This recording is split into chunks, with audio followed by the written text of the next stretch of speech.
Right, well, I'll just jump into it. Um, Thank you everyone for coming to the English revision session. It's like Jane just said, there's 100 of you here, so that's really, really exciting to have so many people coming to this live session. I really hope you find this beneficial. So let's just get straight into it. So I'd just like to also acknowledge the traditional owners of the land that we are all on today. I'm on Wurundjeri land, and I'd like to extend this acknowledgement to all the different lands you may be on today. I'd like to pay my respects to their elders past, present and emerging, for they hold the memories, the traditions, the culture and hopes of Aboriginal and Torres Strait Islander peoples across the nation. This always was and always will be Aboriginal land. So we've kind of been over this, but just some Zoom etiquette here. Be present throughout the session.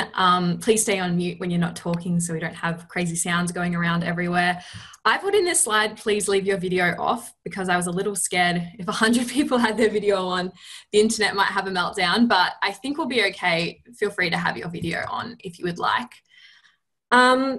In terms of questions when I'm presenting, so we're going to be using this website called Mentimeter for questions about content.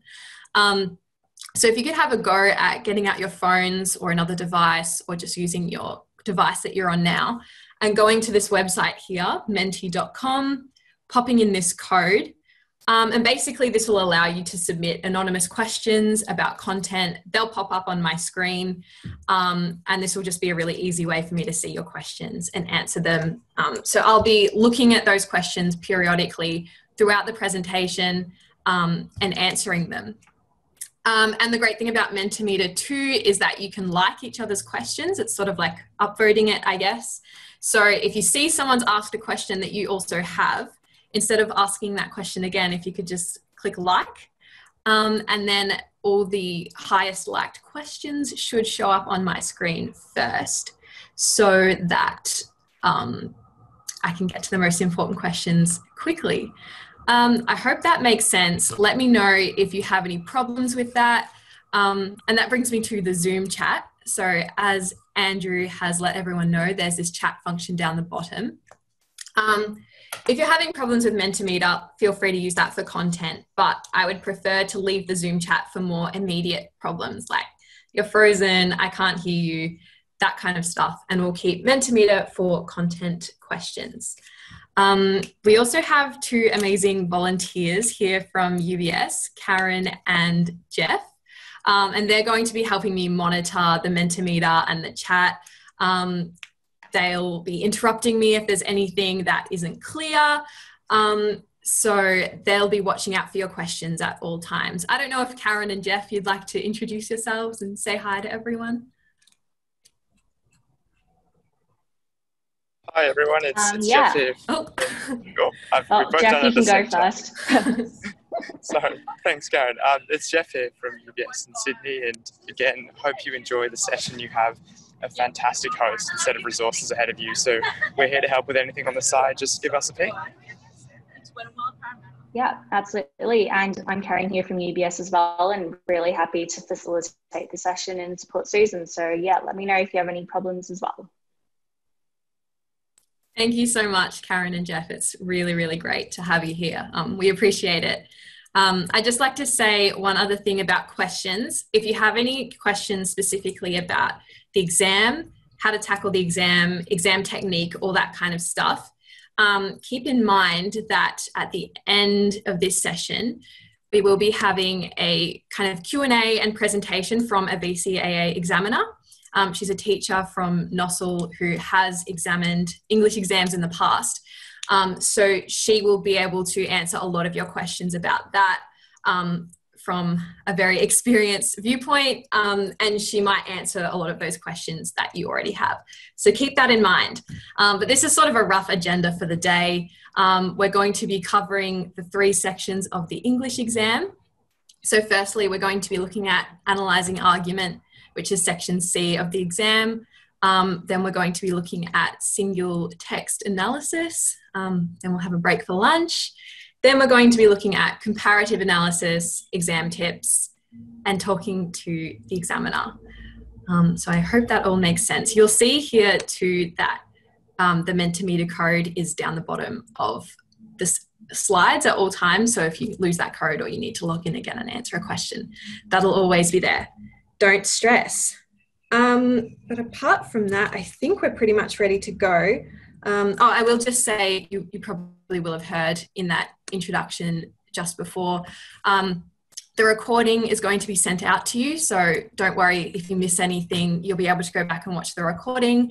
And we'll also be sending out these slides as well. So don't worry about furiously taking down notes because you'll be able to access these afterwards. All right. Let me just swap slides. So I thought I'd just quickly introduce myself. So my name's Susan, as you know. I'm 19 years old, nearly 20. I graduated in 2018 from Warrnambool College. I've put a map in here of Victoria in case you're not sure where Warrnambool is. It's at the very end of the Great Ocean Road in southwest Victoria. And I'm now in my second year of a Bachelor of Arts at the University of Melbourne, majoring in history. So if you have any questions about that at the end of the session, I'd be more than happy to answer that as well, because I'm absolutely loving it. And I really like dogs. You can see here's a picture of my dog on the slide. That's Jack. He's very cute. And I really enjoy music too. Love to sing and play guitar. So that's a little bit about me.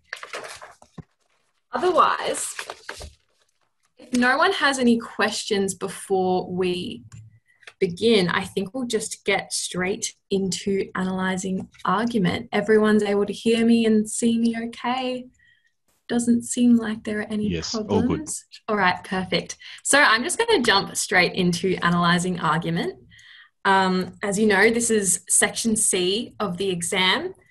This is where you're presented with multiple texts, usually some type of persuasive article or blog post, and you're required to write an analytical essay on those texts. So I've divided this into two sections. Firstly, we're going to be looking at how to actually read and analyse those texts, what you need to look for, and in the second part, we're then going to look at how to write the essay. So first of all, I have here just an excerpt from the VCAA study design. You're probably aware that this exists, but just so we're all on the same page, there's the study design, exam criteria, exam specifications, and past exams, all available on the VCAA website. It's the most useful information that you can kind of access for your exams. And I'll have a link to that at the end of the presentation. But just remember, all this kind of information about what the examiners are looking for isn't secret. It's all available on their website, and I'll be referring to that throughout the presentation. So basically, this is just an overview of the key knowledge you need for analysing argument. Pretty much just an understanding of the arguments, what the authors are doing to kind of make those arguments persuasive and why they're doing it that way. And then pretty much just being able to analyse and express that clearly and concisely in an essay. So here's a little summary of pretty much everything you will need to look for and know about when you're looking through 1, 2, or 3 persuasive texts in the exam. You should be all familiar with this, as you will have done it for SACs previously in the year, and probably in year 11 and 10 as well. So I'm going to go through each of these elements. We have context, form, audience, contention, persuasive techniques, intended effect, tone, style, image, and if there is a second or third text. So I'm going to just go through each of these. First of all, we have context. That's the first thing you should look for whenever you see a text. Pay attention to the form, which is the text type. So is it an editorial? Is it an opinion piece? Is it a blog post? Is it an advertisement? Because that can really influence what's going on in the article quite a bit. You want to look at where it's published, when it was published, the name of the author, because you'll need to use that in your essay, and then also who the author is and if that's relevant. And I think some people dismiss this kind of stuff as a bit of a formality or very basic information that you just kind of chuck in your introduction and never come back to. but this alone can give you some really good clues about what's going on in the article. And if you kind of write about, you know, the form and the role of the author throughout your piece, it can actually make your analysis a bit more sophisticated. So to prove this point, I have 2 examples here. So let's compare the pair. We have Helen here. She's a local doctor. She's been treating COVID-19 patients in the ICU, and she's written an opinion piece called Why Everyone Should Wear Masks.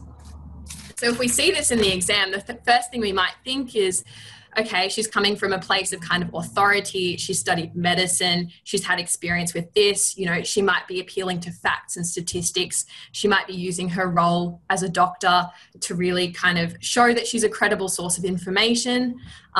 She might be kind of using some emotional appeals as well. You know, she's been on the front lines, you know, treating people that are unwell. You know, she's really been in the thick of it, essentially. So that gives you some clues about what her intentions may be, what kind of techniques she may be going to use. I hope that makes sense. So let's compare Helen to Karen. She owns a gardening shop, and she's written a blog post called Gardening is the Best Hobby for Physical and Mental Health. So she might seem similar at a first glance. She's sort of writing a text about health, I guess. She's talking about physical and mental health. However, she's not necessarily coming from a place of sort of medical expertise. She's not coming from a place of emotion.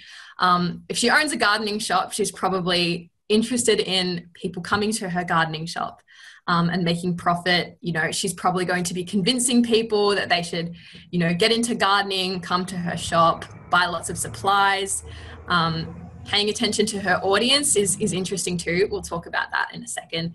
But she's written it on a blog for local gardening enthusiasts. So she might be using some type of language that relates to gardening enthusiasts. I don't know, maybe some gardening puns or something. But we can see here how much of a difference who the author is, what type of text they're publishing, where they're publishing it, all that kind of stuff really can make a difference. And this is something that you can absolutely refer to in your essay in the exam. I hope that makes sense. So we're going to move on to the audience next. Oh, actually, no, we have another slide about context. My mistake. So just to reiterate that point, this is an excerpt from section C of the exam last year. So you don't need to worry about figuring out what type of text it is or, you know, what the author's deal is, because they give you this information in the exam. In this little box that says background information, you'll always have that. So this is the one from last year. So they said that the text type was an advertorial, and they gave the definition of that, which is a paid advertisement that looks like an article. And then in the examination report, which is the report that comes out after the exam containing examiners' feedback on high and low scoring responses, the examiners said that high scoring responses had a strong capacity to comment on language use in context, and they wrote with an understanding of the purpose of an advertorial and the role of the community voice section in the local newspaper.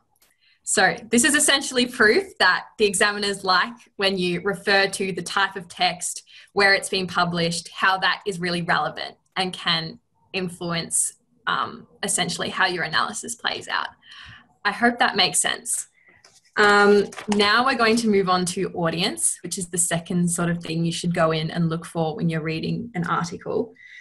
And we want to think about who exactly is the author trying to target. That's the audience.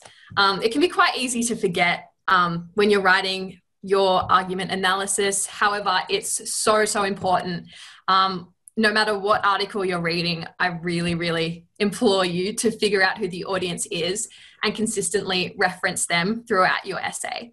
And one pitfall that students kind of easily fall into is not being able to figure out who the specific audience is and saying something like, it's the general public, it's all Australians, it's women. These are very, very broad categories, and it will definitely strengthen your analysis if you can think of a more specific category. Members of a particular community, Think about groups of people who relate to or are most affected by the issue. I think this is really, really important because, again, it totally influences the way that the author is trying to persuade their audience. You can imagine if you were giving a speech about mobile phones in schools, the way you try and persuade your audience is going to play out very differently if your audience is your peers at school versus if your audience is the Victorian government. So that's why it's really important. And if you can figure out, you know, what specific techniques the author is using to target that specific audience, that will come across really well. So I thought we might have a bit of a go. I just have 2 example articles in here. And I'd like you guys to think about who the specific audience could be. Obviously, you'd normally look at the whole article, not just the headline, but just for the sake of time, we're just going to look at the headline and just have a bit of a go. So this is a letter to the editor in the local newspaper of my hometown, Warrnambool. It says, "Let dogs in public places," has a picture of a dog there. I'd love you guys to just pop in the chat now, have a guess. There's not really one correct right answer, but try and think of a specific kind of audience that this author might be targeting. So I'm going to open up the chat. Let's see what everyone is saying. We've got people who are against dogs in public, dog owners in Warrnambool, pet owners in Warrnambool, community members who are dog owners, local government of Warrnambool. Yes, this is amazing. Shop owners in Warrnambool. Wow, my hometown Warrnambool is really getting a big shout out today. Dog enthusiasts. Okay, you guys have all got it. That's amazing. Well done, everyone who's commented so far. That's exactly right. I find it can be really useful if the article is about a specific place. It'll be like, you know, this article was published in a local town newspaper, Warrnambool. It's good, like you guys have done, to mention residents of that town and then also who they are. So dog owners, dog enthusiasts, or council members. Obviously that would depend when you go through and read the full article, you'd figure that out, but you guys have got it. That's perfect. I'm going to do one more. Let me swap my slide here. This one might be a bit tougher. So this was published this year in the Herald Sun. It's an opinion piece. Have a quick read and then have a go. Tell me what you think.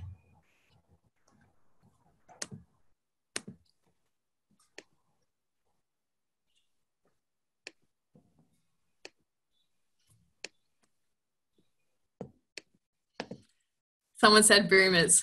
Great. People who watch 80s movies. Awesome.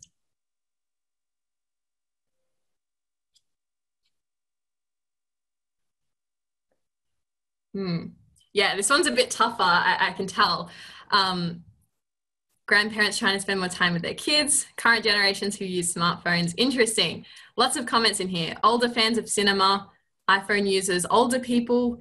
Yes. Again, obviously this would depend on if you read the full article, but the first thing that stood out to me when I saw this was the phrase iPhone generation.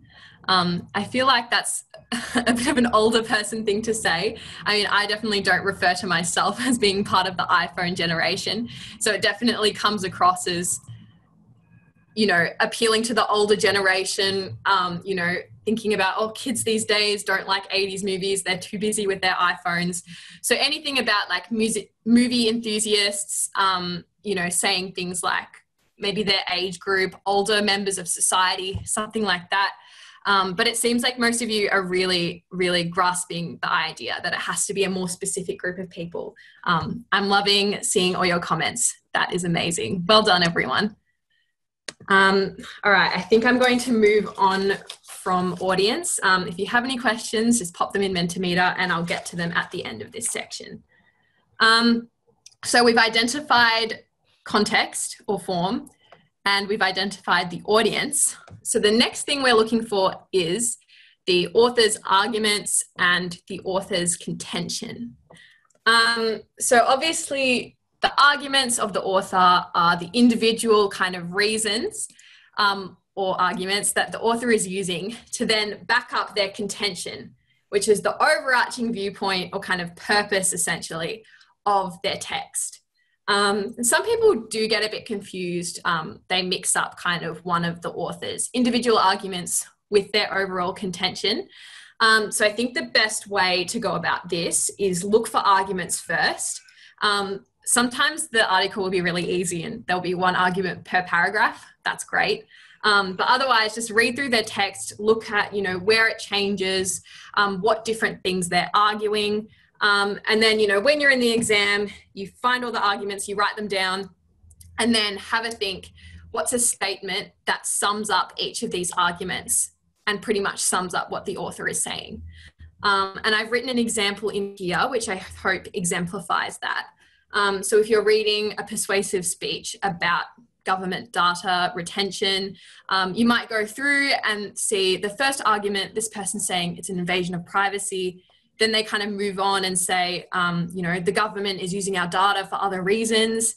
And then they go on and argue, there's no proof that data surveillance will protect national security. It's unnecessary. And then you think, okay, so their overall contention is summarizing those three arguments. And so their contention could be something like, we should not have to sacrifice our civil liberties by giving the government access to our data. And this is important because you'll want to refer to the author's arguments and contention in your essay, but we will get to that later.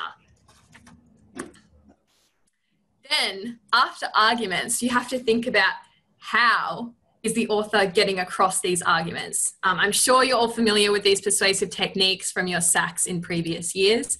It's really good to have an understanding of how all of these work, how you can write about them, what kind of arguments they might be going along with. Make sure that you kind of, as you're revising, you have a list of these to kind of refer to if you're not sure. This by no means is an exhaustive list. There are many, many more you can talk about. And I hope you kind of have a list or something from your teachers or your schools. But if you don't, there's usually heaps out there. Just do a quick Google, have a look at some VCE resources that are free online. Think about all the different types of techniques that you should be looking for. And another thing to think about when you're looking at persuasive techniques and reading your text is the cumulative effect of multiple persuasive techniques. Because they don't really exist in isolation. The author doesn't just use one persuasive technique and then move on to the next and move on to the next for completely different reasons. So if you can think about and write about how they actually work together to kind of create this bigger effect, that can be really, really effective in your essay. So I thought we'd do another quick exercise with the Zoom chat. So I have two different examples here. So first of all, I have inclusive language, which is using words like we and us, saying things like, we all believe that X, Y, Z, plus an attack, which is essentially attacking another person or a group. Would anyone like to have a go? Pop in the Zoom chat what you think the effect of using those two techniques together in a persuasive piece could be. Let me open up the chat. Singles out the opposition. Really, really good job. That's a really excellent answer. Would anyone else like to have a go? Pop in the chat. Guilt/shame. Awesome. Amazing. Builds identity. Creates an us versus them mentality. Exactly. It completely ostracizes the enemy, while it makes the people, the readers and the author feel kind of united and superior. Makes the author not want to be involved with the opposition. Positions the audience against those who are being attacked, alienating the opposing argument, persecution. Wow, you guys are doing great. That's amazing. Encourages audience to attack opposition. Exactly.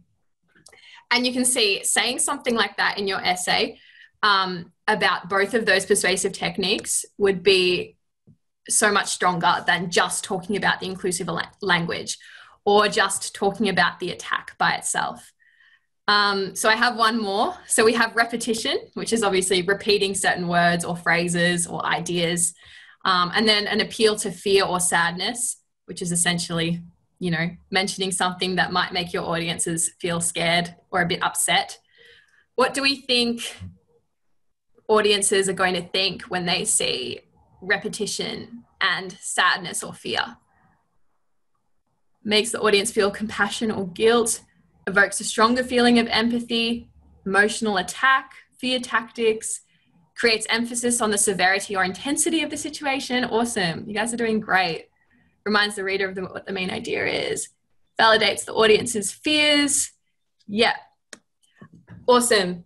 Amazing, you guys. I think one other thing I'd probably add with the repetition, if it's repeating and there's also an appeal to fear or sadness, I think that could be quite overwhelming as well. You know, if you're repeating a bunch of different scary things or sad things, they could be trying to make their audience feel kind of overwhelmed or completely terrified or completely upset, which obviously will further the point that they're making. Awesome. That was amazing. You guys, great answers in the chat. Okay, so this we've kind of already touched on in this exercise, but obviously once you've identified the argument and then the persuasive techniques, you need to think about the intended effect of those persuasive techniques, which is why is the author using these techniques to kind of get this argument across. You might have heard this a lot. What does the author want their audience to think, feel, or do? So thinking of examples for all those things, recognizing that they're separate can be really helpful as well. So wanting the audience to think something could be you want them to believe something, you want them to understand something. If the author wants them to feel something, you can talk about emotions, you know, scared, upset, happy, all those types of things. And then do is usually some kind of call to action. They might want the audience to stop doing a certain thing or start doing a certain thing, or, you know, start protesting about something, all those kinds of things. So look out for those three kind of different types of intended effects, essentially. And I have here an excerpt from a high scoring essay response in last year's exam, which I've taken from the BCAA examination report. So you can see here I've put in purple where they do mention the intended effect. So they've said, appealing to her readers' trust of expert authorities, Astaire uses the Governor of the Reserve Bank opinion that cash is set to become a rarity to encourage her audience to believe this is an official prediction of the future. So that's a think one there, because she's asking them to believe something, essentially. And then if we look down at the last line in purple, she's trying to challenge her customers to accept the responsibility of supporting the store's changes. So that's probably a bit more of an action, a call to action there. She's trying to challenge them to change their thinking. And that's absolutely essential. You really need to be thinking about this. Whenever you see an argument and you see persuasive techniques, don't think about them without thinking about what is the intended effect. Because that's where a lot of your kind of sophisticated analysis is going to come from. So they're all really interlinked. You can't have one without the other. And I've just put this sort of hierarchy flowchart thing in here to exemplify that. So obviously the author has their overall contention. They then back that up with individual arguments. Each argument is then backed up by individual persuasive techniques. And then each persuasive technique or multiple persuasive techniques together may have one or more intended effects. And that's why you sort of need to write about all of those things, because they all kind of fit together, all work together to persuade the audience of something. I hope that makes sense. One other thing we can't forget is obviously the author's tone. I'm sure you're familiar with this too from your SACs and working on this in school. So the tone is the mood or feeling of the author's language, which essentially conveys their attitude and feelings towards an issue. So it's good to write about that and mention it in your essay a few times, especially if the tone changes. That's quite common in a lot of persuasive texts. So this could be, from example, starting out really like playful and relaxed, and then moving on and becoming more concerned and anxious, which, you know, will make the audience feel a bit more like, oh, okay, this issue's getting serious now. You know, the author's more concerned, they're more angry, whatever. And it's really, really good to have a nice big kind of bank or resource of different words that you can use, so you're not relying on the same kind of basic words like happy, sad, what have you. So think about different synonyms for different words. I've just put a few in here and I won't spend too long on them, but you can go back and look at these in the slides in your own time. Or just have a Google. Again, there are a lot of like free, amazing VCE resources out there. And if you just Google VCE tone words, you will find heaps. You'll find like big tables and stuff that different people have made. So try and have a few of these interesting kind of words that you can rely on when you get into the exam. Because otherwise what can happen is that you understand what the tone is, but you can't actually think of a way of articulating it. You know, you can't find that word to really get across what the tone is. So having some of these words can be really, really helpful. So we've got some neutral ones in there and also some negative ones. So there's lots of different things there. To think about all these different words. All right, one other thing I have in here is style. This isn't as important as everything else I've talked about. It's not actually necessary. If you don't want to put it in your essay, that's fine. It might not be relevant to the specific text, but if it is, it can also kind of strengthen your analysis, show that you understand exactly what the author is doing. So style is slightly different than tone. Style is essentially the way in which language is used. So some examples of that are formal language or informal language, simple language, direct language, poetic language, highly descriptive language. So if that's something that seems pertinent to the text you're reading, absolutely give it a mention. You know, especially if something's very formal, for example, or very informal, very descriptive, that's probably going to impact, I guess, how the audience are kind of persuaded and how they perceive what's going on. All right. You are probably aware that a lot of the time you will be given an image as well. So that might be a small little image that's paired with one of the texts. It might be kind of a really big image that's its own text essentially. And there are many different things to look for when you're analysing an image. Honestly, I think you can get a bit more creative with image analysis. I think it's quite fun. Some people complain about English because they think it's too wishy-washy and there isn't one correct answer. And I don't agree with that, but I think image analysis is kind of the closest you can get to that, where you can just have a bit more fun with it. So all the different things you can look at. First of all, there's color.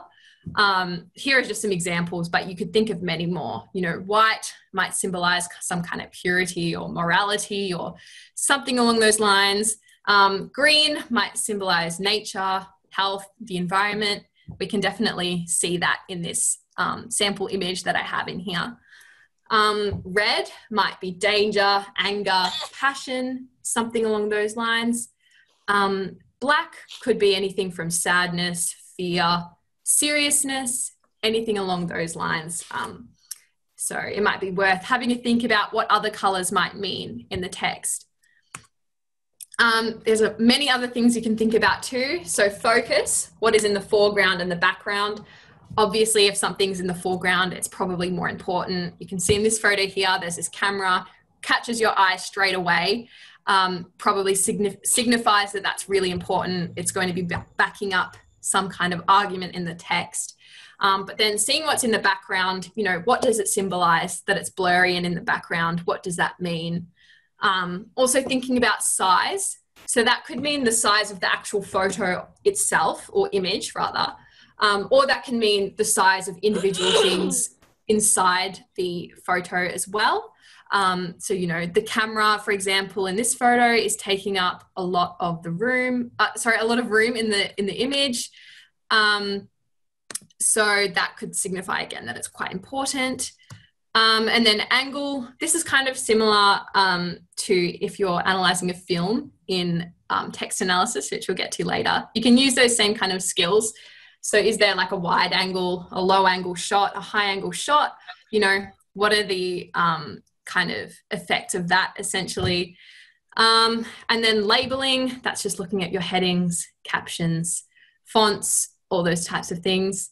Fonts is probably not super important, but you know, if you really want to get into that analysis, think about like Comic Sans versus Times New Roman.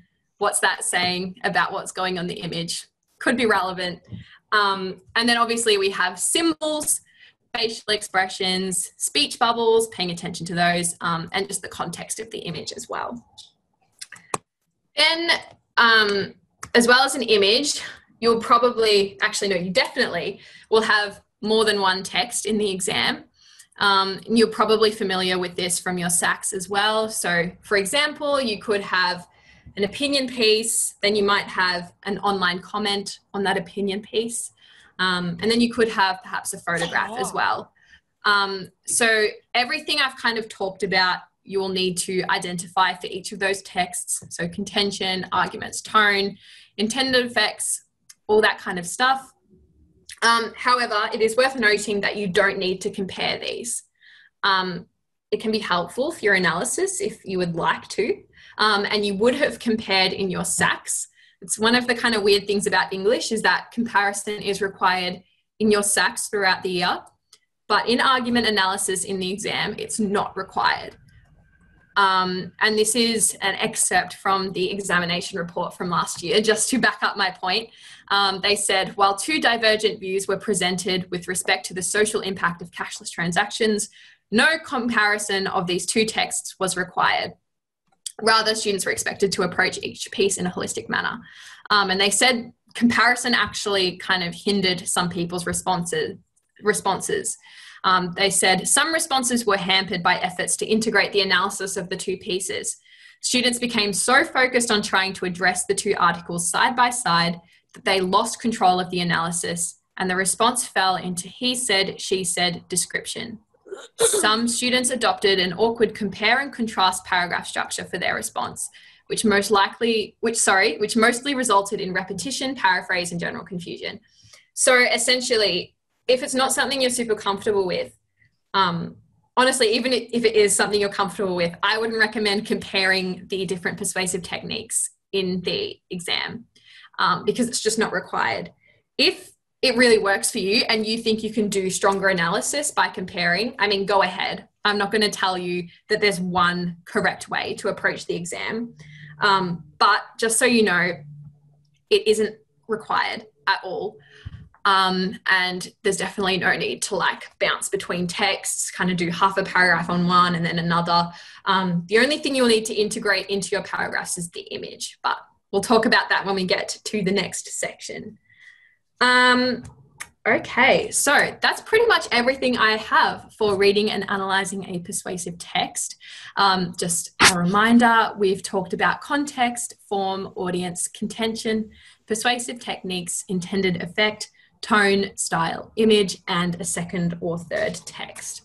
So what I'm going to do now is stop sharing my screen for just a second, and I'm going to pop over to the Mentimeter screen and just see if there are any questions on there.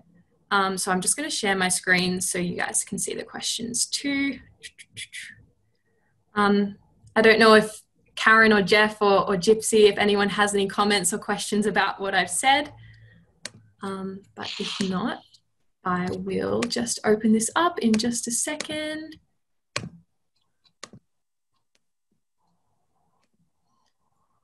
Oh, okay. I hope we can see that. That's not a question, but thank you for the feedback. I really appreciate it. How can we get this PowerPoint? So this will be sent out to you. I'm pretty sure what was said in the introduction to this session was that at the end, you'll be required to fill in an evaluation form. And I think that's where we get your details. And we'll send out this PowerPoint and also the recording as well. If you forget to fill in that form for whatever reason, please don't, because we need your evaluations. But if something happens and you're unable to fill in that form, I believe it'll be sent to your school as well. So I'll answer that. I feel like when I study for English, I don't really know if I'm doing it right or not. In math, for example, I can get feedback straight away by looking at the answer. Should I do? Yeah, this is really, really tough with English and any kind of humanities-based questions. It's a blessing and a curse because you say you don't know if you're doing it right. But what's great about English is that there isn't one correct answer. And Fiona, the examiner, is going to talk about this towards the end of the session. But she really emphasized to me on the phone that VCAA examiners don't go into the exam looking for very specific things or, you know, wanting students to fail. They really just want you to show how much you know. You know, they're going to give you marks wherever they can. But it is still useful to get feedback throughout the year. Again, I'll touch on this later in study tips, but writing practice essays is the best way you can figure out whether you're doing it right or not. And then pestering your teachers. I hope your teachers don't hate me for that, but really trying to get feedback from your teachers, you know, giving them a bunch of practice essays to look over or practice paragraphs or plans. Really the best way you can learn is just getting feedback on your writing, I think. I hope that helps.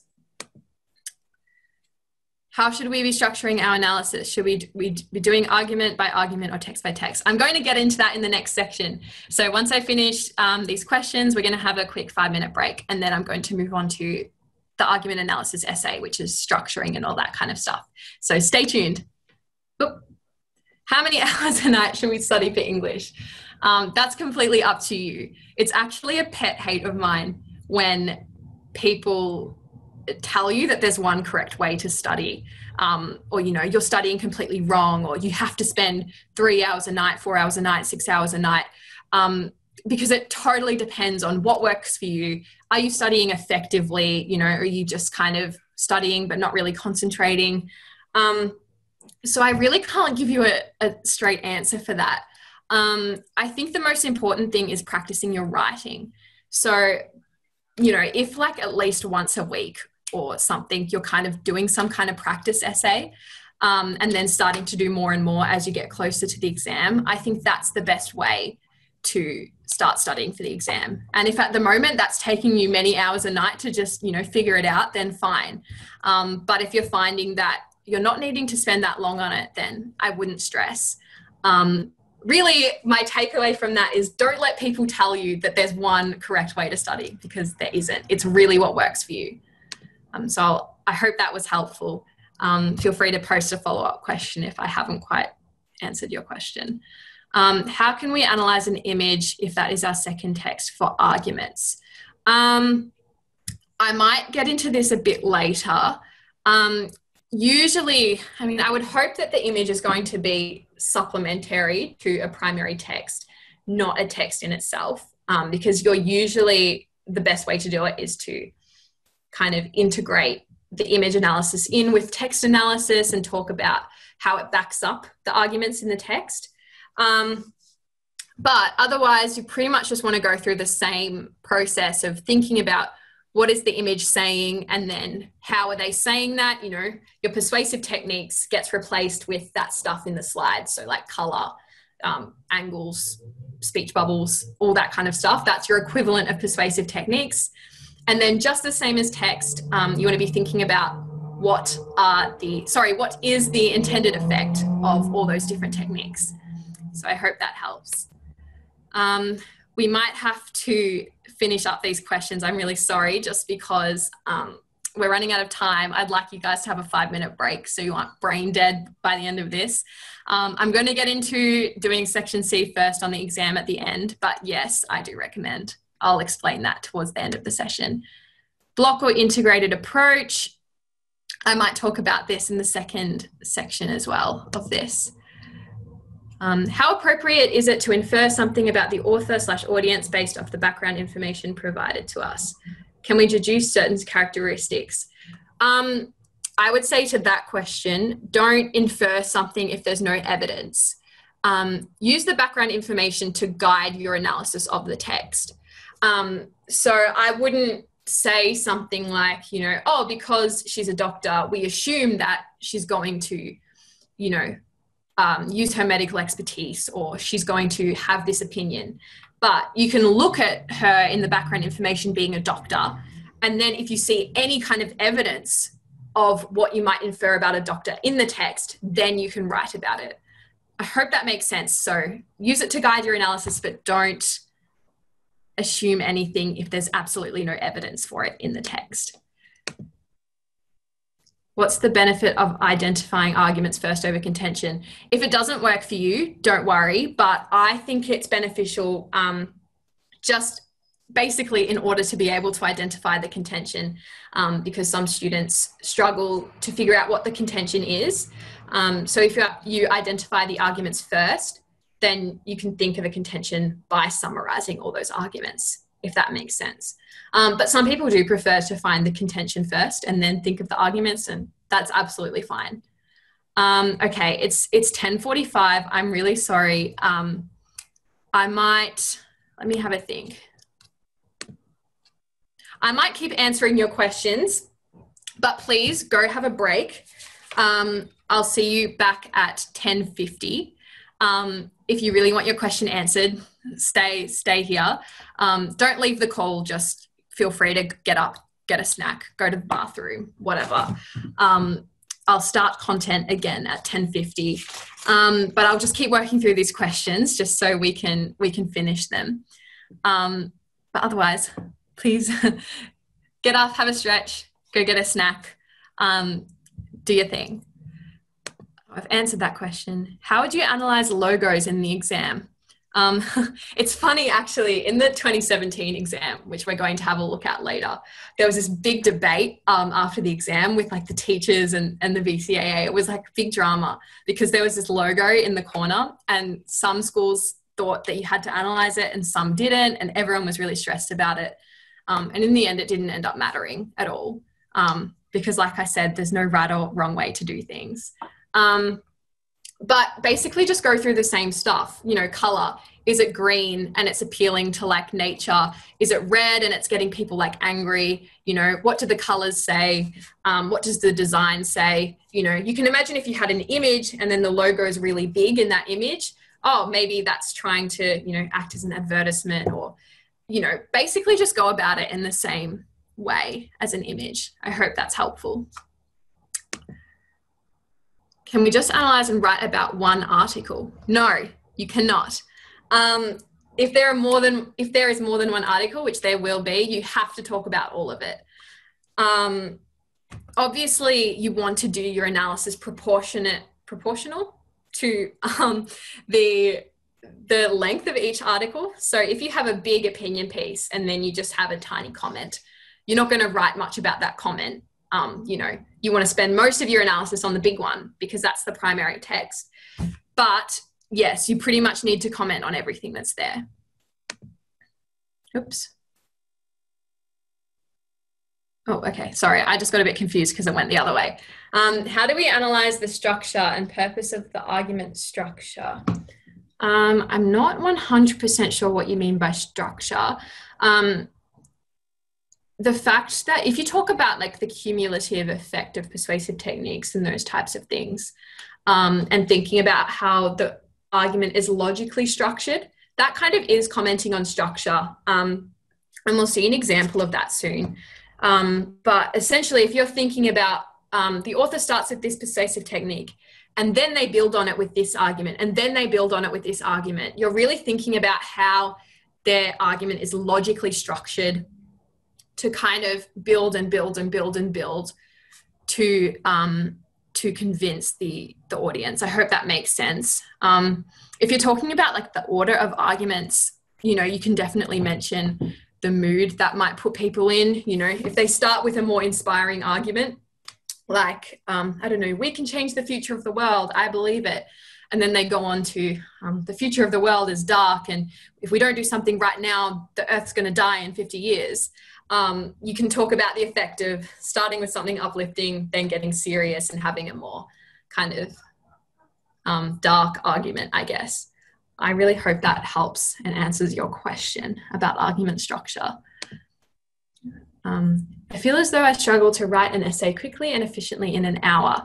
I'm going to talk about this at the end of the session. We have a slot on exam tips, and then we also have our presentation from the VCAA examiner, who's also going to cover how to tackle the exam, I think. So stay tuned for that one as well. Yep, same with that one. Yep, absolutely. So there's actually rubrics on the VCAA website. If you go, I've got the link at the end of the slides. But if you just Google like VCA exam like criteria, there's actually a document that literally has the criteria with like, 10 at the top and saying what the expected qualities of like a perfect essay are. So I would check that out. You can use assessment rubrics like from your school as well, but just keep in mind that SACs and the exam have a few different requirements. Yep. Is it better to study all at once or break it up? Yep. I mean, again, it's what works for you. If you feel like you lose focus and take a break after 30 minutes, don't take a break after 30 minutes. It's important to still take breaks. So, I mean, don't work for hours on end because you'll kind of just burn out. But I mean, taking a break every 30 minutes is like a lot. If that doesn't work for you, maybe just try every hour or, every hour and a half. Sometimes if you get really in it, you just want to keep studying. And I think that's fine. Again, if breaks work for you though, definitely would recommend, whatever works for you essentially. Would it be best to integrate our visual analysis with the argument? Yes, I'm going to cover this in the next section, but essentially, yes, you're correct. It's better to integrate it. Better to separate the paragraphs chronologically. Do we have a topic sentence and linking sentence? I'll cover that in the next section as well. All right, it's 10:50 now.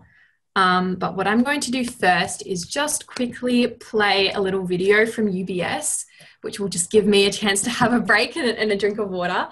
So the UBS volunteers have submitted us these lovely quick little videos, just kind of talking about their pathway to their career and, advice for exams. So I'm just going to get one of those up now. This is from Elise. Let me know. I've never really shared video over Zoom before. So let me know if it's not working, just pop something in the chat. All right, let's share my screen. Hopefully you can all see this. And I really hope the sound's going to work. Let's give this a try and see what happens.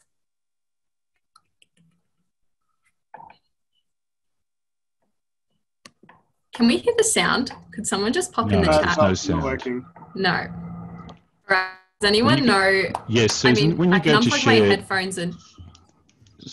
Sorry, yes? When you go to share your screen, on the bottom left, there's a little checkbox that says share your computer sound when that window first pops up. So if you stop sharing... All right, cool. I see. Thank you so much, Andrew. Amazing. No worries. Perfect. All right.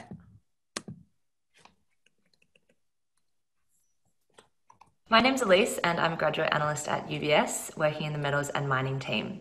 I graduated from school in 2015 and my year 12 subjects were maths, chemistry, English literature, French, history and biology. The one piece of advice I would give to myself when I was in year 12 is just don't stress too much. You will have worked hard, so just trust yourself, trust your knowledge, and everything will fall into place by the time exams come around.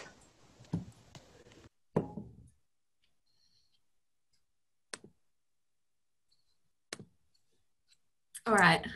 Thank you, Elise, if you're ever watching this, for that really great video. I'm just going to grab my slides back up and we'll get into writing an argument analysis essay. I just saw someone put in the chat, have you done it? If you've done it before, what do you think of the Pomodoro technique for studying? That's something I actually just discovered this year and I've been trying, and I found it quite effective. Depends on the task I'm kind of doing.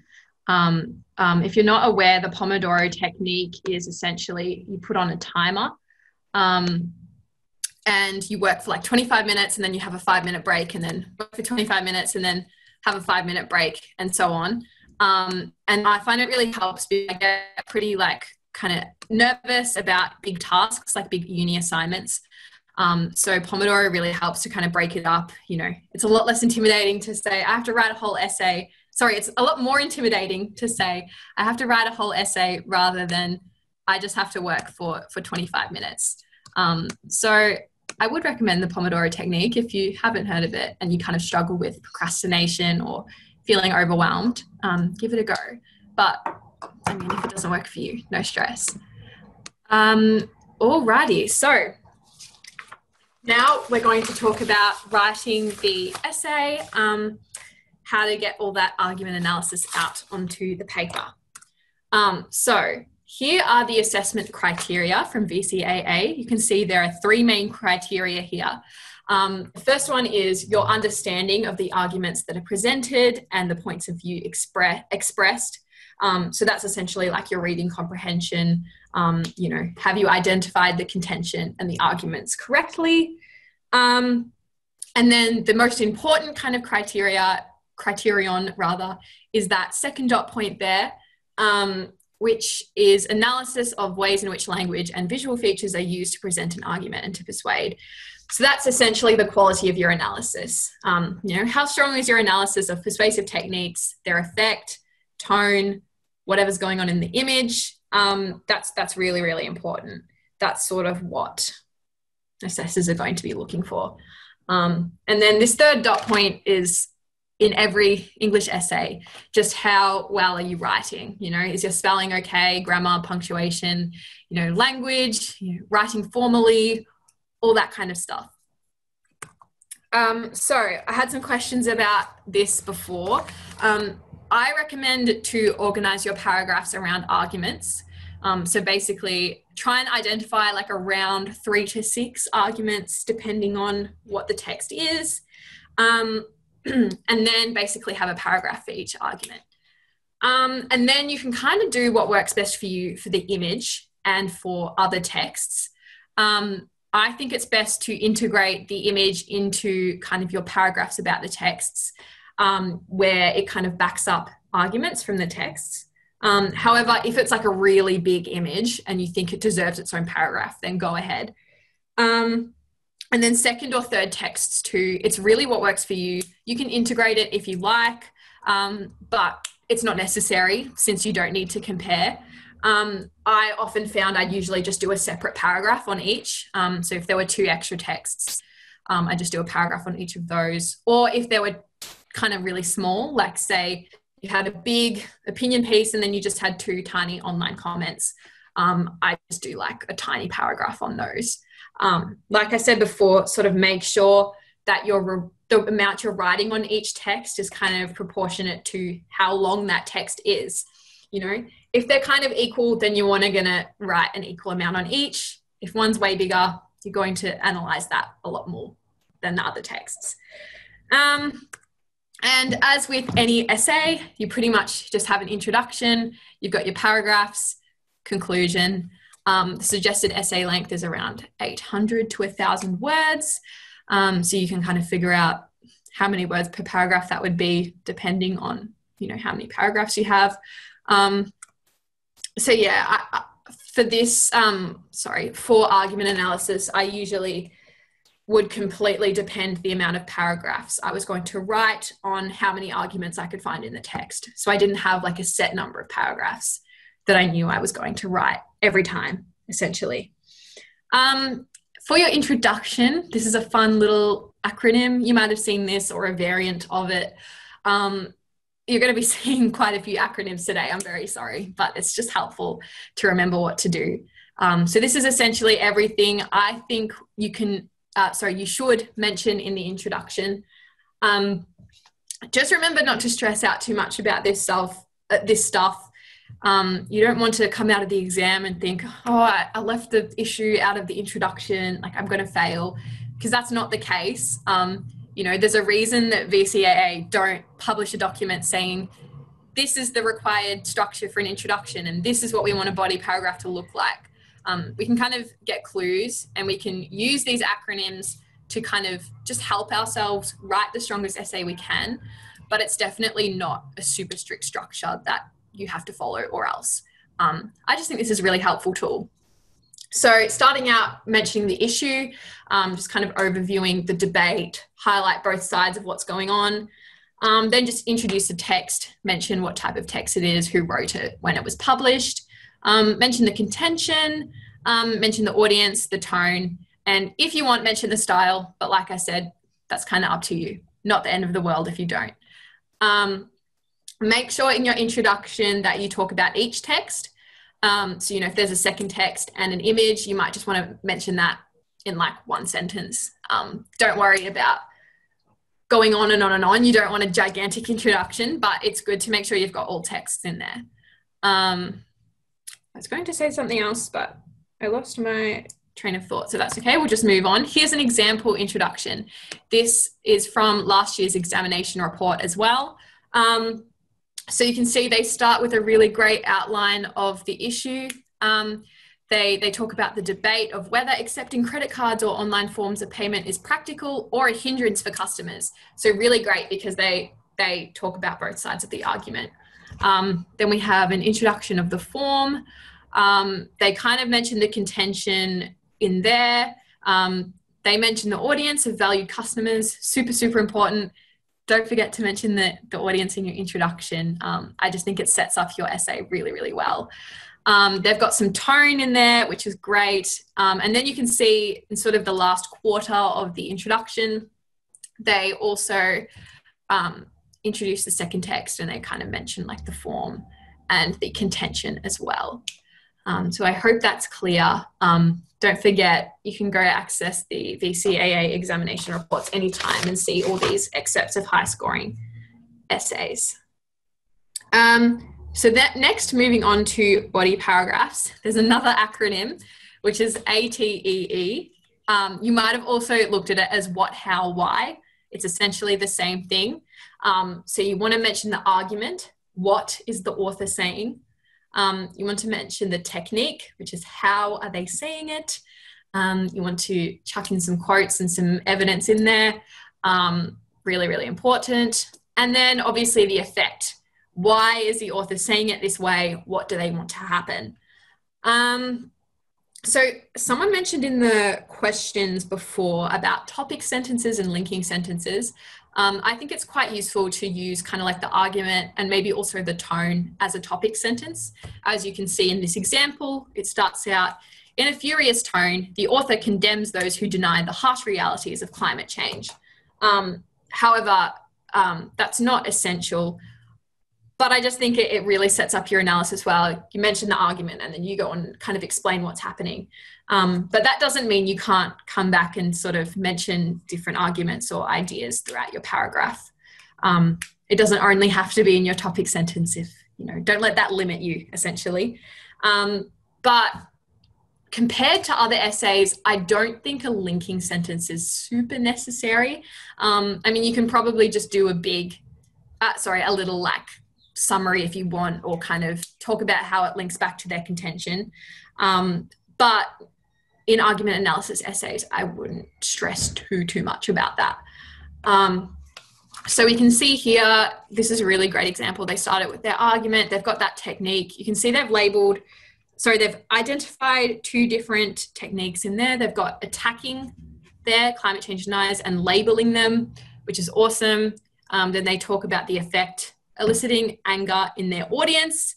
Then they also mention who the audience is, which is amazing. And then they talk about how this attack works with inclusive language, which is exactly this kind of stuff we were talking about before. It establishes a sense of us and them, fosters a sense of intellectual superiority to ultimately convince them of this author's argument. So I hope that really exemplifies my point quite well. I'd just like to mention as well with quote integration, try to keep them like short and sharp. I mean, these quotes in this example are quite short. You can use longer quotes, but definitely don't really go over like a line, especially in argument analysis. That's not going to look so great because, what does it say to the examiner if you include like a quote that goes on for 2 lines? They're just going to look at that and think, well, you've just wasted your exam time copying a quote directly from the text. You don't really need a quote that long to analyze and talk about the article. A good way of figuring out how to integrate quotes kind of seamlessly, if you're not sure, is to just kind of think about how you would write a sentence describing the text without quotes. And then look at that sentence and think, or ask yourself, are there any words that I can take out and replace with a quote, with a few words from the text? So, for example, if you look at this last sentence in this example, he fosters a sense of intellectual superiority among his readers to ultimately convince them that the anti-climate change agenda is not credible. So the anti-climate change agenda in there is a quote. This person could have easily written that sentence without a quote and just said, to convince them that, you know, climate change is real, or anti-climate change is a silly argument or something. But instead of saying that, they've actually put a quote in there, replaced that idea with a quote. I hope that makes sense, but that's kind of a way you can go about trying to integrate quotes, you know, so they flow nice and everything. One thing that sometimes students aren't sure of is whether you're meant to evaluate or judge whether the author's arguments or techniques are effective or convincing, but you don't need to do that. So just be aware, you don't need to say anything like, this technique is effective because, or, you know, I don't think this technique would work. I think this is a weak technique, you know. That's not the purpose of this task. I've put an excerpt in from the VCAA exam specifications to prove that point as well. It says students will not be required to evaluate the relative merits of arguments or the effectiveness of the use of persuasive language in any texts. So you're really just talking about what they're doing, how and why. You're not talking about whether or not it's a good technique or it's effective.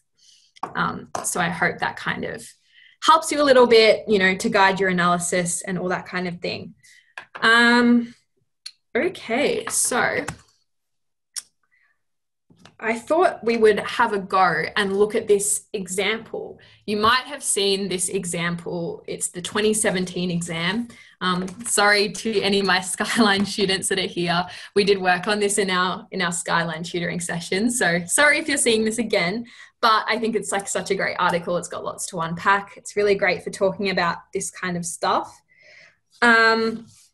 So I thought we could kind of do this again through the Zoom chat. So I'll give you a minute to just read the first paragraph.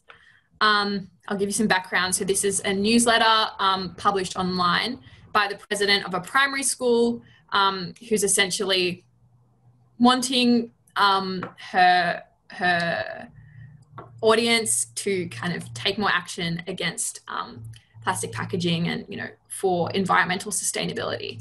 So I'll give you a minute or two to read that first paragraph.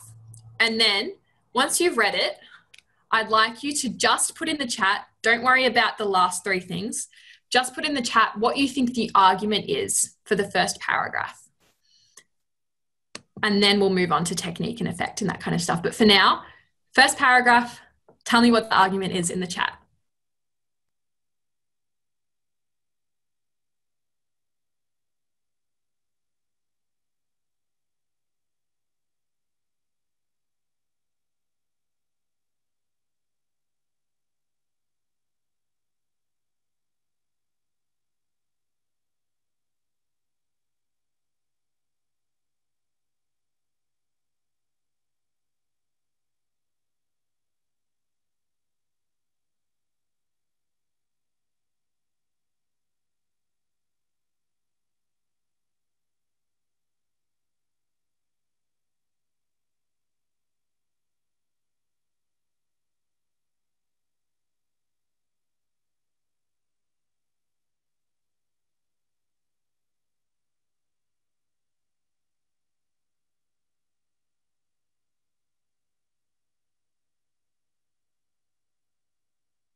All right, sorry if you haven't finished reading, but we've got some great answers in the chat, which I will read out.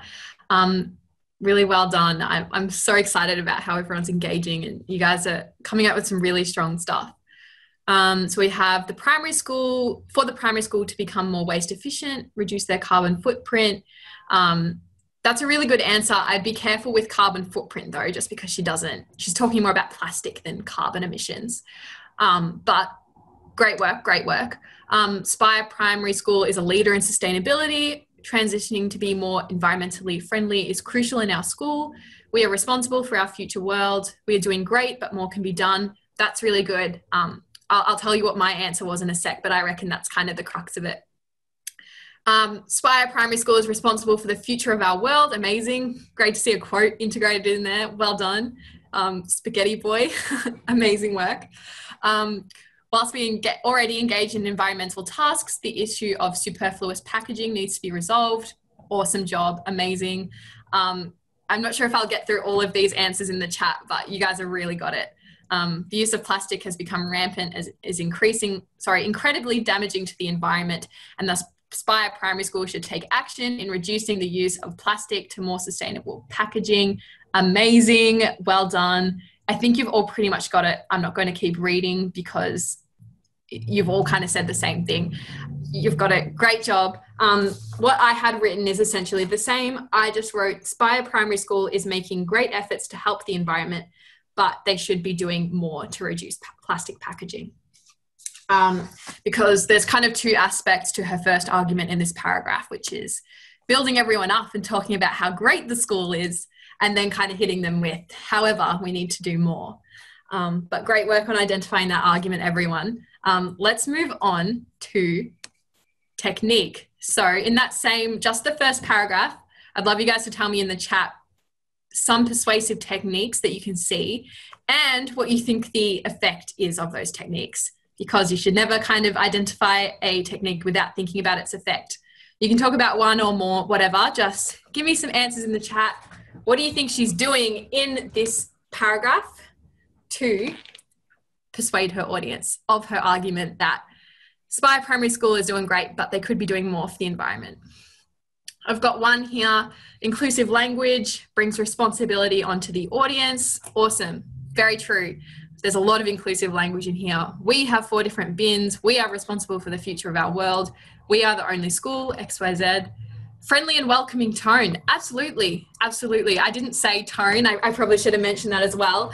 But great. I would agree with that. Inclusive language, call to action, anecdotal evidence to create a sense of community. Definitely. She's totally trying to forge this sense of community. That goes along with the inclusive language. And you're exactly right. Listing like the bins and the chickens or whatever it is, the local walk and pedal to school. She's trying to create this sense of community. We're all in together. We're doing amazing. She uses a rebuttal. Someone's picked that up, how she says, you might say, oh no, she's got another idea. That's really interesting. I think when she says that, it's kind of almost this humor, like self-deprecation, where she's making fun of herself a bit, portraying herself as someone that, oh, I know I have lots of ideas all the time. You're probably sick of me harping onto you parents.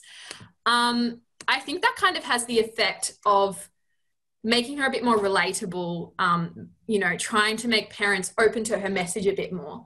Because if you think about her role as an author, she's a principal of this school, and she's addressed this newsletter to parents. So there's a bit of a power dynamic there where she's, the leader of the school essentially, and, parents are just the parents. So she's trying to balance out that power dynamic, I think, and create this kind of like nice parent to principal relationship where it's very open. That also goes along with the text type as well. The fact that it's a newsletter, but it's like an online newsletter, very accessible. So she's trying to portray herself as someone that's, accessible, savvy with like the technology and all that kind of stuff, open to criticism, having a bit of a joke, very much trying to create this certain image about herself, as well as, talk about the environment and that kind of thing. That was a bit of a ramble, but I hope that makes sense. Thinking about like the relationship between the author and the audience can be really helpful, especially if you think there's some kind of power dynamic there. Does the author try and reduce that power dynamic by making themselves seem like relatable or cool, or do they actually try and increase it and show how much authority they have, essentially? I'll just read through a few more of these comments and then we'll move on. Inclusive language, we are the only local school, makes the audience feel like they are part of the issue, makes them feel like they're doing the right thing. Absolutely. So it's also kind of just getting the audience in a good mood before she's going to go on and tell them how terrible everything is. She has another idea, that self-deprecation that I was kind of talking about, the joke, allows her audience to understand she is a person that is invested in this issue. Absolutely. I think that's kind of like what I was saying about reducing the power dynamic. She's like humanizing herself in a way. A lot of you have picked up on inclusive language. It's definitely one of the most common, I think, or like the easiest to pick up on, but it's great to write about. Try not to mention it like too much. If you're writing an essay on this text, you wouldn't want to talk about inclusive language like every few sentences, because it is one of the more easy techniques to pick up on. But that doesn't mean you shouldn't mention it. It's really, really great. Appeal to community responsibility combined with inclusive language. Author describes how I think we at Spire can do more in order to make the audience feel like they are equal in decisions. Absolutely. That's awesome. Appeals to parent sense of pride in the school. Absolutely. She's definitely creating a sense of pride there. Again, kind of building up the school. She's building up herself as a leader, but also, building up parents' egos a little bit, like, look, you're part of this like environmentally forward school. It's amazing. Everything that I've just said there that I've read out, that I've commented on myself, is totally stuff you could write on if you were writing an essay on this. You all made really good observations. So well done. Okay. So we've pretty much talked about argument, technique, example, effect. Let's move on and do the same thing for the second paragraph. Oops. I've just swapped my slides over there and now I can't get back. There we go. Sorry. Okay, let's look at this second paragraph and do the same thing. I'll give you just another like 30 seconds or minute to read just that second paragraph and then tell me what you think the argument is for that paragraph, because I think there's a different argument there. I can see someone has commented on the image. Hold your thoughts because we'll do image next. So we're just going to do the text for now, but I love your comment. It's really great. We'll come back to it. So just the argument for now for the second paragraph.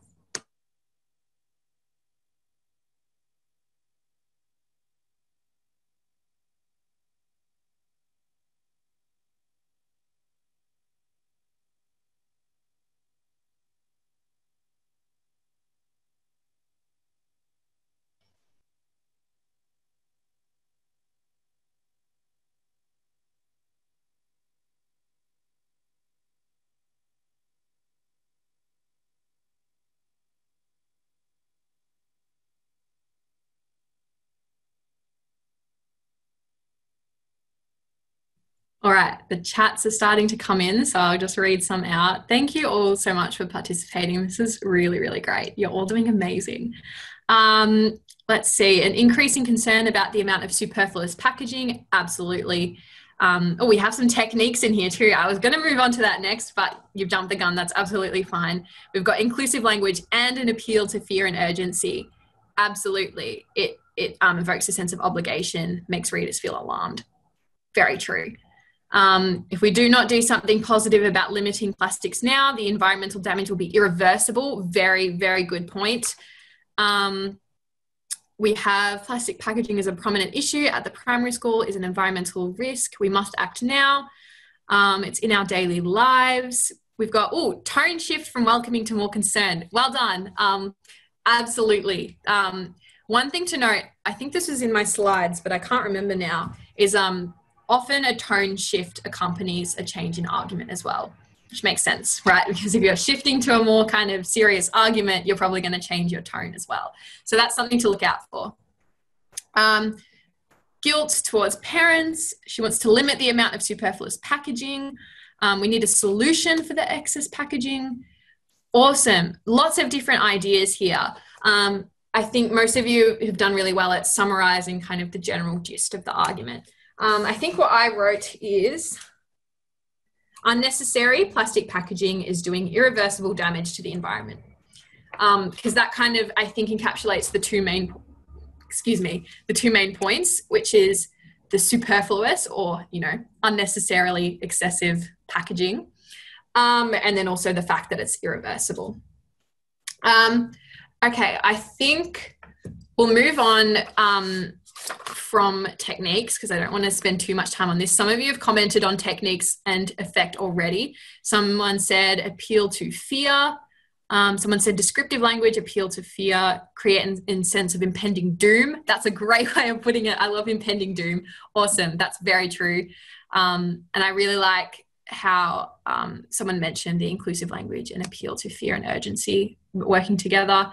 Awesome. Someone said the quote, our country invokes national pride or fear of losing one's way of life. Absolutely. If you mention our country, that might inspire people a bit more because they want to protect Australia or they want to protect their country, gets all those national pride, patriotism type stuff going. Let me see if there's any other persuasive techniques I wanted to comment on.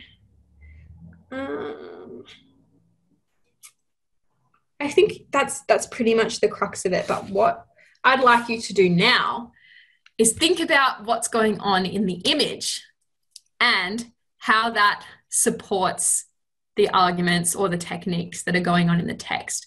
So how they are related. So I'll read out the examples that people have said already because that's a really good kind of way of doing it. So Amy's just commented, visual example is monochromed, so I guess black and white, to create a sense of sadness, fear, and guilt. Absolutely. And we can see how that darkness, sadness, fear, and guilt links exactly in with what's going on in the text. Because she's trying to make parents feel guilty. She's trying to talk about how serious this issue is.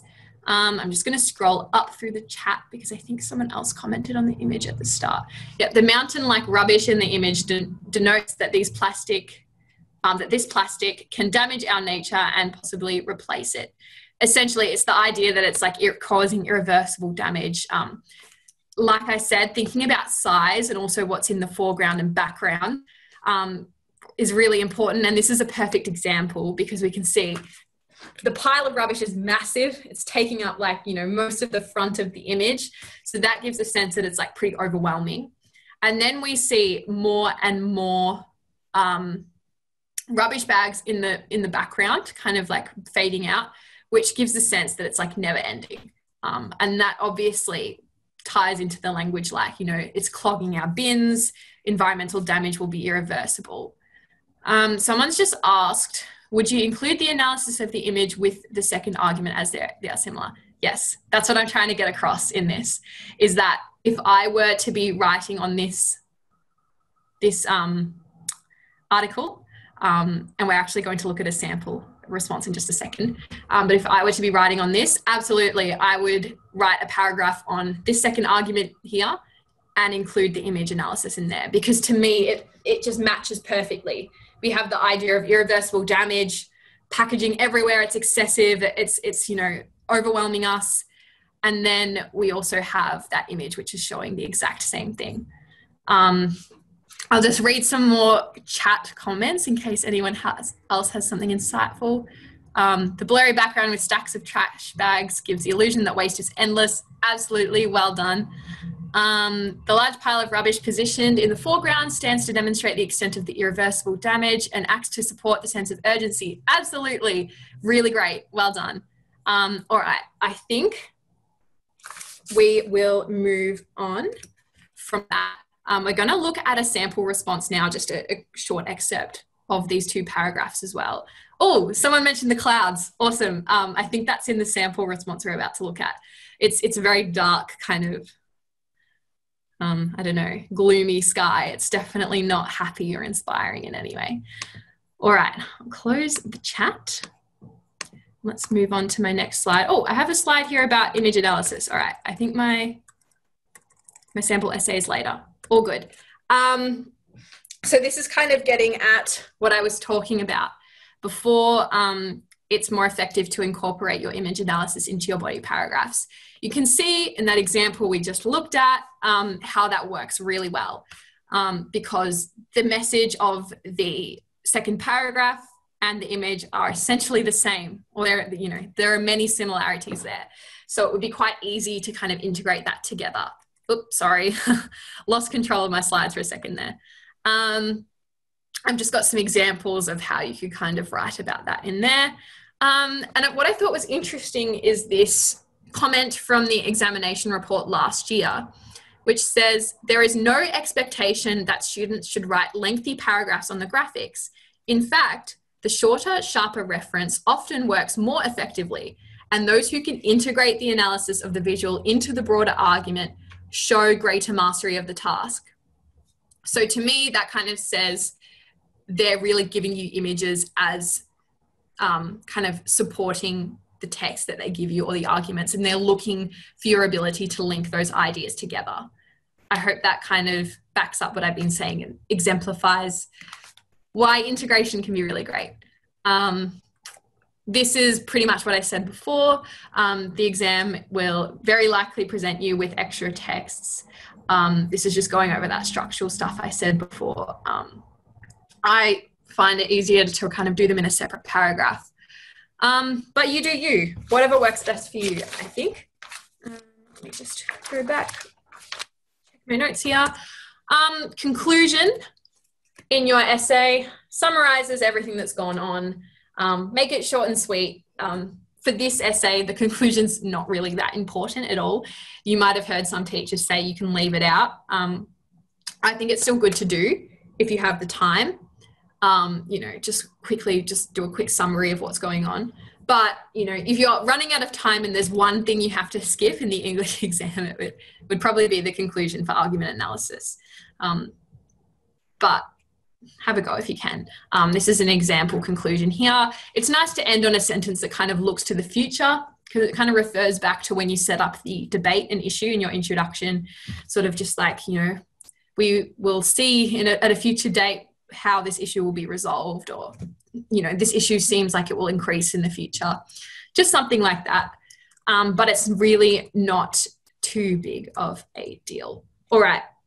We're going to have a look at this example really quickly, and then I'll hop on and answer some of your questions on Mentimeter. So this is a sample analysis of this. Oops, sorry, I'm flicking through everything again. This is a sample analysis of what we just looked at. And there's a lot of things in here that you guys already picked up on, which is amazing. So you can see it kind of starts with an argument, sort of as a topic sentence. If we look at this first paragraph here, it talks about Denise Walker's tone. She opens in a lighthearted tone with humorous self-deprecation in the phrase, "Oh no, I hear you say." Walker demonstrates her honesty by seemingly admitting to her faults while highlighting her dedication to taking the school down new paths. Through this technique, she attempts to establish a relaxed, respectful principal-to-parent relationship while simultaneously portraying herself as an effective leader and environmentalist. So that's a really good example of how you can talk about effect, how you can talk about the author trying to kind of make themselves look good, essentially, and how that might, affect their argument. Then they go back to the technique. After building on this sense of trust by listing the achievements of the school community, from having a walk to pedal to school day to having 4 different bins and a vegetable garden. So that's a persuasive technique in itself there. Listing is pretty useful. Then we've got the inclusive language and comparison to other local schools to evoke a sense of audience gratification. She further emphasizes this notion of community with family-related language such as pet hens. While she next shifts to a more serious tone, Walker maintains her use of inclusive inspiration and appeal to future generations to compel parents to do more for the future of our world. Oh, sorry, just touched the thing there. Asserting that it is indeed possible and creating a sense of expectation. So we've got sort of like what she wants the audience to think, feel, and do all in there. I think that's a really great example of how you can kind of mention the effects and how you integrate that into your analysis, essentially.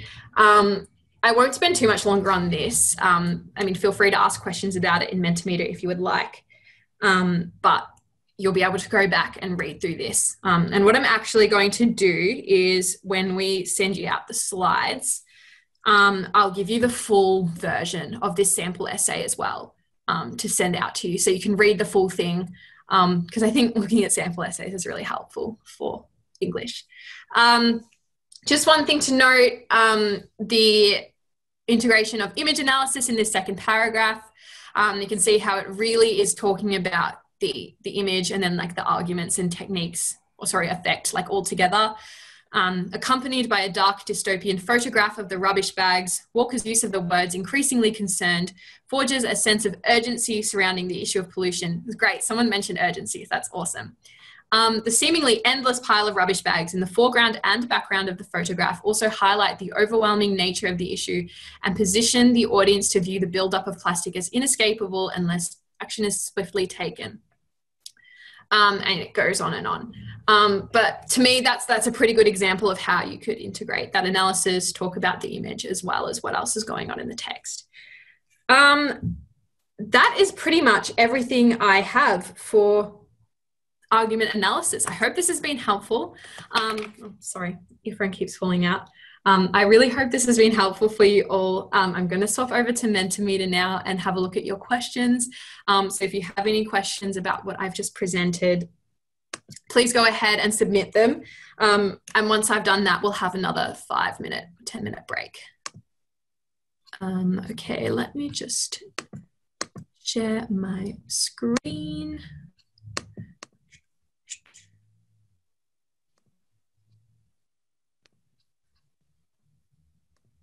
All right. Put this in full screen. So someone's asked, do you recommend that we finish this essay, make sure to include the conclusion? Even if we're running out of time, can we leave the conclusion out? If you're running out of time, leave it out. The conclusion is way more important in your other essays, because when you're analyzing texts and films and so on, you're kind of making your own argument about, you know, this is what I think about the texts, this is what I'm answering the essay prompt, all that kind of stuff. Whereas in this, you're not really making an argument. You're more just analyzing what's going on in the texts. That's why I think it's less important to have a conclusion. So I'd aim for it, but I mean, if you run out of time, like I think it's absolutely fine to just skip. So I'll mark that as answered. I find myself not knowing when a paragraph has enough evidence and start to write too much description. How would you address this? Too much description. Well, first of all, I think it kind of goes back to what I was saying before about quote integration.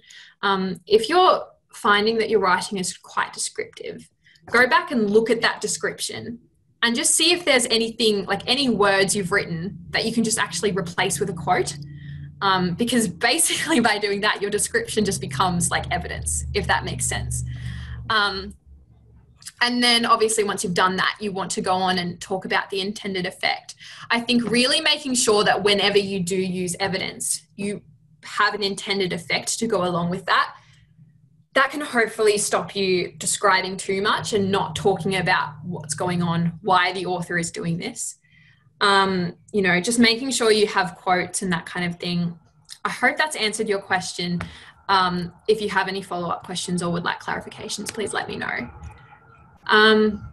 This is a question to both you and the volunteers. Is it too late for me? I didn't do well in my SACs. Does this mean I won't be able to get a good score in English or a good ATAR? Is Gypsy here? Yep. Would you like to answer this, Gypsy? Because I know you weren't super prepared for the exam, or you weren't quite sure. Would you like to give your advice? Yeah. Can everyone hear me? Yep, I can. Cool. Yeah, I wasn't a very good English student. I got to like term 3, 4, and I still didn't know how to write an essay. For reference, I graduated in 2018, so this wasn't that long ago. But I also had like big dreams because I wanted to go to Melbourne Uni, and you need a pretty good ATAR, like 80, 85 plus. So like about 2 weeks before the exam, I'm like, okay, let's see what I can do. I'm just going to try to like smash everything out and do the best I can in the next 2 weeks before my English, my English exam. Just try to smash it out. Now, I'm not a horrible student, but I wasn't like Susan, for example. Like I knew I was going to get a 40, but I at least wanted to get like a 30 or a 35, somewhere that would like land me like in a spot at uni. So like I just tried really hard, and what I did was constantly email my English teacher, and that's the thing what you have to like. That's something you really, really have to do. You need to email your English teacher and get constant feedback like that. And I swear, like if it wasn't for my constant feedback and my teacher, I really didn't. I really wouldn't have done well. Yeah. Yeah. So I guess my advice is just like you need constant feedback, because like you can't. It's not like math. You can't just look at the back of the book and see what your answer is. You kind of need to get this constant feedback. And I reckon every essay you do and you get feedback for, you are increasing your marks by like 2%, 3% at a time. Yeah. Thank you so much. I just like to point out too, that's really great advice. Actually, Gypsy, I don't know if you have a better way of explaining this mathematically, but your SAC scores are like moderated based on how your exam goes. So if you don't do well in your SACs, but you smash the exam, your SAC scores will go up. Yeah, no, for sure. So like, yeah, it's really weird. There's not really much time to like calculate, like to explain it, but even though it looks like your SACs are worth a certain amount and your exam's worth a certain amount, if you do well in your exam, your SACs go like way up. So you don't have to stress if your SACs are like pretty bad. And because it's like, I mean, basically it's just because like everyone has different SACs if you go to different schools, depending if you go to like depending, and if every school does different SACs. So like BCAR can't assess, oh, this was a hard SAC, this was an easy SAC. So pretty much you just like, don't stress. It's never too late for you. Just try your best and give it your all. Absolutely. Thank you, Gypsy. Quickly addressing, what if you do well in SACs and do worse in the exam? Well, then your SAC scores will go down. So don't get a false sense of security either. Do Jeff or Karen have anything extra they'd like to add? Because it is addressed to you as well. Just curious. Nothing more from my side, everyone.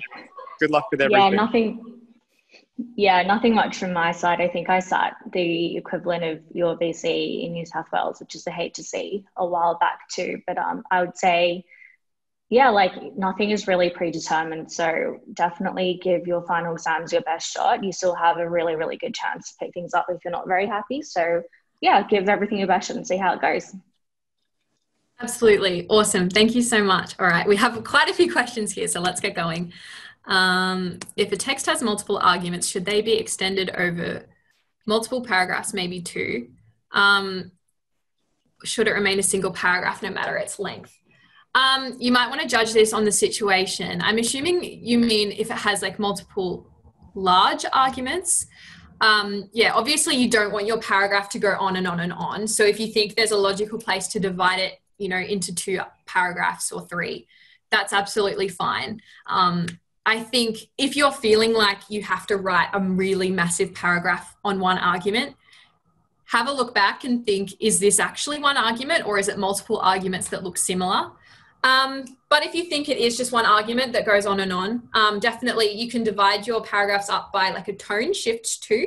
If you think there's a shift in tone, or if you think they like swap to kind of targeting a new audience, anything like that. So there's no kind of rules.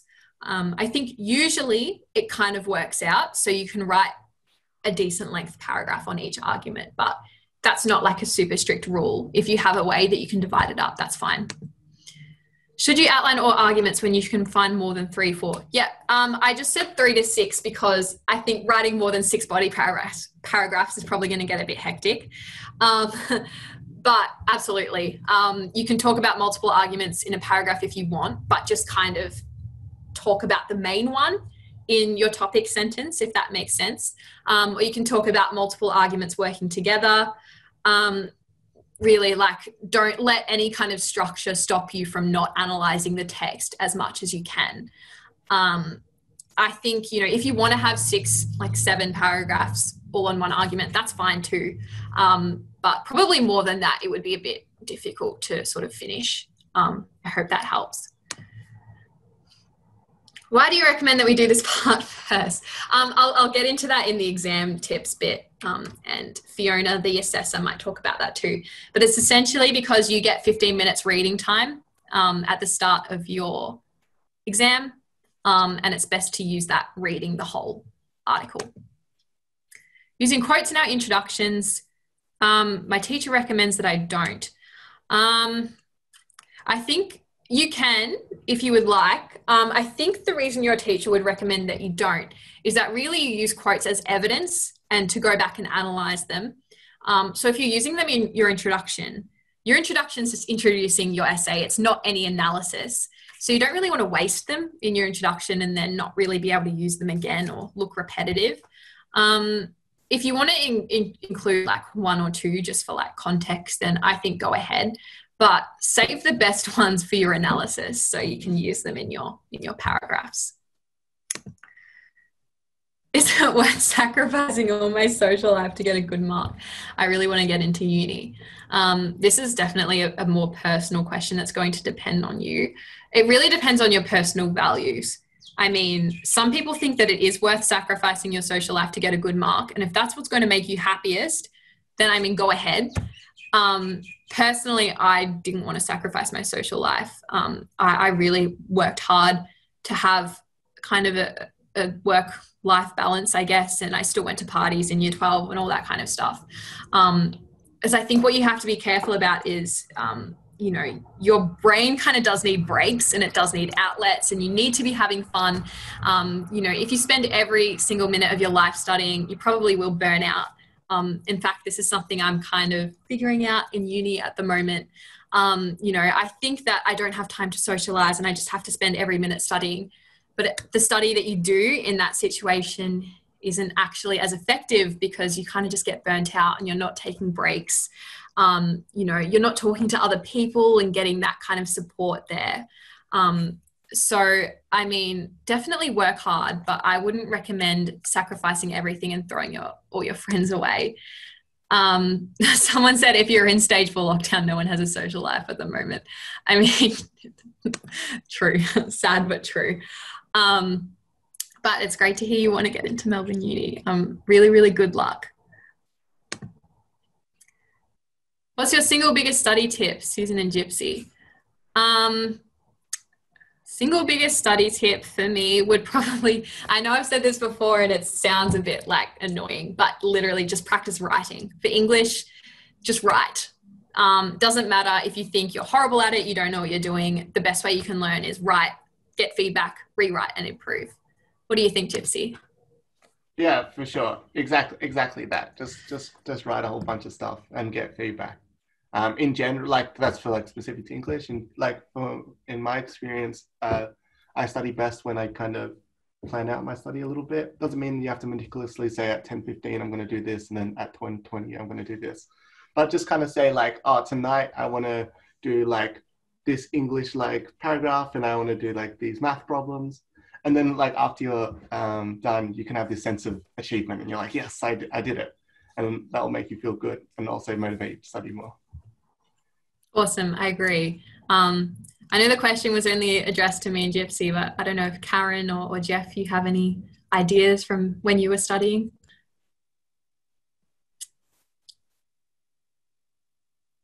Yeah, I'm happy to jump in. I think thinking about English was a while ago for me, but I did 4-unit English here in New South Wales, and what I thought was probably the most helpful was just to, I think just write a lot of practice essays and get a lot of feedback on them, because then you know what you're doing right and what you're doing wrong, and you can keep doing the things that you're doing right in the exam. So I think, just to get a really feel for which essays and which techniques are right, and getting feedback from your teachers. Awesome. Thank you so much. All right, we'll keep going. I am a little mindful of time, but I'll try to get through as many of these as I can. Does it matter if I only implement the image in one of the paragraphs? No, that's fine. If you think it's only relevant to that paragraph, that's absolutely fine. Obviously, you want to do an adequate amount of analysis. So if you think, you know, you've put it in one paragraph and, oh, I can write more about the image, put it in another paragraph too. But you don't want to be trying to like make connections where it's not relevant. Or even if you remember that quote that I had in there from the VCAA examination report, they said they don't really like people going on and on and on about the image. It's more, is it relevant? Have you linked it to the broader argument? What are you doing at university? My friends shouldn't say I shouldn't go into arts because they won't get a job, because I really enjoy it. I have experienced the exact same thing as you, don't worry. I was quite interested in law, actually. And pretty much I switched to Melbourne Uni at the last minute. I was going to do the arts law bachelor double degree at Monash, pretty much because I was interested in arts, because I did it in high school. I liked like history and all that kind of stuff. I was interested in law.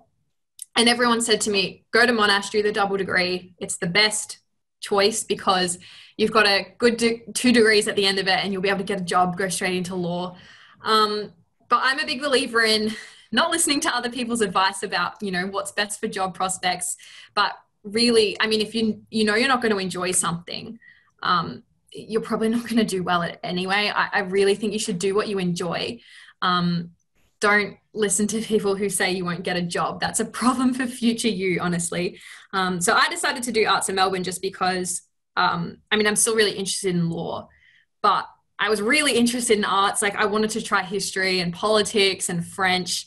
And obviously doing a double degree, I knew I wouldn't get as much time to do that because you're trying to squish 2 degrees into one and there weren't as many kind of subjects I'd get to do in arts. And there are a lot of pathways, you know, out of arts. I mean, if you look at kind of all our current, a lot of people in government right now, like they have arts degrees, especially where I'm from, you know, a bit more of like a regional kind of country town, I guess. People don't really know what an arts degree is and they just kind of think I want to be a teacher and they don't think of any other career pathways out of arts, or they think I'm doing painting. But, you know, arts covers so many things like economics and history and politics and international relations and sociology and anthropology. And I really, really think that if you enjoy it, you should do it. Once you're in the university and you're exposed to people who are doing the same thing, you'll really realize how many different avenues that you can go into after your degree. You'll realize, I guess, if this is really what you want to do, it'll help you figure out what you like. I mean, and if you get into arts and you don't like it, you can just swap your degrees as well. Like people do it all the time. So I would say go for what you enjoy. Does each argument have its own audience and tone? Probably not audience. Usually audience is a bit more stable throughout the article and it's an overarching thing, but look out in case you think it's changing. Tone often shifts with argument, but not always. So tone can definitely be an overarching thing too. Do we need to name the persuasive technique? No. You can just describe it and its intended effect. Sometimes it actually comes across more sophisticated to just describe it rather than just, you know, pick it out and name exactly what it is. I'd say probably do a mixture of both. Are you available to offer us feedback on our essays? I'm not 100% sure about that. If you have any questions or you'd like help, maybe talk to Annie or Jane or someone from Skyline who's your usual point of contact, and ask them, because I'm not allowed to like give out my personal email at the moment or things like that. And obviously if I had like 100 essays suddenly sent to me, it would take me quite a while to get through. But I do really enjoy offering essay feedback. I would be more than happy. I'm just not 100% sure how that would work. So maybe follow up with someone from Skyline and ask them what the deal is.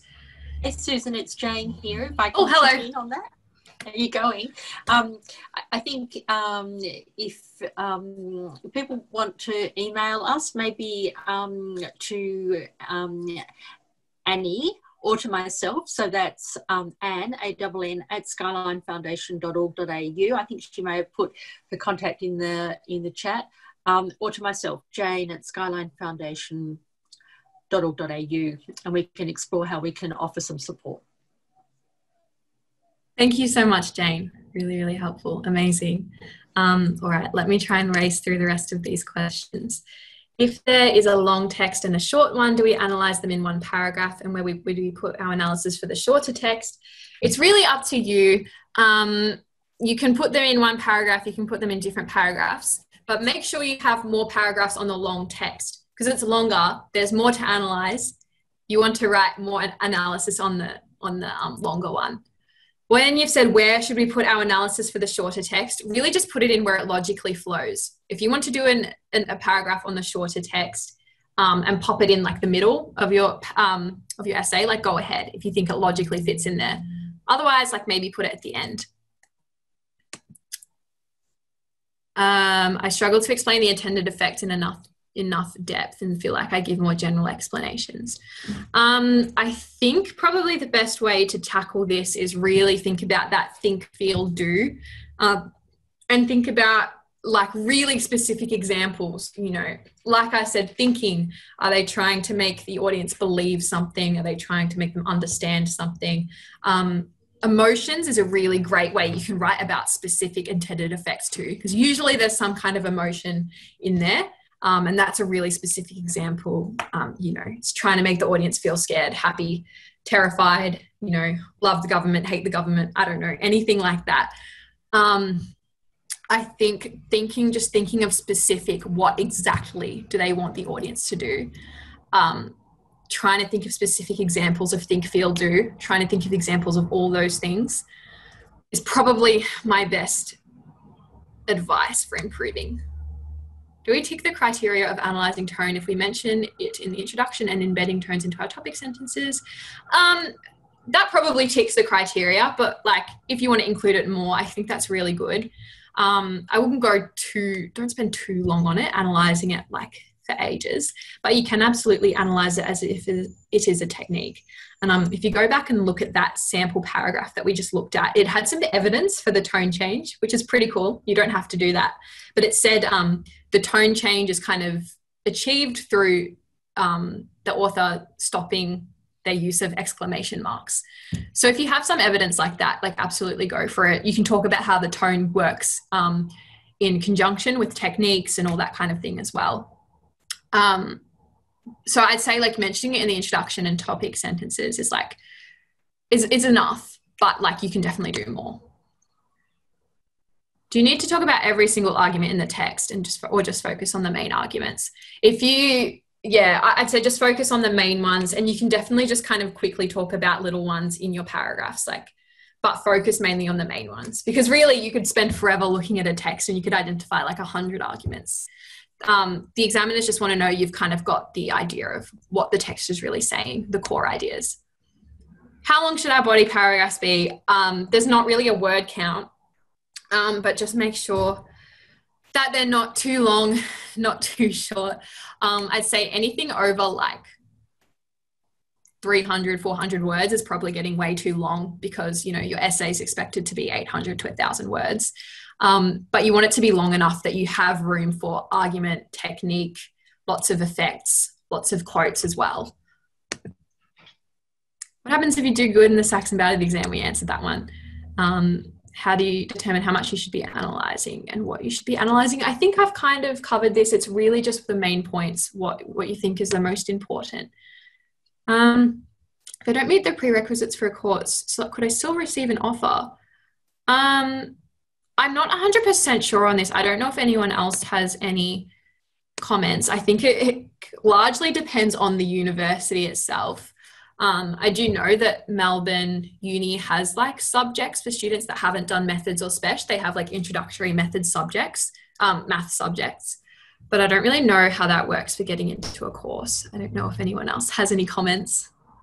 Susan, can I add a couple of words here?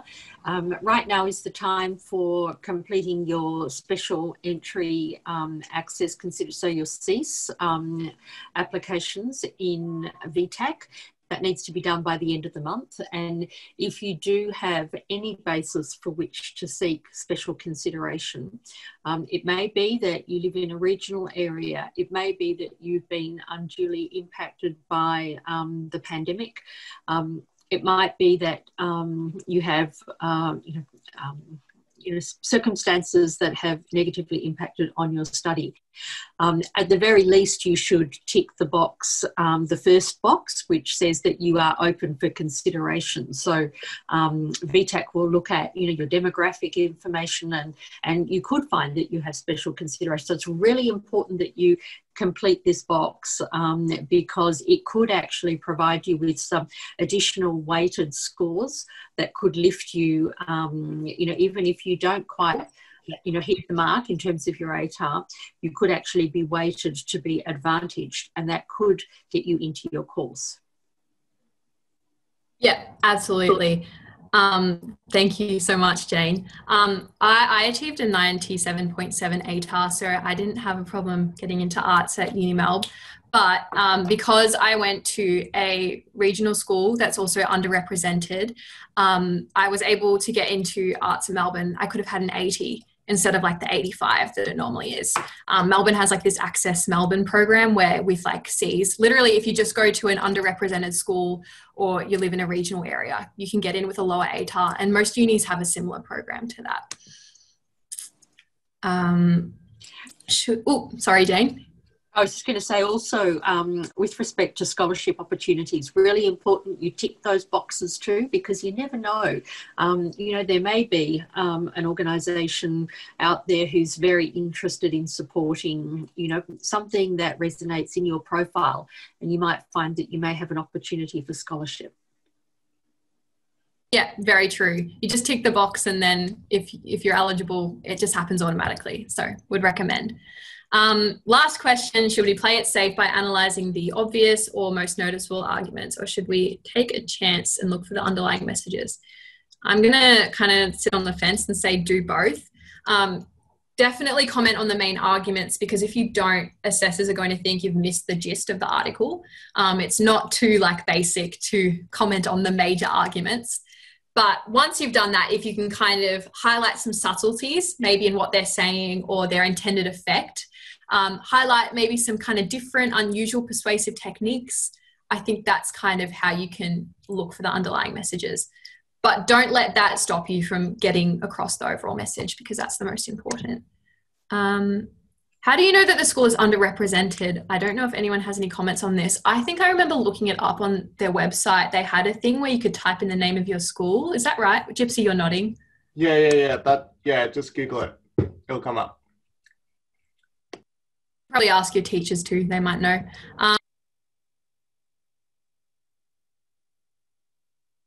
Susan, you muted yourself. Sorry. I was just saying that's it for the questions. Go have a 5-minute break. I'll see you at 12:01. Go get a snack, have a stretch, get ready. We're going to get into text analysis. And while you're on a break, I'm just going to chuck on another one of those amazing UBS videos.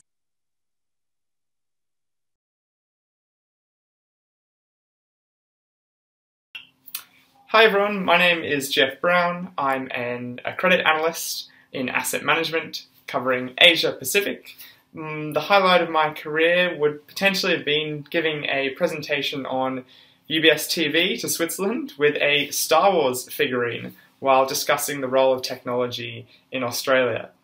I think my pathway to UBS was quite interesting. I came not only from a finance and economics background, but I also had physics and earth science. If I was to give myself some advice back in year 12, it would be 2 things.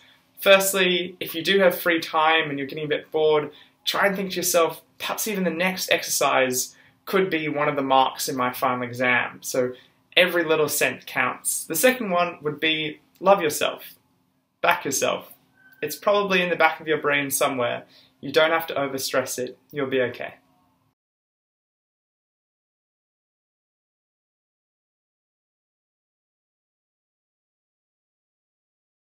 Hi, my name is Alicia and I'm an investment banking analyst at UBS. and I'm a graduate this year, so it wasn't too long ago. I was also in year 12 doing exams, sort of wondering what university would be like and what my future career might entail after university. And I think the best advice I ever received from one of my teachers at school was just to keep doing things that you enjoy and genuinely like.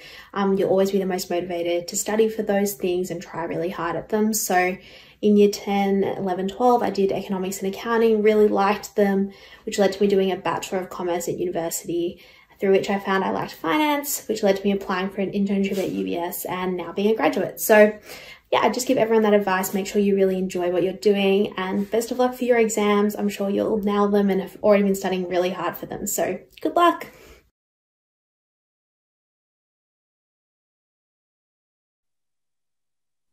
All right. I think we will get started on analytical text response. So as with argument analysis, I'm splitting this in two. So firstly, we're going to look at how to read and analyze your text, what to look for.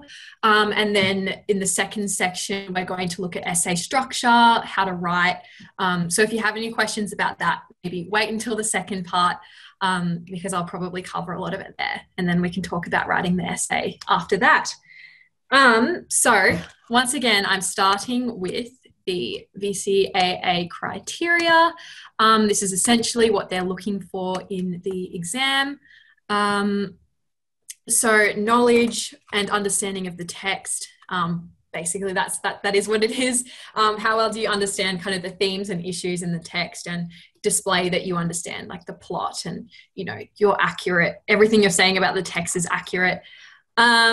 Development of a coherent analysis, so the quality of the analysis in your essay.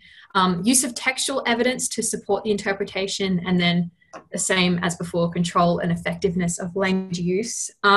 So in this section, I'll mainly be covering the first kind of dot point about understanding the text and how to make sure you really understand your text. But also I'll cover a bit of the evidence stuff as well, because I'll show you kind of what to look for and what you can use as evidence. I can't really cover your individual texts. I can't remember exactly how many there are on the text list for year 12, but I think there might be around 15-ish or 20, I don't know. But it's just too hard for me to, obviously, you're all doing different texts at your schools.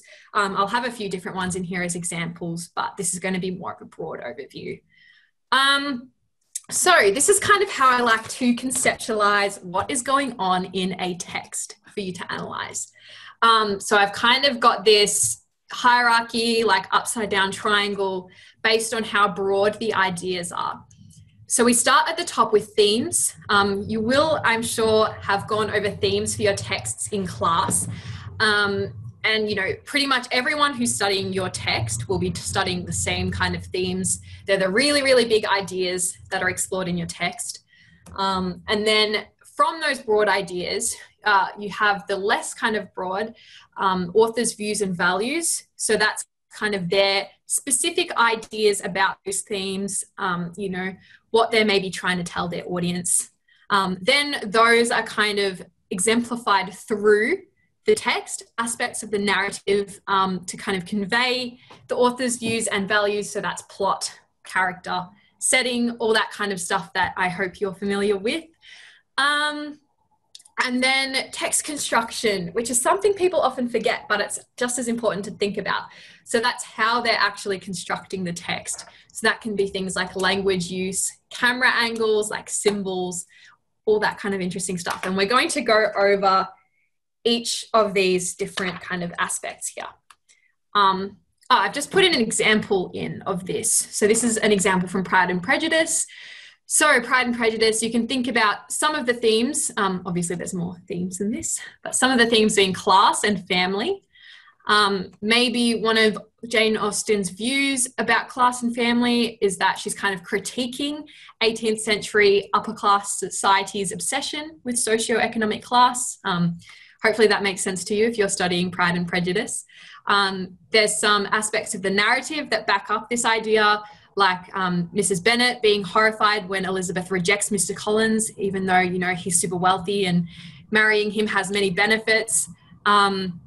Also, the setting obviously explores this idea because it's set in like 18th century upper class England. There's this entailment law about inheritance, which hopefully you're familiar with if you're studying that text. And then there's actual like language kind of techniques that Jane Austen uses to further that point. She uses a lot of satire and characterization of certain characters.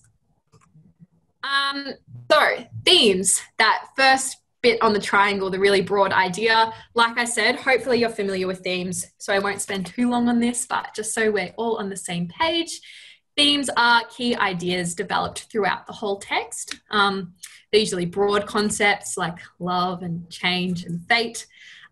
So it's best to use these to kind of guide your analysis, link ideas together, helps you kind of think about what you're looking for in the text, exactly what sort of examples are going to be relevant to you when you're writing about this text. So if you've studied, you know, a text and you know one of the themes is love, that really kind of gives you a jumping off point where you can go back to your text and think, right, like how many examples of this can I see? How do they link together? All that kind of stuff. Then we have the author's views and values. So like I said, this is their more specific ideas about themes. We'll come back to this, but basically this is kind of what you're basing your essay on. You're really kind of making an argument for what you think the author's views and values are. So for example here, in Toni Jordan's 9 Days, one of the key themes is this kind of like gender and stigma and shame. And you might think from reading her, her book that some of her views and values about this theme is perhaps the stigma surrounding women's sexuality can have devastating consequences. Societal ideals and expectations of masculinity can be toxic and damaging. Women have far more freedom in the modern era, however, some inequalities remain. So you can see these are more like fleshed out specific ideas about the themes of like gender and shame. I've just put a dot point down the bottom. You don't need to be literally certain that Toni Jordan was trying to get these exact ideas across when she sat down and wrote her novel. You just need enough evidence to kind of justify that's what you think the point of the text is. And we'll talk a bit more about that later. So how do you figure out what the author's views and values are? You look at the evidence, which is these two sections here, what's going on sort of in the text and then how they've kind of portrayed that. So first of all, we're going to look at sort of aspects of the narrative. So I'm sure you're all familiar with plot. Again, I won't spend too long on this because it's usually the first thing or easiest thing to identify. But these are some useful questions you can ask yourself to kind of think about what's, you know, some good examples to use from the text, what's important, what should I be looking for? This third question's a good one. Is there a denouement? Some interesting meta language for you. Does anyone know what a denouement is? Would they like to chuck it in the chat? Can anyone tell me, no Googling, can anyone tell me the definition of a denouement in literature?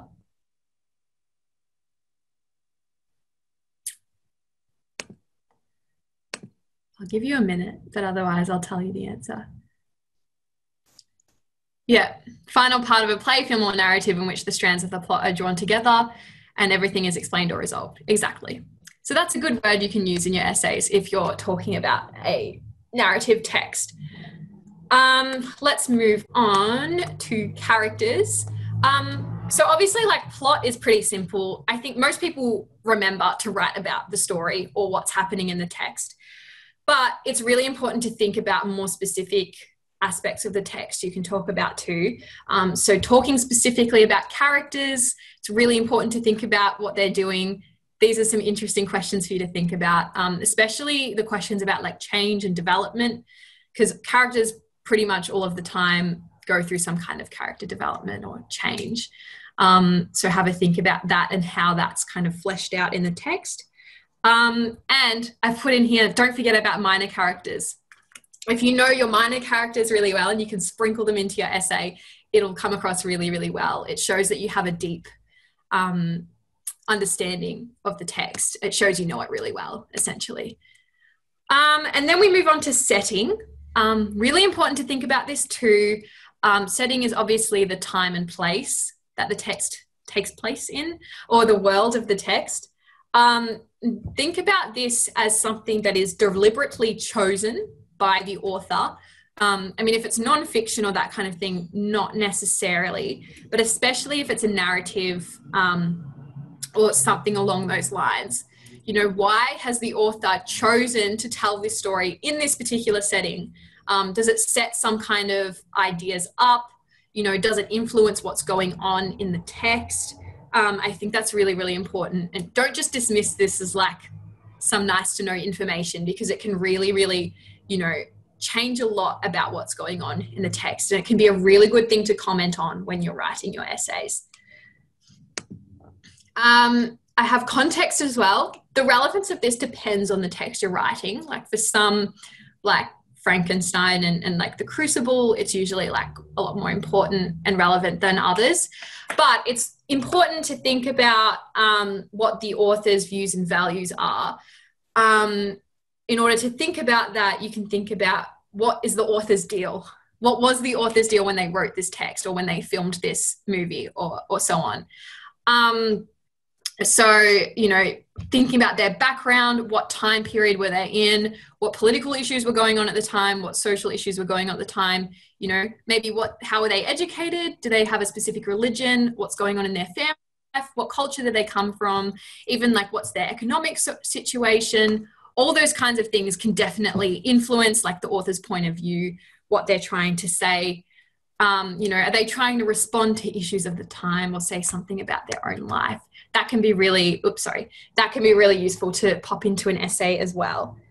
And then last but not least, we have text construction. So this is really, again, talking about like the nitty gritty of how the authors kind of get these ideas across.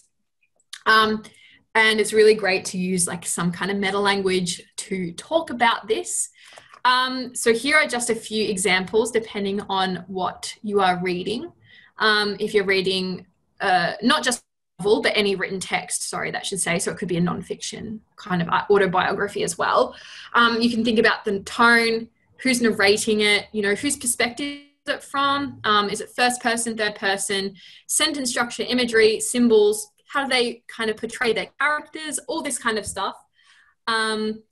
And then obviously film, hopefully if you're studying a film, you'll be kind of familiar with all this stuff about camera angles and soundtrack and all those different types of things. That's definitely an element of construction that you can comment on in an essay. And then I have some ones here for plays as well, and also for poetry. So definitely chucking in this kind of meta language. And again, this is not an exhaustive list, like talk to your teachers or go do some Googling if you don't have, if you don't have a list of like meta language that you can use to describe these features. You know, using like the proper language to talk about it really looks good in an essay. It's really, really strong. And here's just two examples of what that might look like. So this first example is from the novel The Lieutenant by Kate Grenville. And it's talking about chapter structure, which is definitely something you can talk about.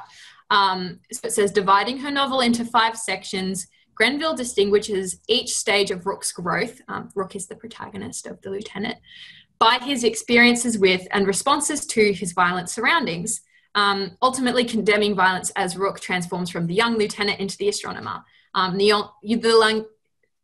young lieutenant is the name of one of the chapters, and then the astronomer is one of the later chapters. So chapter, like how your text is divided up into chapters and what those chapters are called, totally you can use that as evidence. If you think that's significant, talk about it. And we have an example from Rear Window as well. This is an excerpt from the examination report from last year. So it talks about like set, script, you know, all that stuff that goes into constructing a film as well. And what I think they said about this response and many responses in the study design was that they really, really like when students use like meta language to talk about this stuff. So really, I can't stress enough, like know your meta language, you know, all the things, the proper words to talk about this kind of stuff, chuck it into essays, looks great. That was a very, very brief kind of overview of the things you need to look for in an analytical text response. Went through that super quickly, but I hope that kind of gives you an idea of what to look for. So to kind of summarize, you use these kind of parts of the triangle. So you use aspects of the narrative or the text, plot, characters, and setting, and then how those ideas, the plot, setting, and characters are like demonstrated through text construction. Use that to come up with arguments about the themes and the author's views and values. And that's all I have for this first section of text analysis, just a very broad overview. Obviously, I wish I could do more and go into every single text, but that would take a billion years. So I'm just going to head over to Mentimeter once again, but just bear in mind that if you have questions about like essay structure, I'm going to cover that after this. So let me just pop over and see if there are any questions.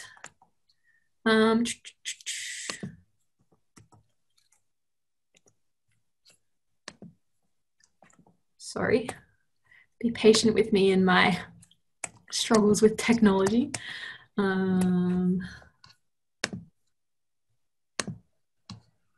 Let's share this screen. Okay.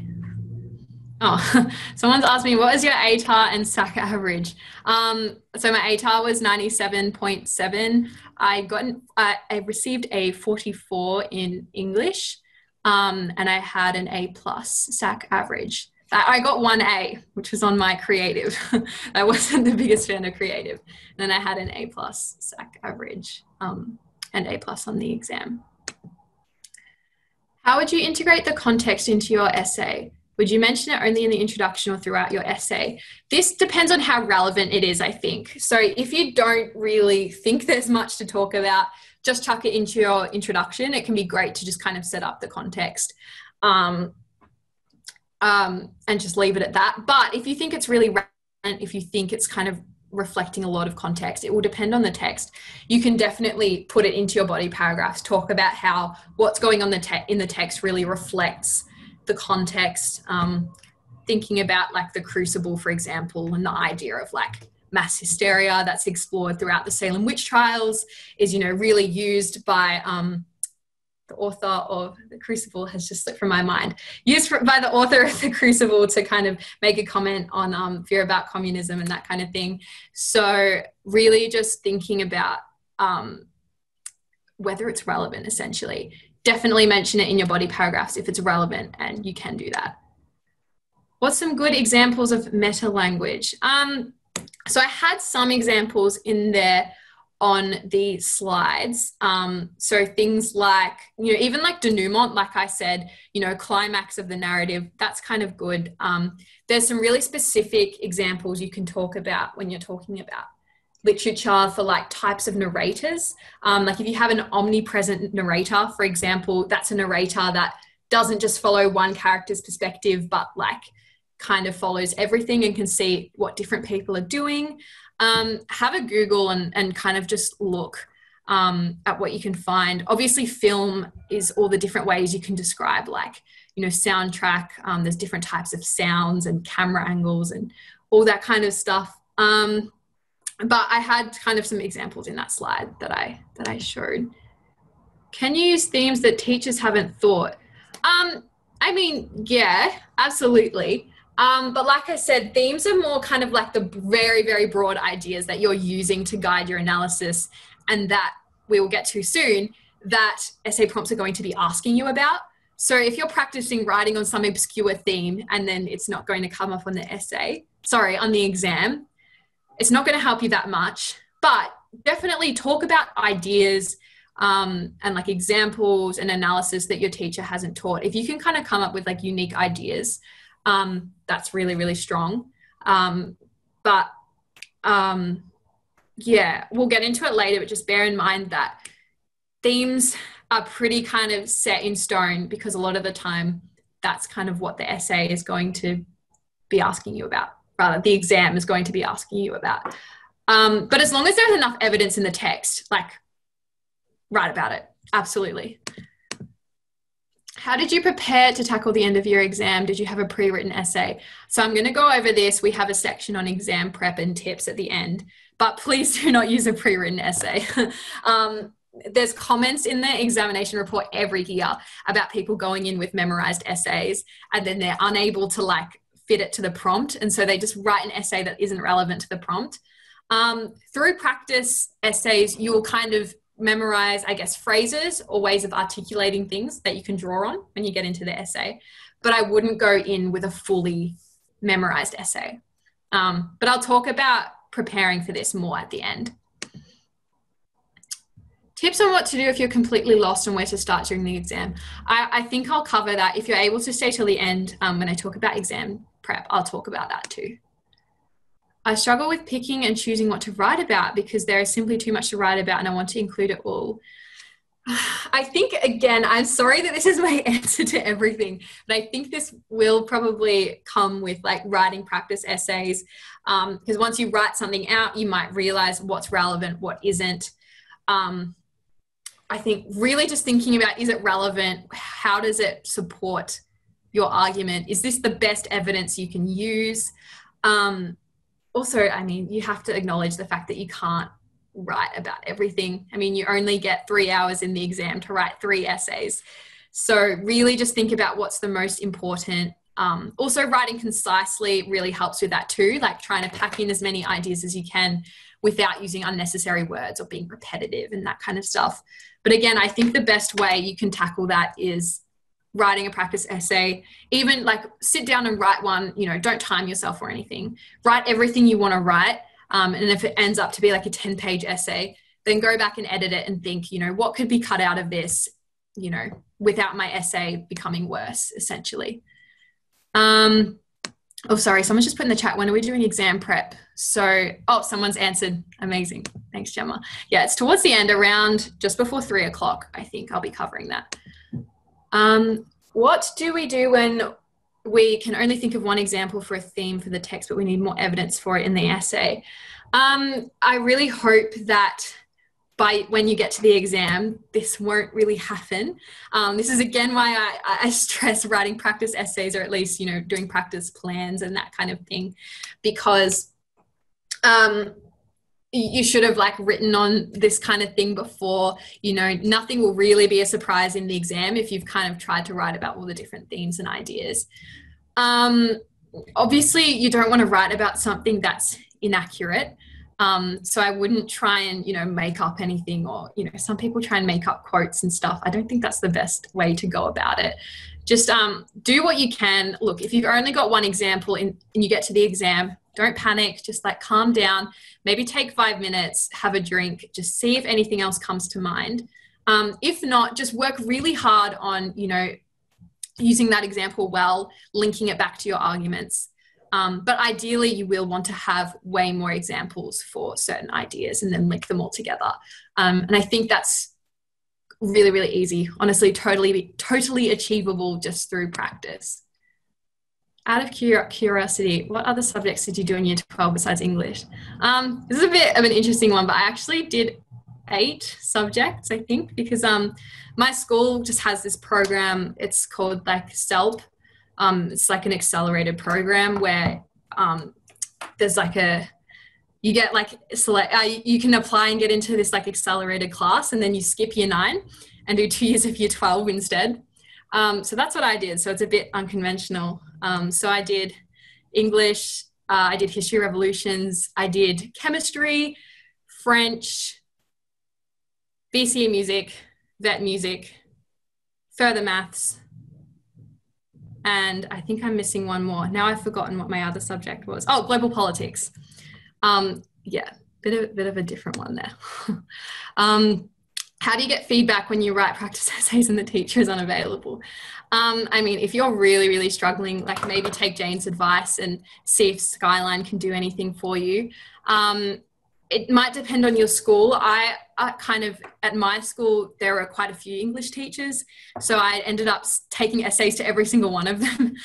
You know, once one teacher got too busy with essays, I'd go to a different teacher. Obviously, it's not the same, but even if you're comfortable, get your friends to read your essays. you know, obviously they're not going to have the same expertise as an English teacher, but even just, you know, getting someone else's opinion, asking them if they think it makes sense. I know not everyone's going to be comfortable with that, but at least getting someone else to read it, I think can be helpful. That's pretty much what I would say to that one. Do you have a preference in taking notes digitally or physically?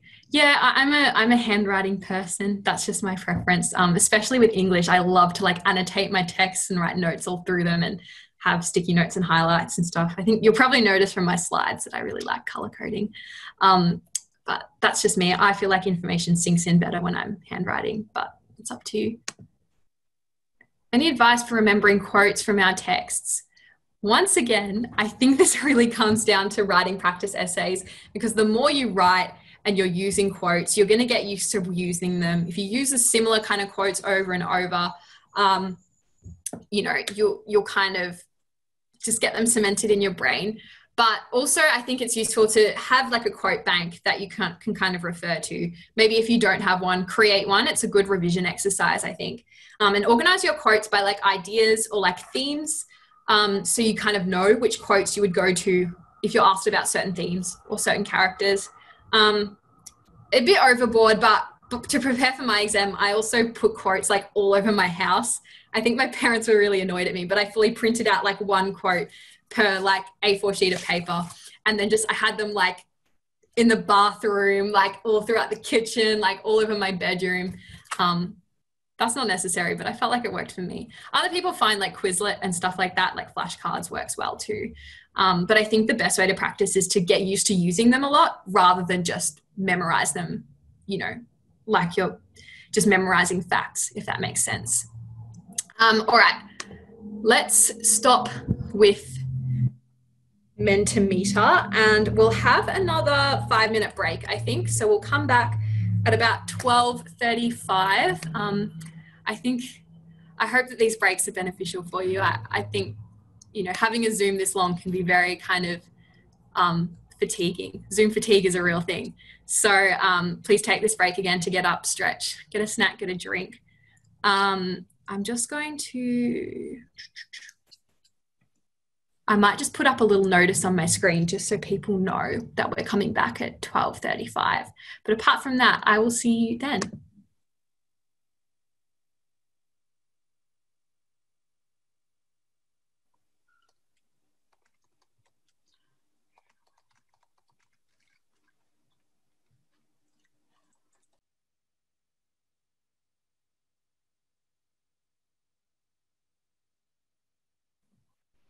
All right, welcome back. Is everyone here able to see my screen and everything? Ready for some analytical text response essay writing? Cool. Thank you for letting me know. Let's get going. So I've just put the criteria in here again, just to remind you, this is what assessors are looking for. So obviously at the moment in this part, I'm now going to be focusing more on developing a coherent analysis in response to the topic. And also use of textual evidence again. And then obviously I'll talk about some language tips as well, you know, how to write formally, you know, spelling, all that kind of stuff. So in terms of coherent analysis, the most important thing that I'm going to start with is answering the essay prompt. So I'm sure you're aware, but if you're not, for section A on the exam, which is text analysis, you get given 2 prompts to choose from, and then you choose one of those, and then you write about your text. And year after year, examiners are always commenting on people not answering the question in full, you know, taking the question, twisting it and writing about their own thing, ignoring certain parts of the question. I've got some excerpts here from the past 2 years. Students must answer the actual question posed. This is of critical importance. It was disappointing to see clearly competent students failing to address the set question or twisting its meaning to suit their own purposes. The wording of the topic should be closely considered so that the whole proposition is fully understood. Lower scoring responses did not define the term sharply enough or ignored them. Students cannot be dismissive of portions of a topic nor effectively rewrite the topic to suit their own preconceived approach. And I mean, this is why memorizing an essay and using that in the exam is not the best way to go, because you can't predict what the topic is going to be on the exam, and you want to make sure you have the ability to answer every single aspect of the essay prompt. So we're going to talk about that for a bit, and talk about how to break down an essay prompt essentially.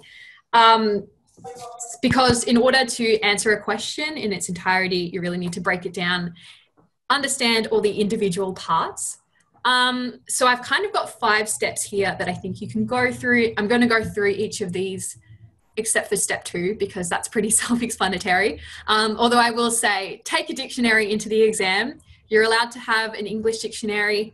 You know, I thought I didn't really need one because, I don't know, I thought I had a pretty good grasp of the English language, but I was really grateful that I took it in. It just makes you feel so much more secure and safe and prepared, that you know if there's a word in the analytical text response, in the argument analysis, anything, if there's a word you don't understand, you can just look up the definition in the dictionary. So definitely take one with you, whether or not you think you know every word in the English language. You know, it's better to have it than not have it.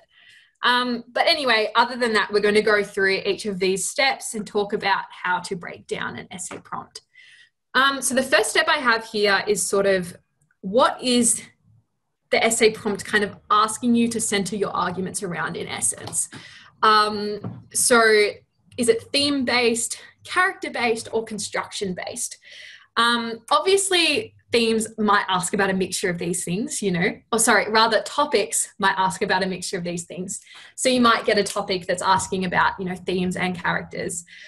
But I've divided it up this way to help you really understand what exactly the question is asking about, and therefore what you're going to want to focus on in your arguments and your contention. So we can see I've got 2 examples of theme-based.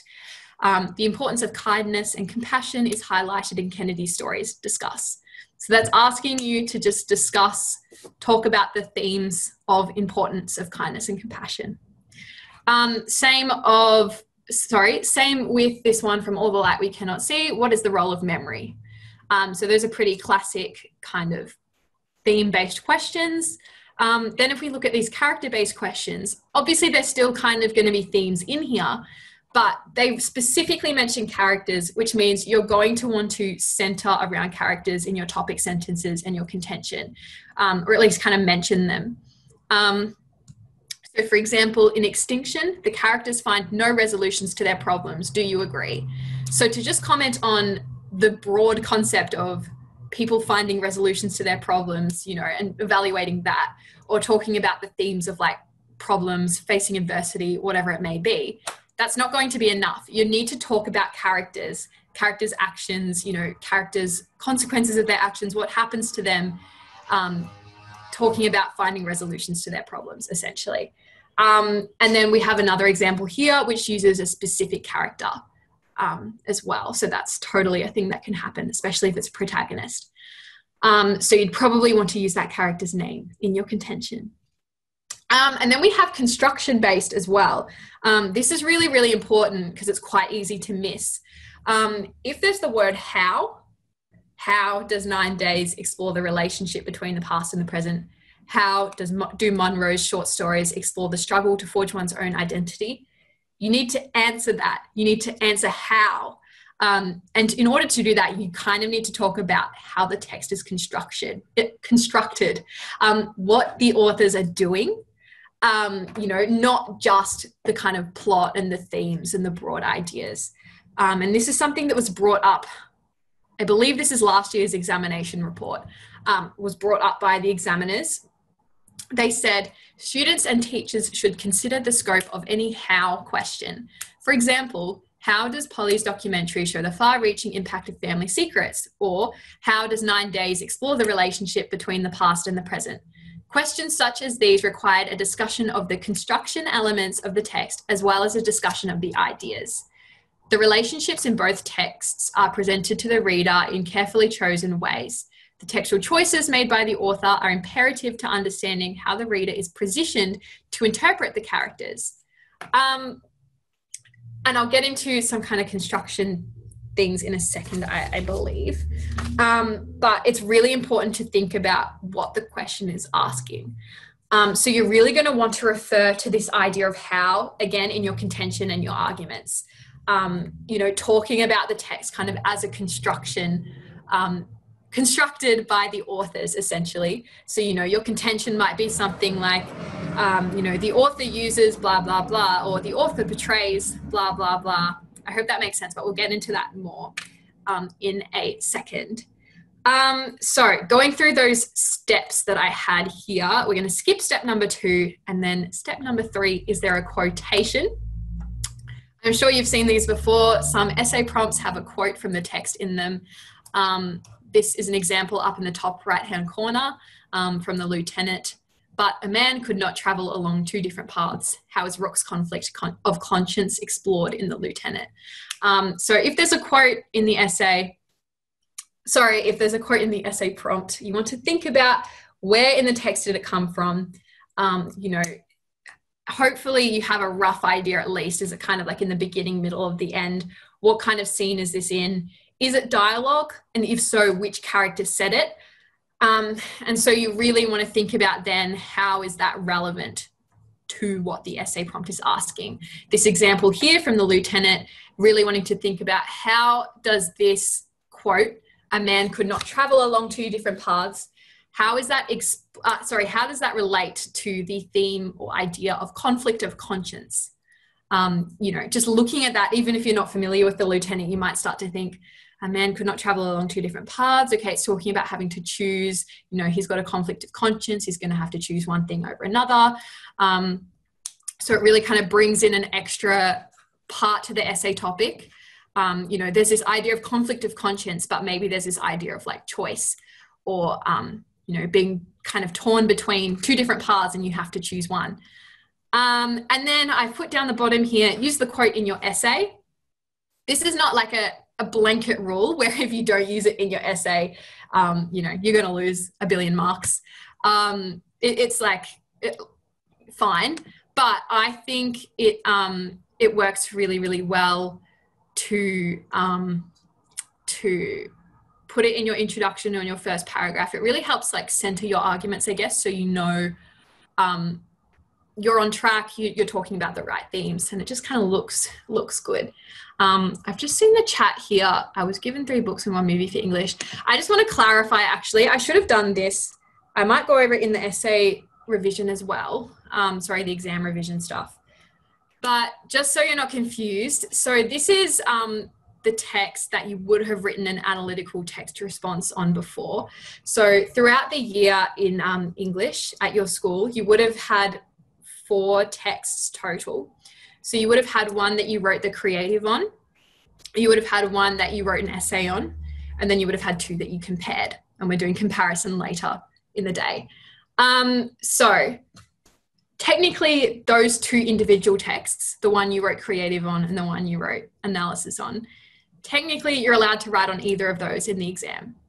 But you won't be asked to write creative in the exam. The only task will be writing an analytical essay, which is what we're talking about now.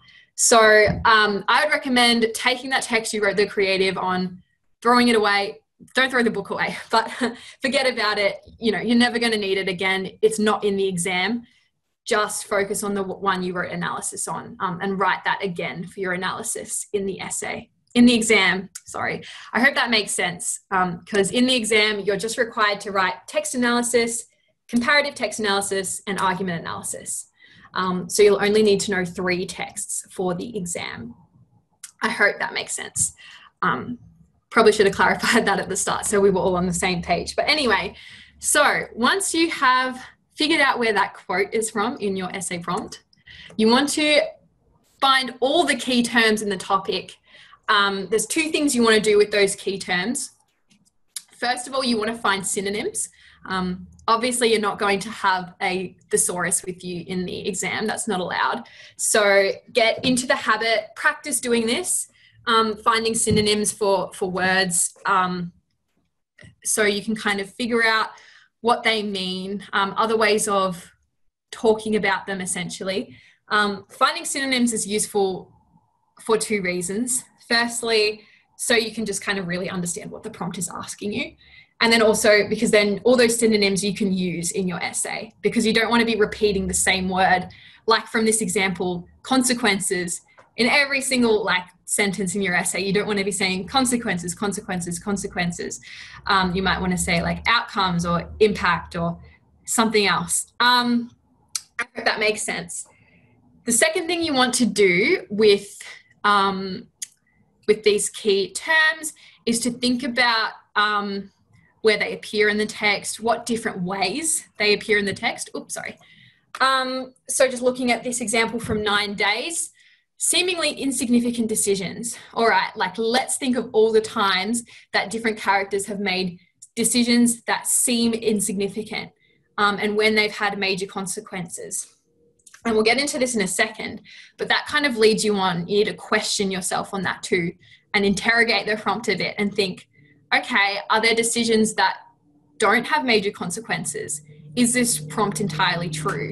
And that leads me on to the next kind of, the next step, the last step in the breaking down a prompt kind of guide that I have, which is there something that isn't always true? This is a really, really important, one of the most important things to look out for in your essay topic. Don't assume that this proposition or the statement they're giving you is 100% true, especially if they give you an instruction word like discuss or do you agree or to what extent. That's really inviting you to kind of interrogate the prompt a bit, make an argument, but consider both sides. So here are 2 prompts that I think demonstrate this quite well. Pride and Prejudice suggests that marriage is about security rather than love. That's a big blanket statement. To me, immediately, that makes me think, surely this can't be the case for all marriages.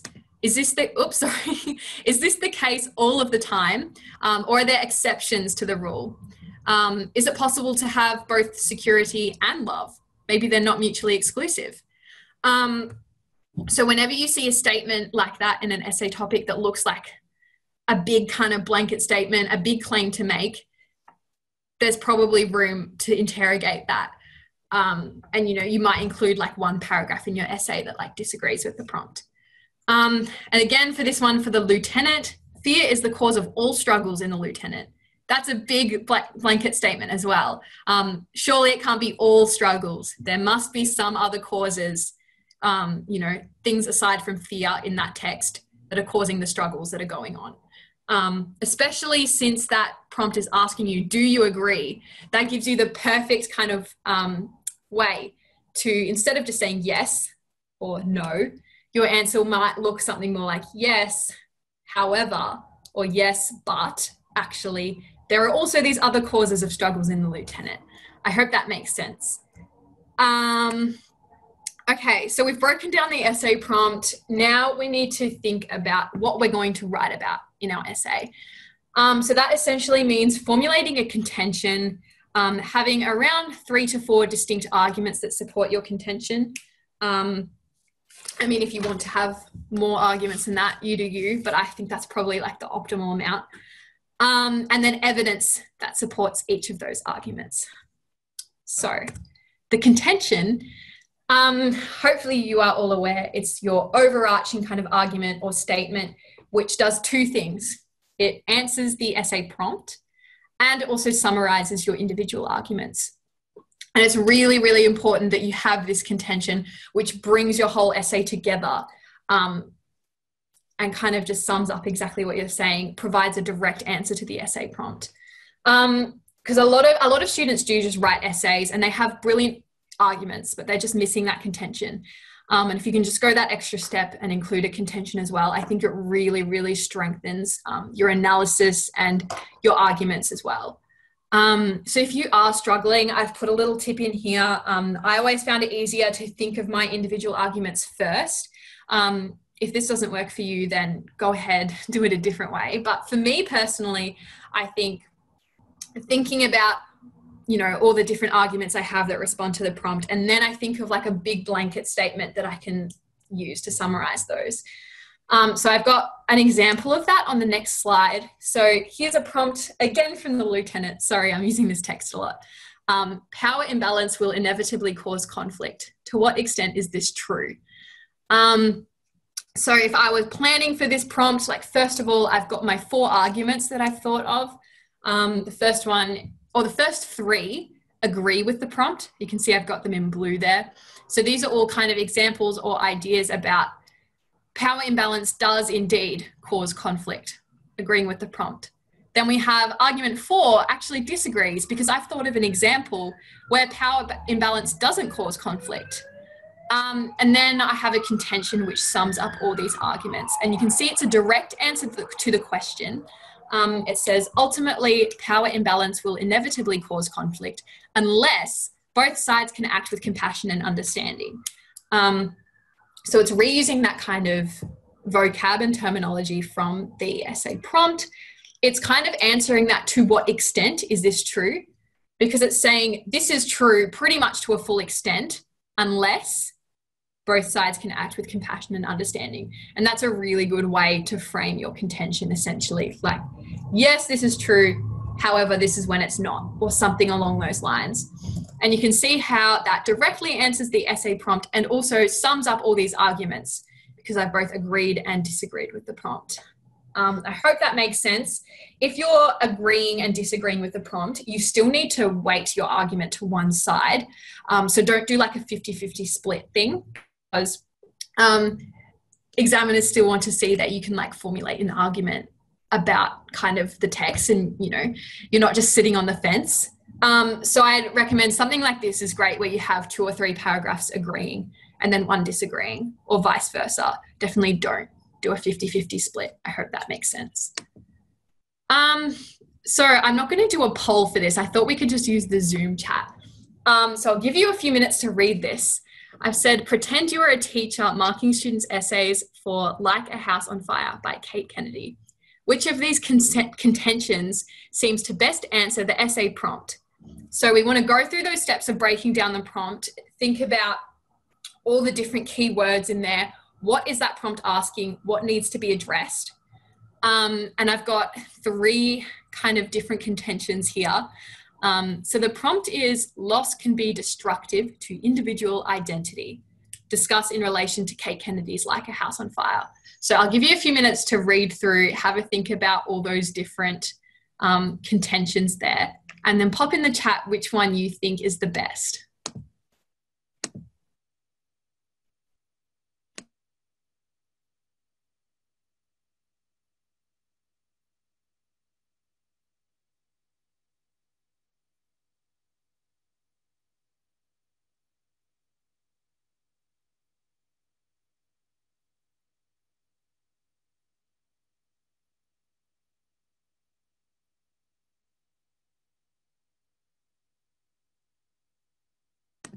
All right, a lot of you have got it. Amazing. No one's guessed the wrong answer. I guess that's the benefit of seeing everyone's answers in the Zoom chat. But no, you're all amazing. I'd love some people who are commenting right now to add a further comment in the chat and tell me why you picked B over the other ones. Either tell me what's good about B or what's not good about A and C.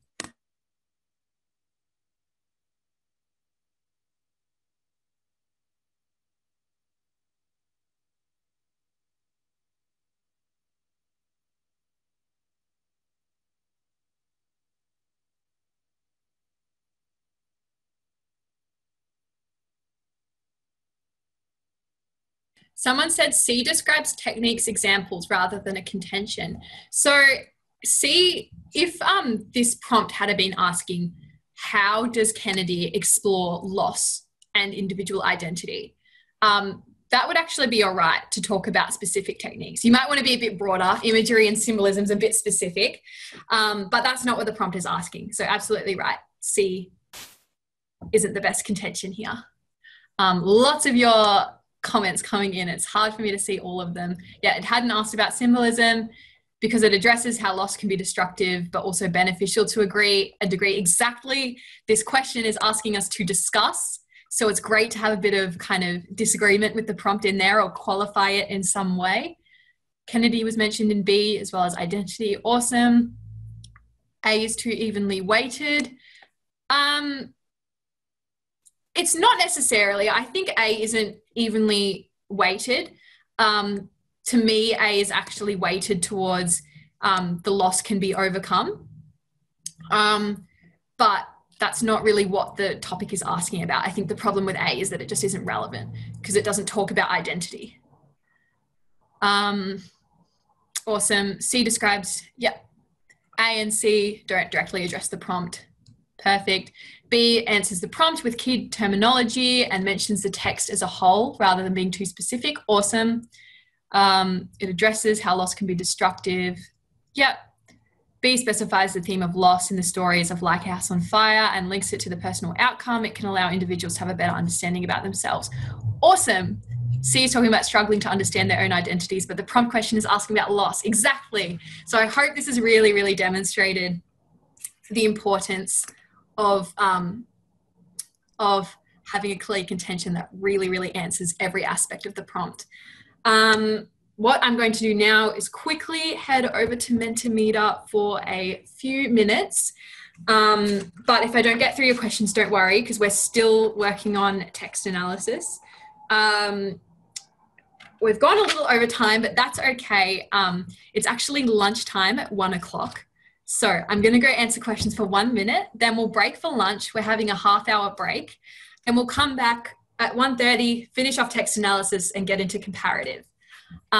So let me quickly jump onto Mentimeter just in case there are any immediate questions. And then we will head right into lunch.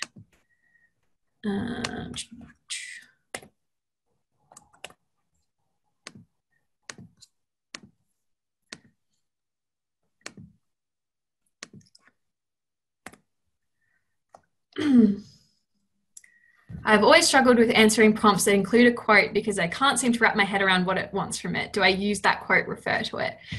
You don't need to refer to it more than once, but use it, absolutely. Use it in your introduction or your first paragraph if you can. Essentially, they're giving it to you just as an alternate way of telling you the themes they want you to explore.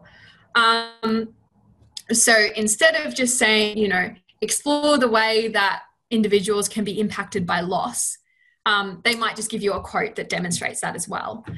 So it's really just thinking about what are the key ideas in that quote, and that's kind of what you need to write about. I hope that makes sense.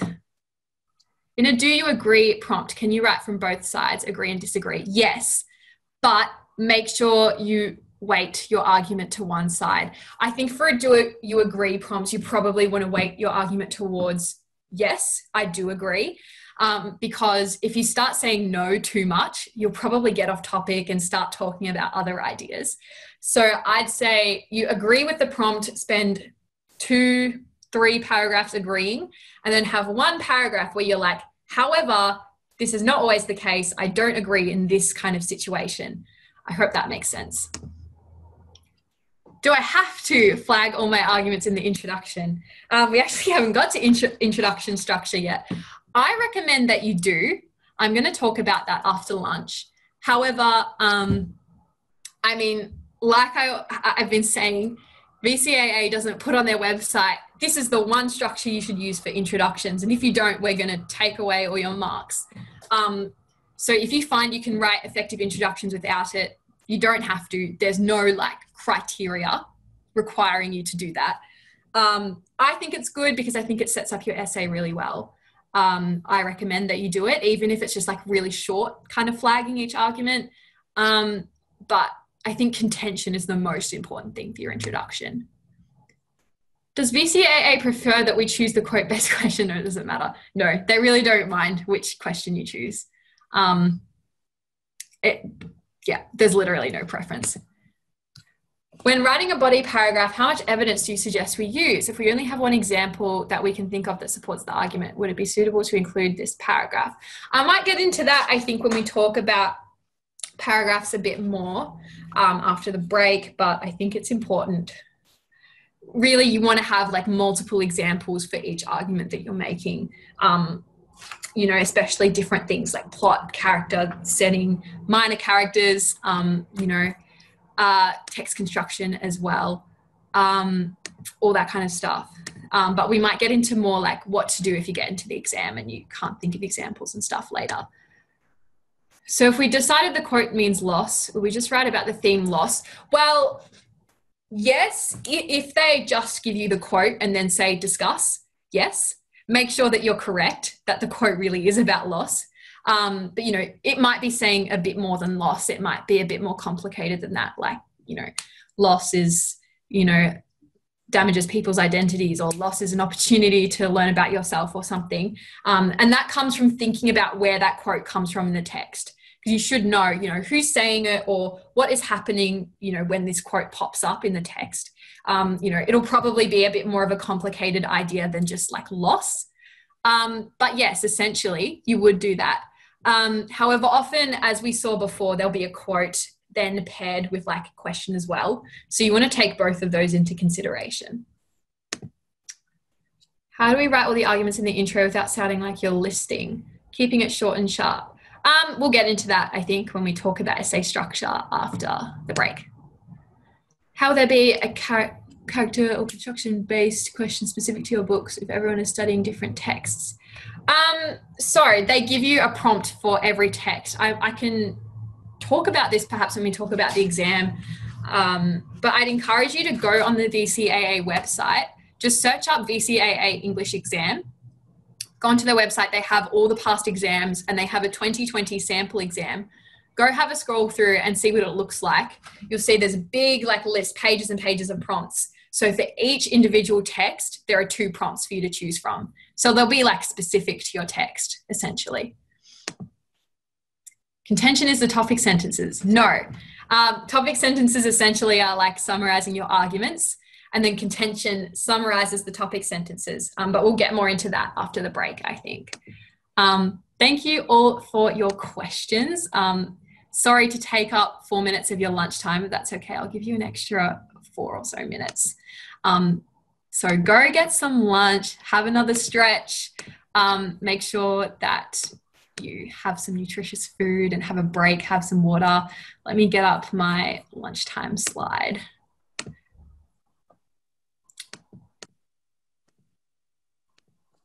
Here we go. Right. Thank you for being here for the first 3 hours. I can't believe it's been nearly 3 hours of Skyline English Revision series. Don't leave the Zoom call if possible. Just keep your cameras off and mics on mute.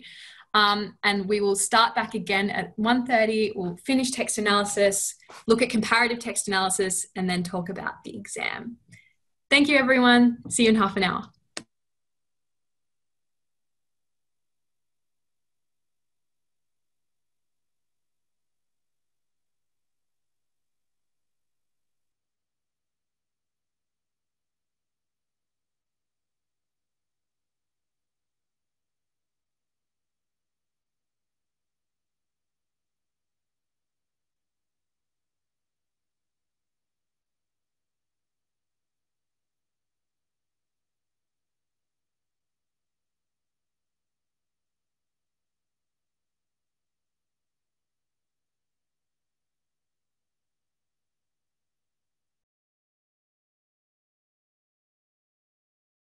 Hi, I'm Boswell and I'm currently a third-year cadet at UBS. My role is a quantitative analyst in the equities division and my responsibilities involve algorithmic trading and data analytics. My biggest career highlight has been the opportunity to learn a lot about both the business and technology as it ties in directly with what I'm currently learning at university. I study maths and computer science, and during high school I really enjoyed maths and physics. The advice for students sitting the exams is to just relax and don't let your results define you. If you've already put in effort throughout the year and consistently studied, then you're pretty much guaranteed to do well.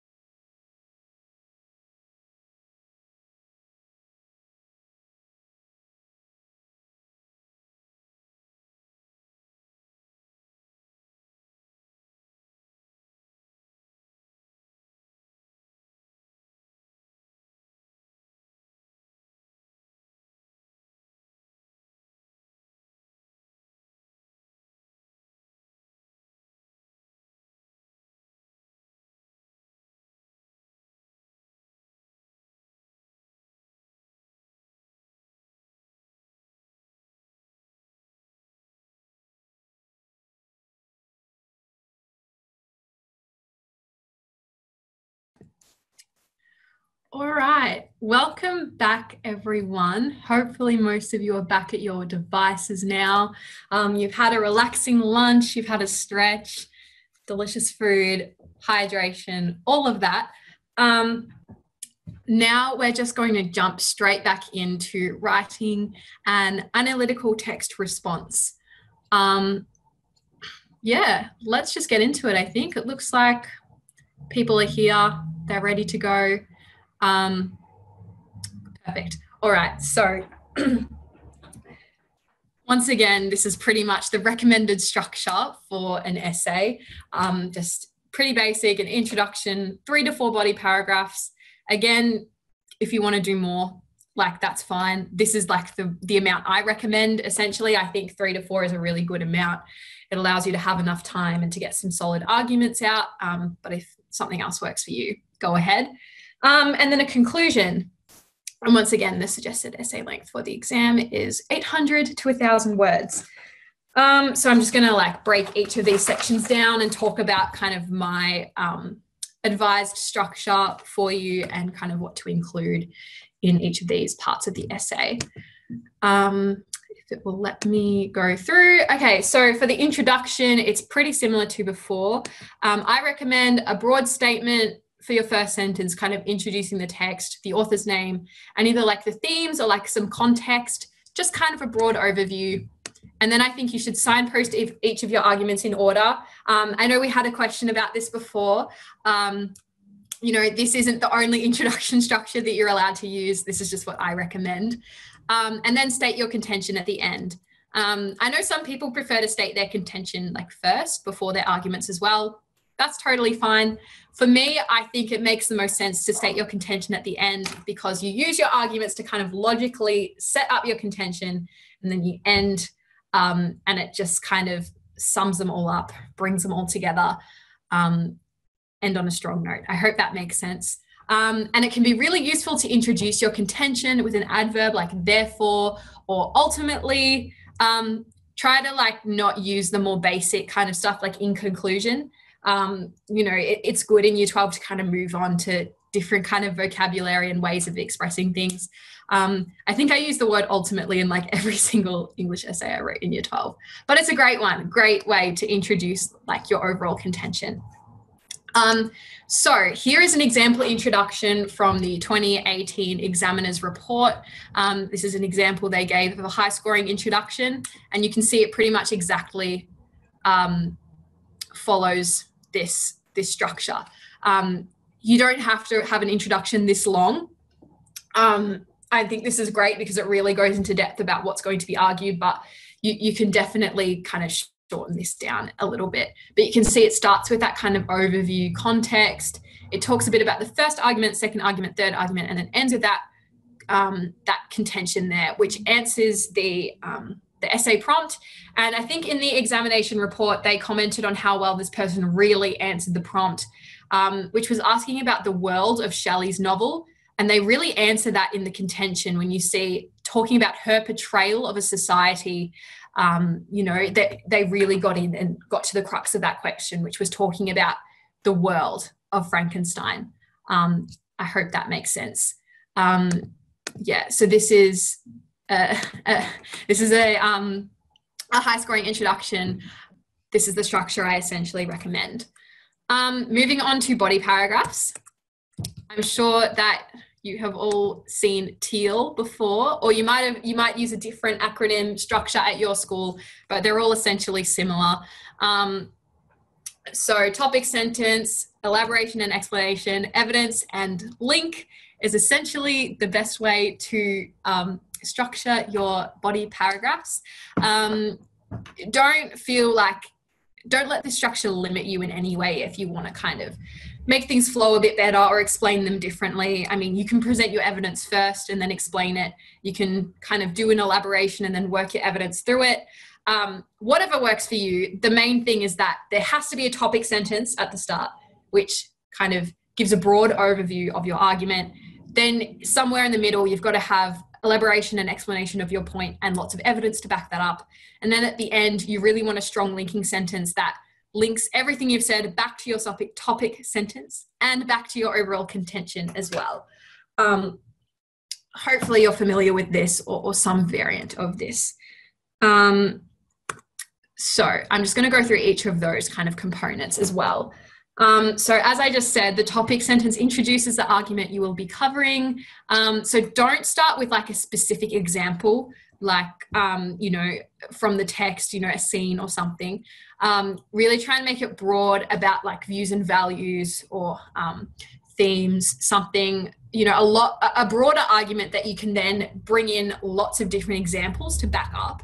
Because if you start with a specific example, I mean, first of all, an example isn't an argument, but second of all, it really boxes you in and means you actually don't have much to write about and draw connections between.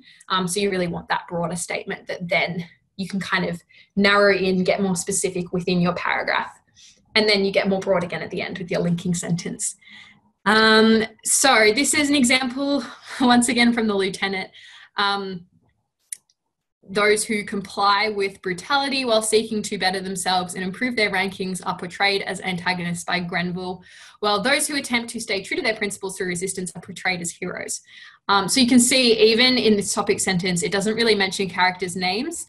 You can mention characters' names sometimes, especially if the prompt is asking about specific characters. But this is also a great way to make it a bit more broad, and it allows then in your paragraph for you to mention multiple characters and different examples. It's much more of a broader kind of blanket statement about the the general kind of themes, views and values that are going on in the text. I hope that makes sense. Feel free to post some questions in Mentimeter if it doesn't. So then after we have our topic sentence, you want to elaborate and explain. Pretty much that involves identifying an example in the text, explaining why it's important. And then obviously I've kind of got the evidence in here too. It's kind of all integrated into that elaboration as well. So this is essentially where your analysis comes in. So for evidence, I've just said incorporate quotes that demonstrate the idea you're discussing. The same kind of idea goes for what I said before about argument analysis is, you know, trying to integrate them smoothly into what you're writing, you know, treat them as just words in a sentence rather than like a big quote that you have to introduce. Just kind of slip them into your sentences. It comes across really smooth and kind of eloquent that way, I think. And just like a reminder that obviously if you're writing on a film and you want to talk about something that there is no dialogue for, evidence can include like kind of a description of, you know, what the camera's doing or what's going on in the scene or what people are wearing or something like that too. Those are both different types of evidence. So let me just move on to the next section. Again, going back to what we were saying in the first section, remember that there are many different types of evidence that you can introduce.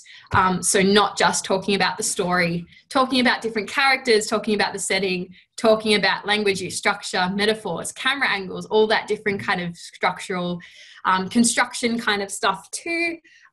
Really good if you can mention both of those. It'll show that you understand the texts really, really well. This is a very, very brief overview of paragraph structure, but I hope this helps. Then just the linking sentence, hopefully you're aware, it just reiterates how the ideas developed in your body paragraph link back to your topic sentence and overall contention. Again, starting with a word like therefore, ultimately, consequently, you know, is kind of just a great way to signify that you're wrapping things up. So this one just says, therefore, neither the governor nor Silk coincidentally find themselves in brutal situations. Rather, they seek them out as a means of achieving personal betterment, thus selfishly refusing to rebel against the evil of the imperial machine. That's just an example of the linking sentence from a paragraph. That's pretty much it in terms of body paragraphs. Then for your conclusion in your essay, it's pretty much just rewording your introduction. It probably doesn't have to be as in-depth, but I reckon, you know, kind of restate your contention. You know, you don't have to signpost each of your arguments in there, but maybe just kind of give them a mention very, very briefly. If you can make some kind of connection to the author's views and values too, that usually comes across quite well. Again, you want your conclusion to be very, very broad. You're not really talking about specific examples anymore. It's just the bigger picture kind of stuff. Obviously, your conclusion is just a summary, so don't include any new examples or new ideas in there. It's just a summary. It's not very exciting. That's pretty much it. I'm hoping if you have any more specific questions or would like clarification on that structure, you'll ask me questions in Mentimeter. Just another point that I have about language. One really useful way, I think, of introducing examples, especially like text construction and stuff, is to name drop the author every now and then. Because what this forces you to do is essentially think of the text as something that has been constructed by an author in order to get across certain views and values. So instead of just describing what happens, if you kind of reposition it as the author portrays this as, or the author uses her characters as like vehicles to get across this idea or argument, that automatically just makes your language sound more analytical. And like I said, it's especially useful if you want to introduce like text construction and all that kind of stuff. Obviously, don't overdo it. You don't want to be doing this every sentence, because then your essay will start to sound a bit more like argument analysis. But I think this is really, really strong. And I mean, especially if the essay prompt is mentioning the author, then you probably want to name drop them in there anyway. But I think this is something to think about if you find yourself getting a bit descriptive. Chuck this in. Talk about the author a little bit, see if that helps you kind of make your language a bit more analytical, forces you to think more about the text as something that has been constructed rather than just like a story, essentially. Also, just like a language tip, I don't know if you guys are familiar with the BCAA examination reports, but sometimes they can get a bit scary. You go through and read all the examples of like high scoring responses, and they have this like crazy vocabulary and they're using all these like massive words, which is great if you know how to use those words well, but don't feel like you have to use like ridiculously complex like vocabulary and all this stuff to like do well and to express yourself clearly and sophisticatedly. Like I've said here, it's much better to write something complex in a simple way than take something simple and make it way too complicated. It's not going to come across well if you're just trying to write things really complicated for the sake of it, and kind of, you know, not actually get your point across and not be concise. So just think about your language and, you know, are you saying things as clearly as possible, as concisely as possible? Are you repeating things too much? Is there anything you can kind of cut out of your essays? And this kind of relates to the next point I have on here as well, which is just be like specific and intentional with your writing. This is something I used to be pretty bad at and I really had to force myself to fix. But don't rely on using vague statements like, the author shows this in many ways or through various examples, because it's a waste of time to use phrases that are that vague. Just get straight into it and tell us what the examples are. I hope that makes sense. It's really just not useful for anyone to be writing in vague ways like that. Another thing I'd like to bring up that I actually haven't put on these slides, but just going back to evidence and in your body paragraphs, just remember that you're not meant to reuse evidence as well. So if you've used certain quotes and scenes in your first body paragraph, don't use them to argue a different point in your second paragraph. You've got to think of new examples. It doesn't come across like you really know the text well if you're just reusing examples. You've got to kind of have a broad range of examples you can talk about. I hope that makes sense. I think, yes, I'm going to head on over to Mentimeter now. Answer any questions you have about text analysis, and then we'll move on to comparative.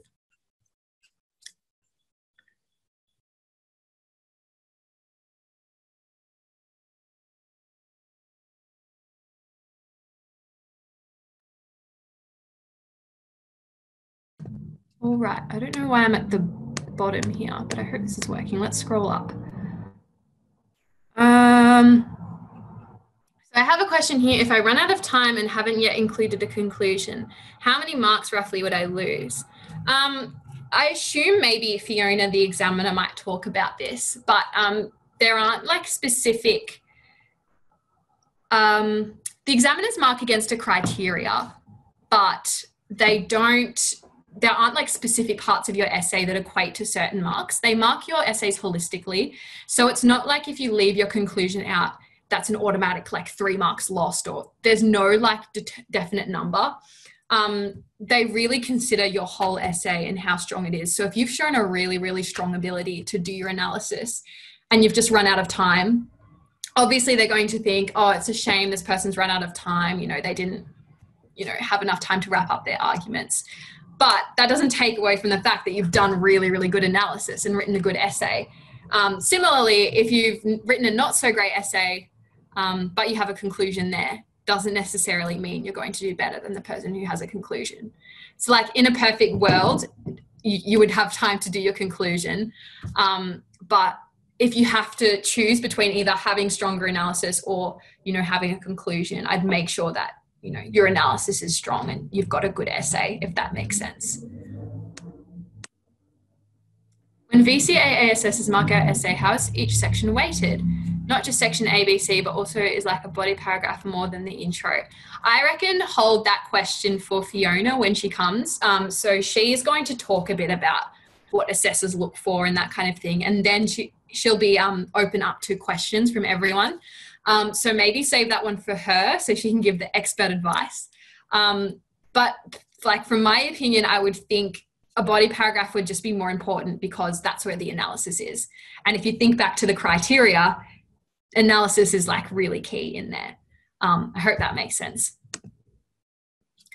Is it okay for paragraphs to have varying lengths, e.g. 200 words, 100 words? Absolutely. I think 100 words is probably a little short for a paragraph. I'd question whether you can have really strong analysis in 100 words, but like there's no rule that they have to be all exactly the same length.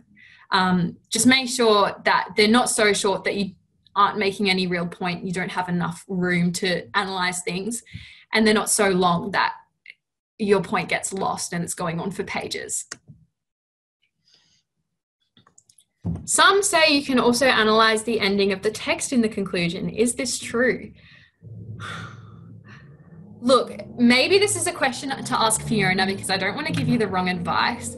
From my experience in essay writing, that's not the purpose of a conclusion. The purpose of a conclusion is to wrap up your arguments, restate your contention. It's a bit stronger. You're saying, this is why I'm right. I've shown you all the evidence and my contention is correct.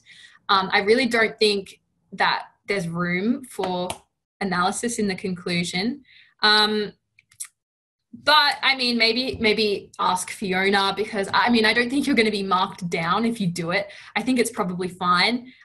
You just want to make sure that it doesn't get too confusing and your overall contention and like ideas doesn't get lost. Because there's a reason that like body paragraphs and conclusions are different things. You know, otherwise your conclusion might just turn into another body paragraph. But sorry, I don't have a super definite answer on that. I'm kind of leaning towards no. How do you compare two texts during a body paragraph without repeating the same words, like similarly? So we're going to talk about that when we move on to comparative.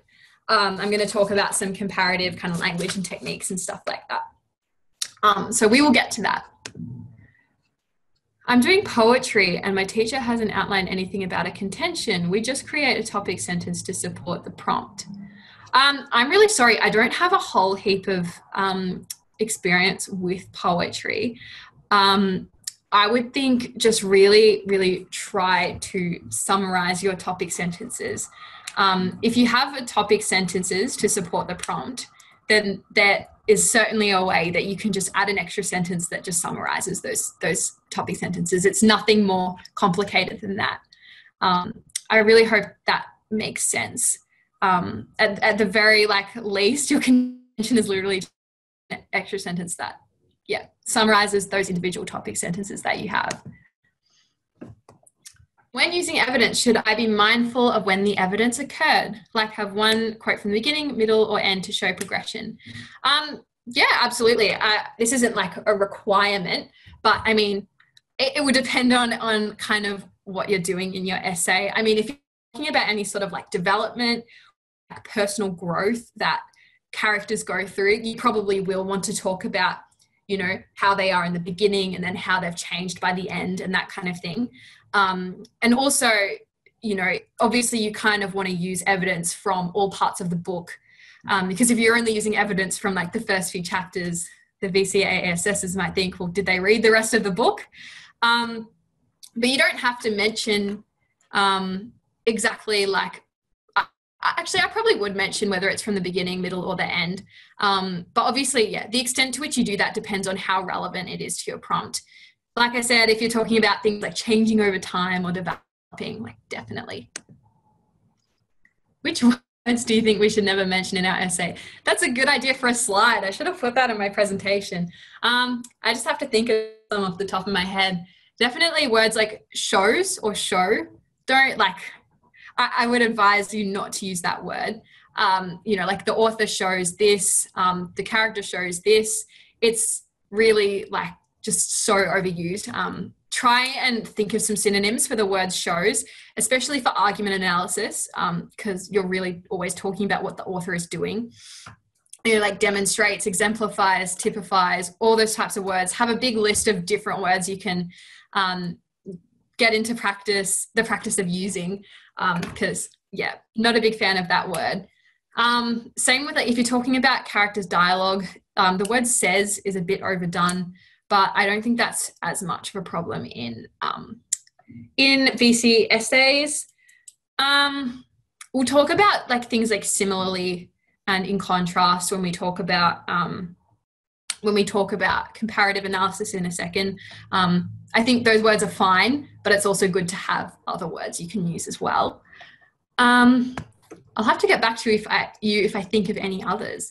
The main other thing is what I mentioned before, people saying things like in many ways or in many different examples. It's very vague. I would say never mention that in an essay as well.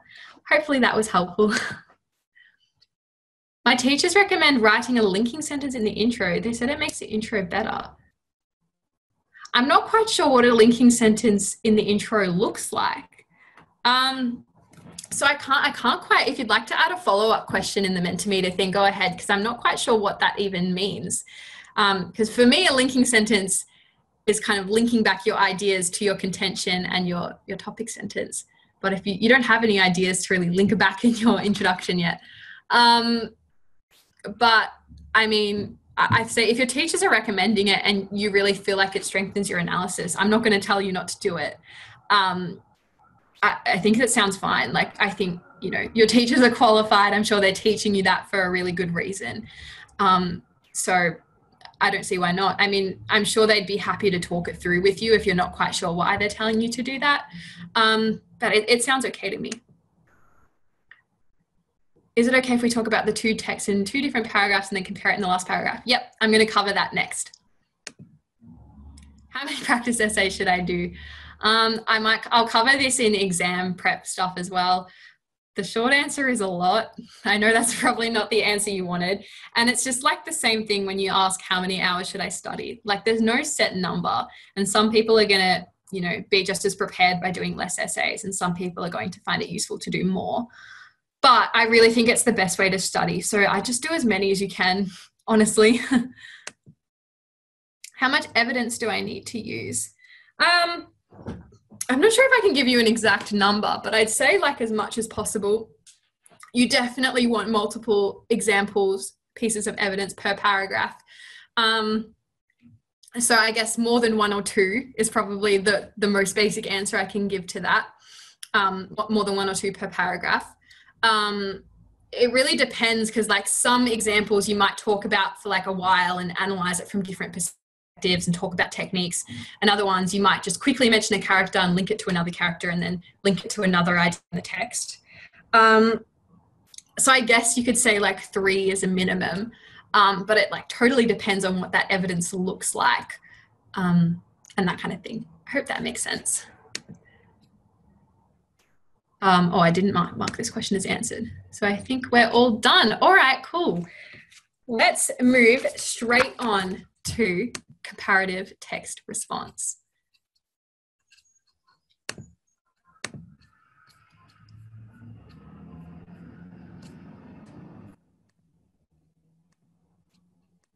Mind this awkward silence while I share my screen. Okay, we're here. So a lot of this is obviously very similar to what we've just been talking about. So again, I'm going to split this into the first section about how to compare your texts, what to look for, that kind of thing. And then in the second part, I will talk about how to write the comparative essay, how to structure it, the different ways of structuring, all that kind of stuff. I've skipped my slide there. Yes. Apart from that, I think we'll just get into it. I'll just check the chat. Oh, it's not popping up. Okay. We'll just skip that. All right, cool. Let's get into comparative text response. So I've just started with the criteria here again. You might notice that they look pretty similar to the criteria for analytical text response. So I pretty much summarized the similarities and differences here. So all those skills we've already talked about, things like, paragraph structure and things like understanding the texts, using different types of evidence, that's all relevant here. Pretty much the only difference, as I'm sure you are aware, is that you're comparing two texts. And the key point that I'm going to keep reiterating is that compare means identify similarities and differences. It's very easy to just focus on similarities and forget about differences, but it's very much emphasized in the VCAA examination reports that you need to talk about both. That's what the meaning of compare is, essentially. So I'm just bringing it back to what we were talking about before. It's good to kind of have a basic understanding of both texts in isolation first. All the stuff we just talked about, apply it to your individual texts, themes, views and views, narrative, or whatever's going on in the text, and then how it's constructed. Then basically, you want to compare them. So the reason that your texts have been paired is essentially because they share some themes. And I'm sure you will have studied these themes in your school. Again, themes are these very, very broad ideas, categories that pretty much every school that studies your text pairing will be studying similar themes. So the themes are the same, and then everything else, the way those themes are like explored in both texts, is what you can compare and find similarities and differences. So, you might say that the author's views and values are the same, but they explore it in different ways through text construction and characters. Or you might say that their text construction and their plot is really similar, but they're actually saying completely different things, about their views and values. That's just one way of looking at it. But essentially, I think it's really kind of useful to conceptualize it this way, wherein themes are kind of the uniting ideas, and then everything else is open for comparison. And here's just an example of, here are the 8 pairings of texts that all of you will be studying, one of these pairings. So here's just some examples of the themes that unite all these different texts. Obviously, this is not an exhaustive list. If you've studied more themes apart from these ones, don't freak out. This is just kind of a basic list to give you an idea of how those themes work. And so themes are so important, which is why I think it's important to organize your evidence and your notes by theme, which is why I said that before as well for analytical text response, but especially comparative. You've got 2 texts, you're trying to organize all your quotes and stuff for both texts.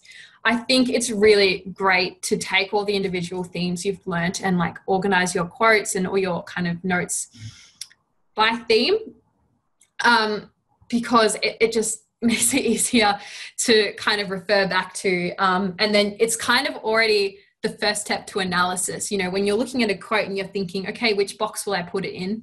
You're already starting to think about, that's a quote that you would use in this type of essay, and, think about how it relates to the theme and all that kind of stuff.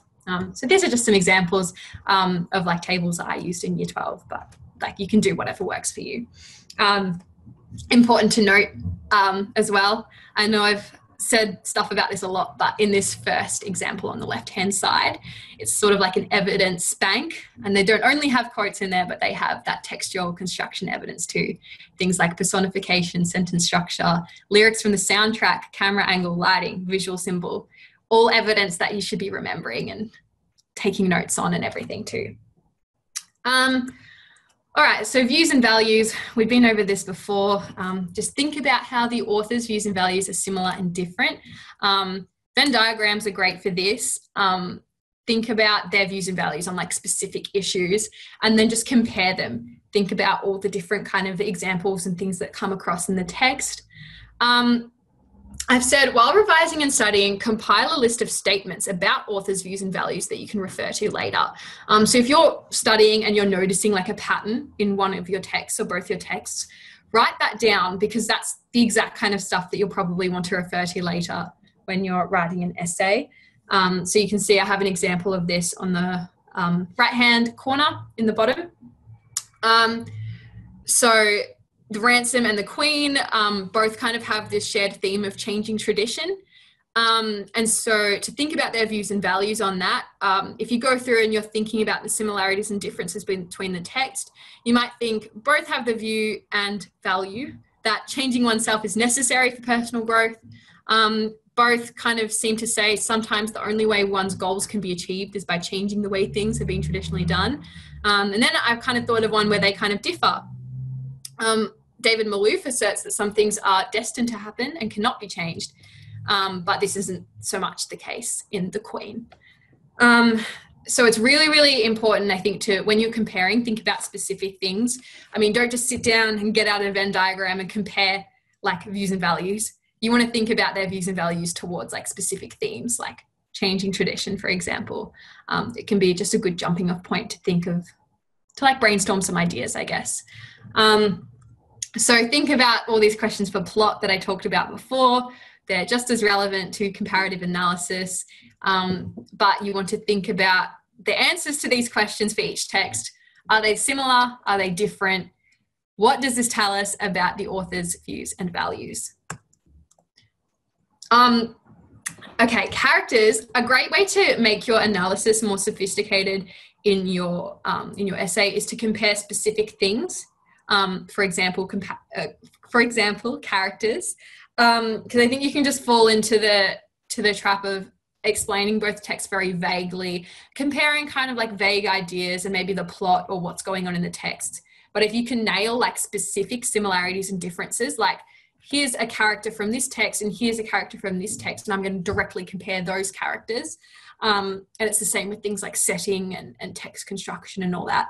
I think that helps your analysis to become much stronger.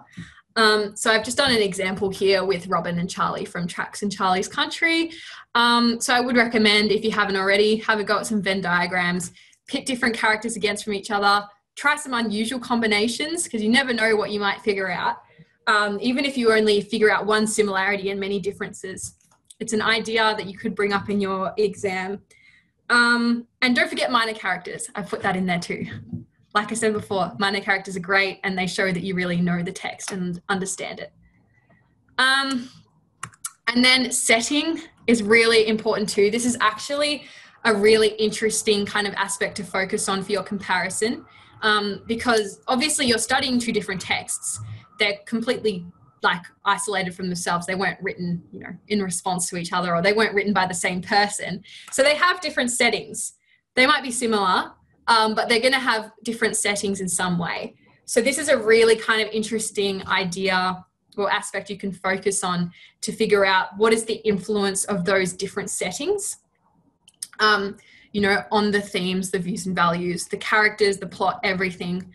It can be a really interesting way to find differences and draw distinctions between your texts. So I have an example from here, again from Ransom and the Queen. So you can think about Ransom and the Queen, you know, they have many shared themes. However, Ransom is set, you know, in ancient Troy, like Greece, in the Trojan War. Thinking about the way that society is structured too, there's kind of like an absolute monarchy. It's hierarchical society. Also, everything's controlled by the gods. fate and destiny means that the characters' lives are mostly predetermined. Compare that setting to The Queen, which is set in the 1990s in Britain. It's during the death of Princess Diana. So thinking about, it's a democracy, it's a constitutional monarchy. Public have large influence over what happens in the country, completely different to what's going on in Ransom. So that that impacts how the different kind of themes and ideas play out. One of the key themes in Ransom is change. Obviously, the extent to which characters can kind of change what's going on depends how their society is structured and how they can kind of take action and that kind of thing. So for example, I've said, therefore, the level of agency and control that leaders have is limited, but in different ways. In Ransom, it's limited by fate and the gods. In The Queen, it's limited by public opinion and media.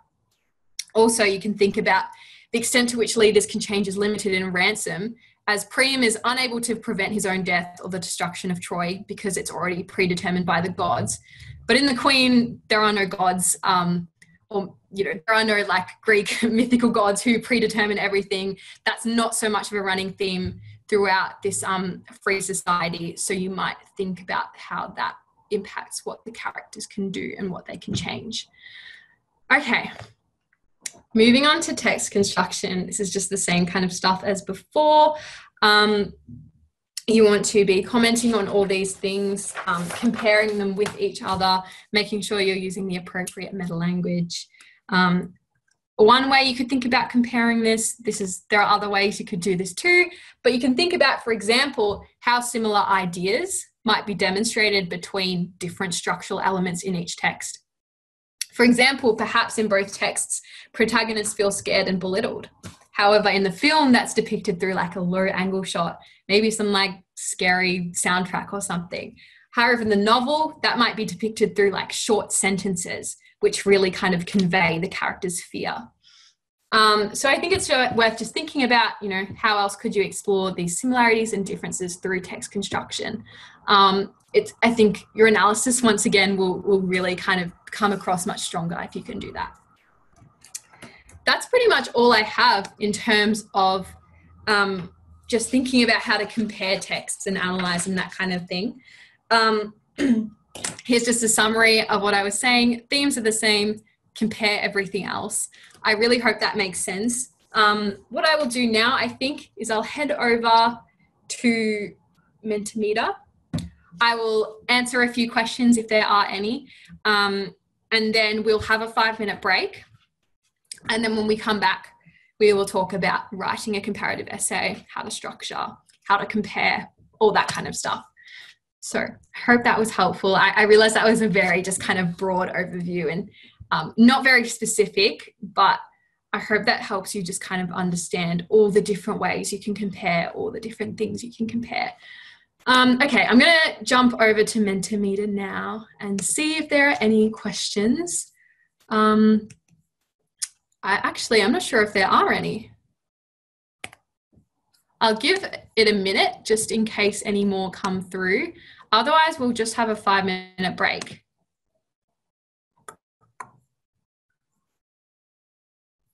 No, doesn't look like anyone has any questions now. Awesome. All right, I'm going to just show another one of those really great UBS videos during our break. So I'll show that and then we'll come back at about 2:15.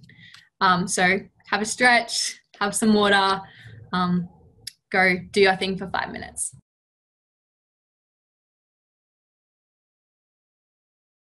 Hi, I'm Maddie and I'm a third-year cadet in Global Markets at UBS in the Cash Equities Division, and I am a third-year student studying at the University of Sydney, double majoring in financial maths and statistics and English. At school, maths and English were my favourite subjects, so I'm very grateful to have the opportunity to continue studying them after school. And I also look forward to sharing what I've learned and my study skills with you guys at Skyline. I know Year 12 can be very tricky for many, including myself, but the main thing is to try your best, work hard, listen to your teachers, ask any questions to fill gaps in your knowledge, and you'll just you won't have any regrets. You'll just be incredibly proud with what you can prove to yourself and what you achieve.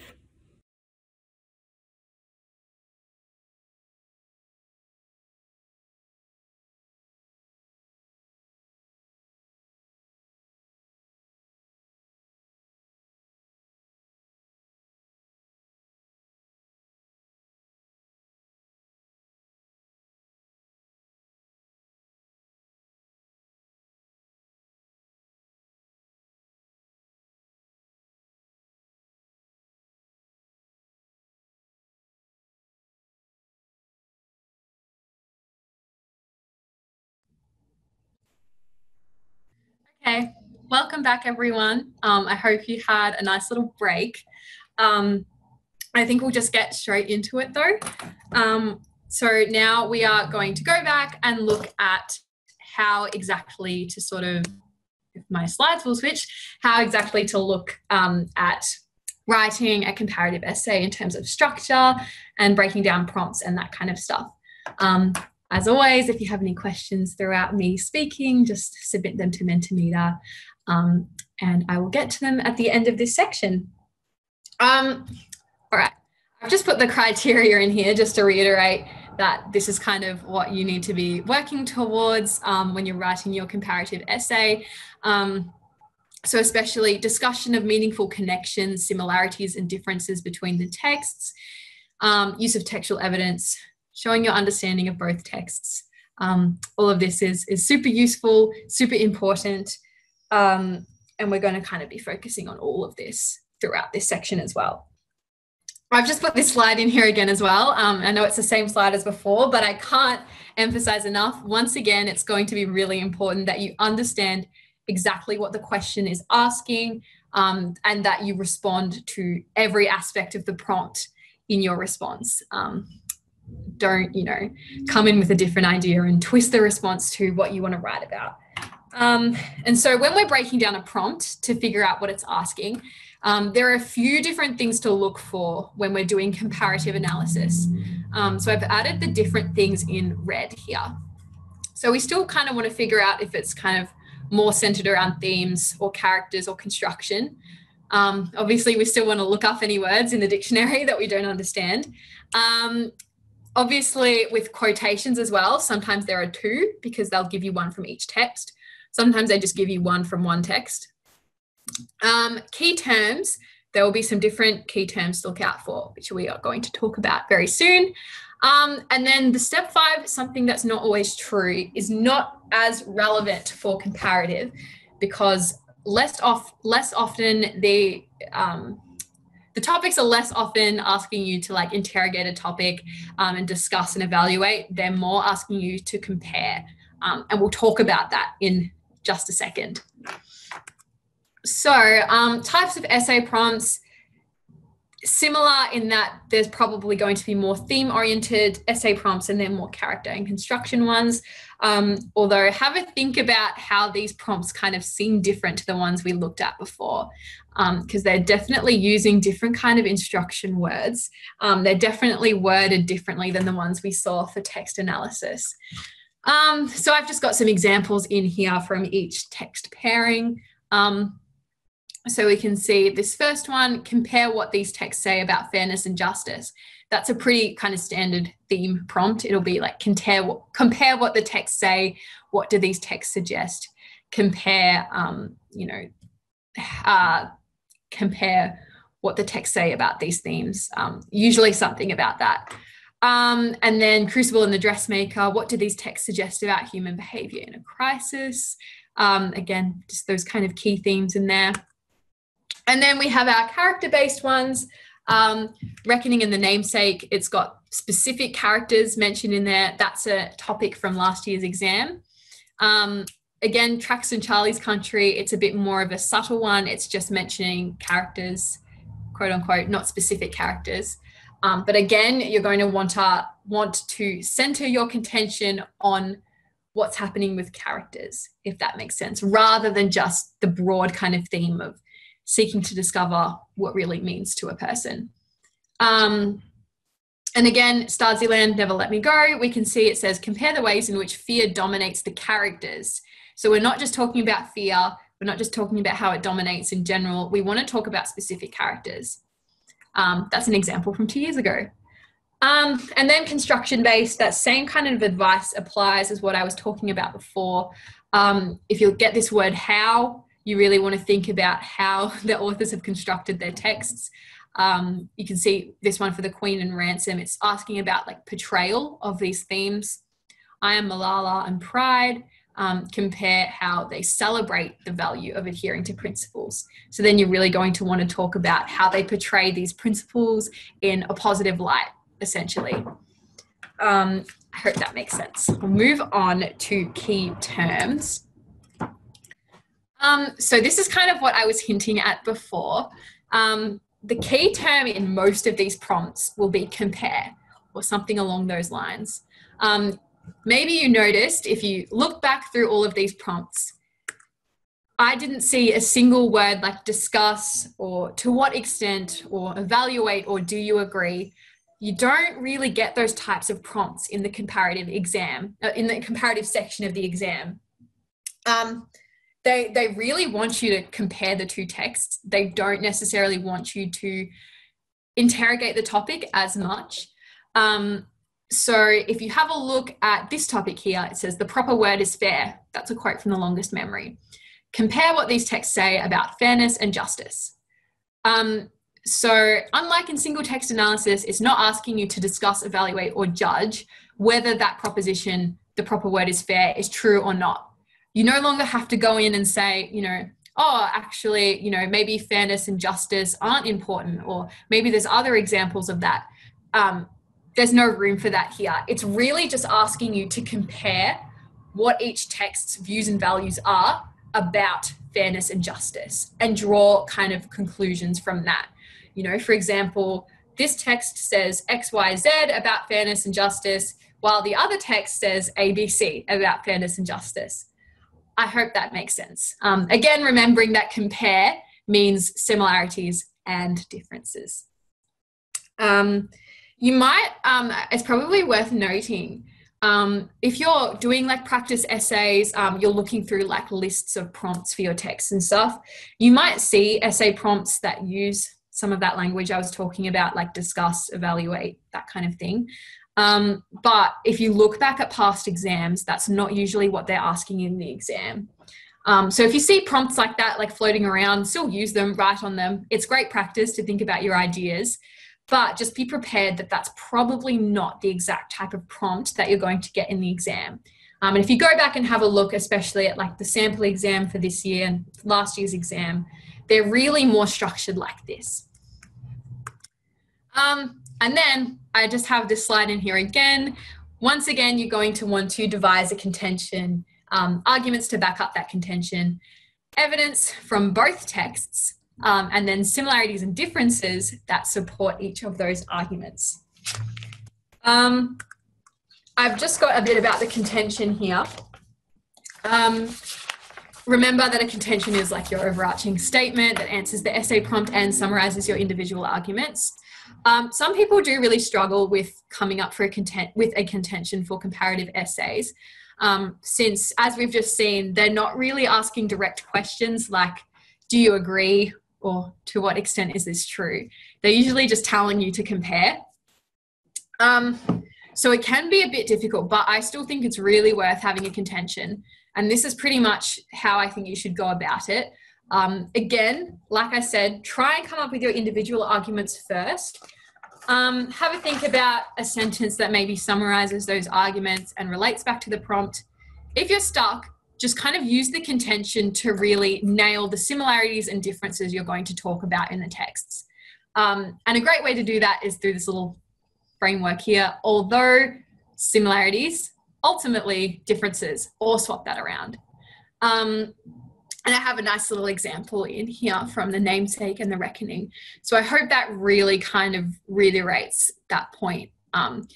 Don't kind of get the idea that this is the only format for a contention that you can use. That's not the point. But this is kind of a jumping off point a little kind of formula that you can use if you're unsure as to what a contention could kind of look like for a comparative essay. I think I'm just going to, I have a question slide here, but I think I'll skip straight through to essay structure and we'll do questions at the end. Okay, so you're probably familiar with this. There was a question that came up in the Mentimeter chat before about it. So there are many different ways you can choose to structure your comparative essay, depending on whether you talk about texts one at a time, whether you talk about them in the same paragraph, where you talk about each text.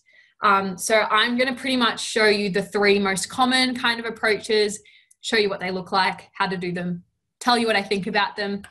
I think it's really important to remember, again, VCAA haven't got a statement up on their website where they say, this is the one structure you need to use, or, you know, this is exactly how you format your essay. It's all about, do you have those similarities and differences in there? You know, do you understand the texts? Have you compared effectively? Do you have an argument?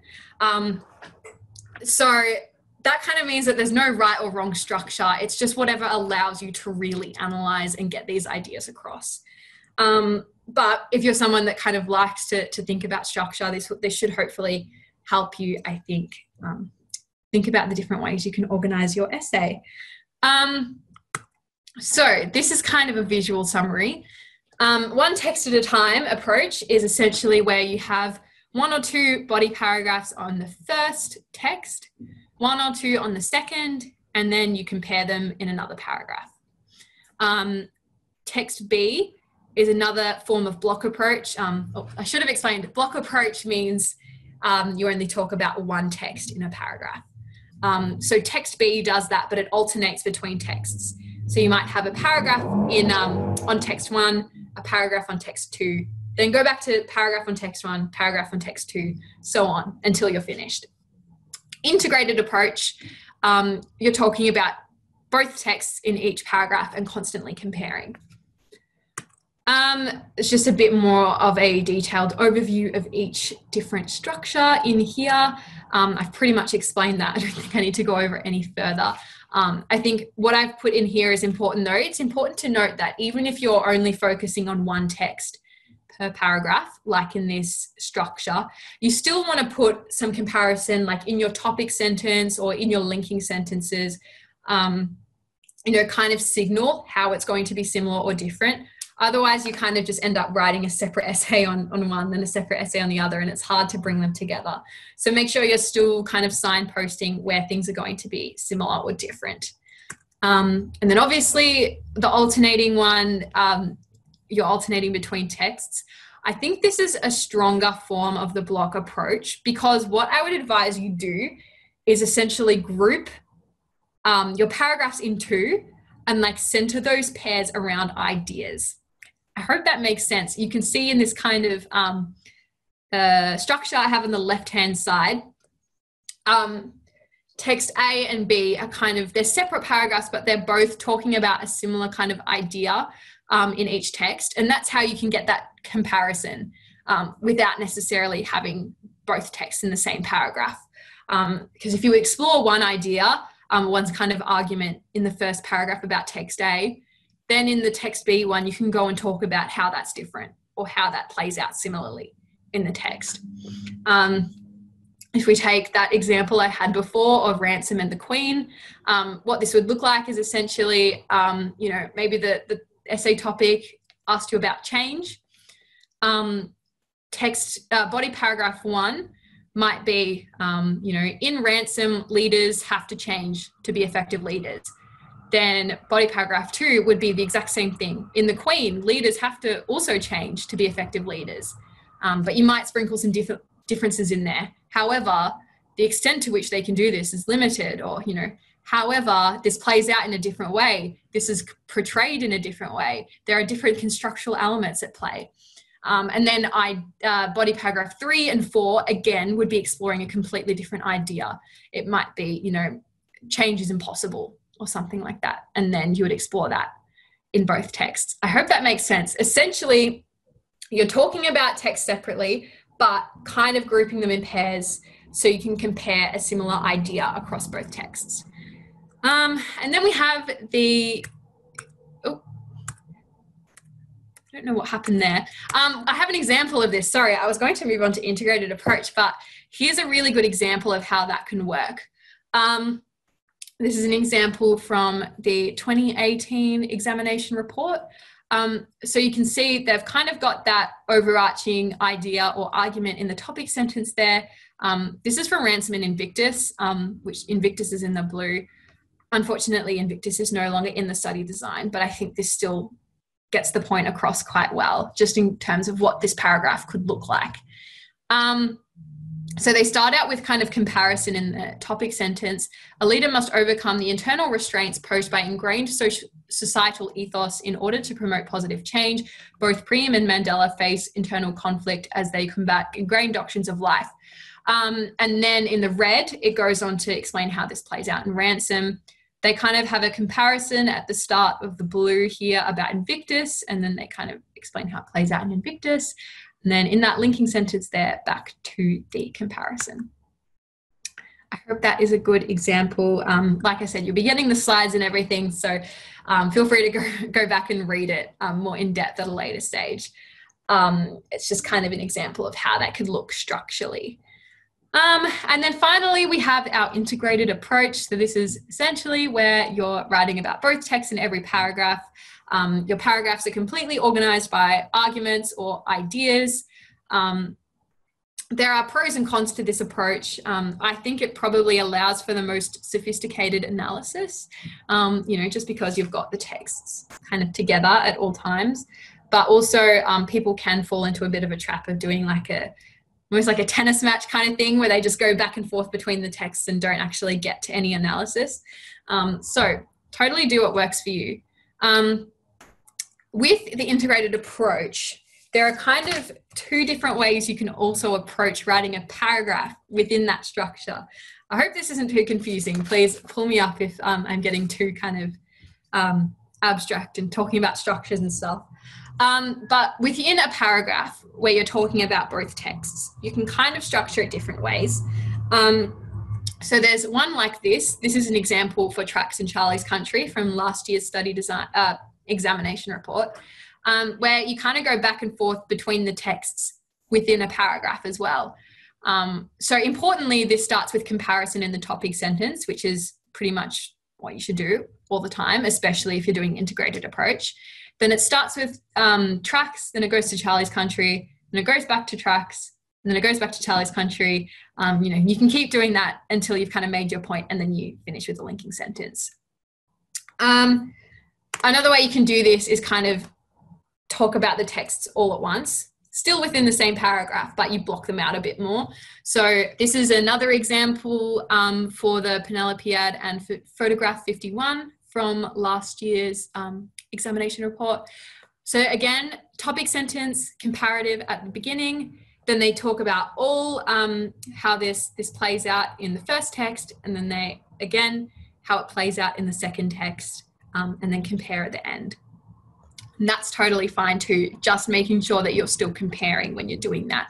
And if you have a look at this paragraph, it's a good example of how you can make your language a bit more comparative and sophisticated rather than just saying similarly and then moving on to the next text and not having any real comparison in there.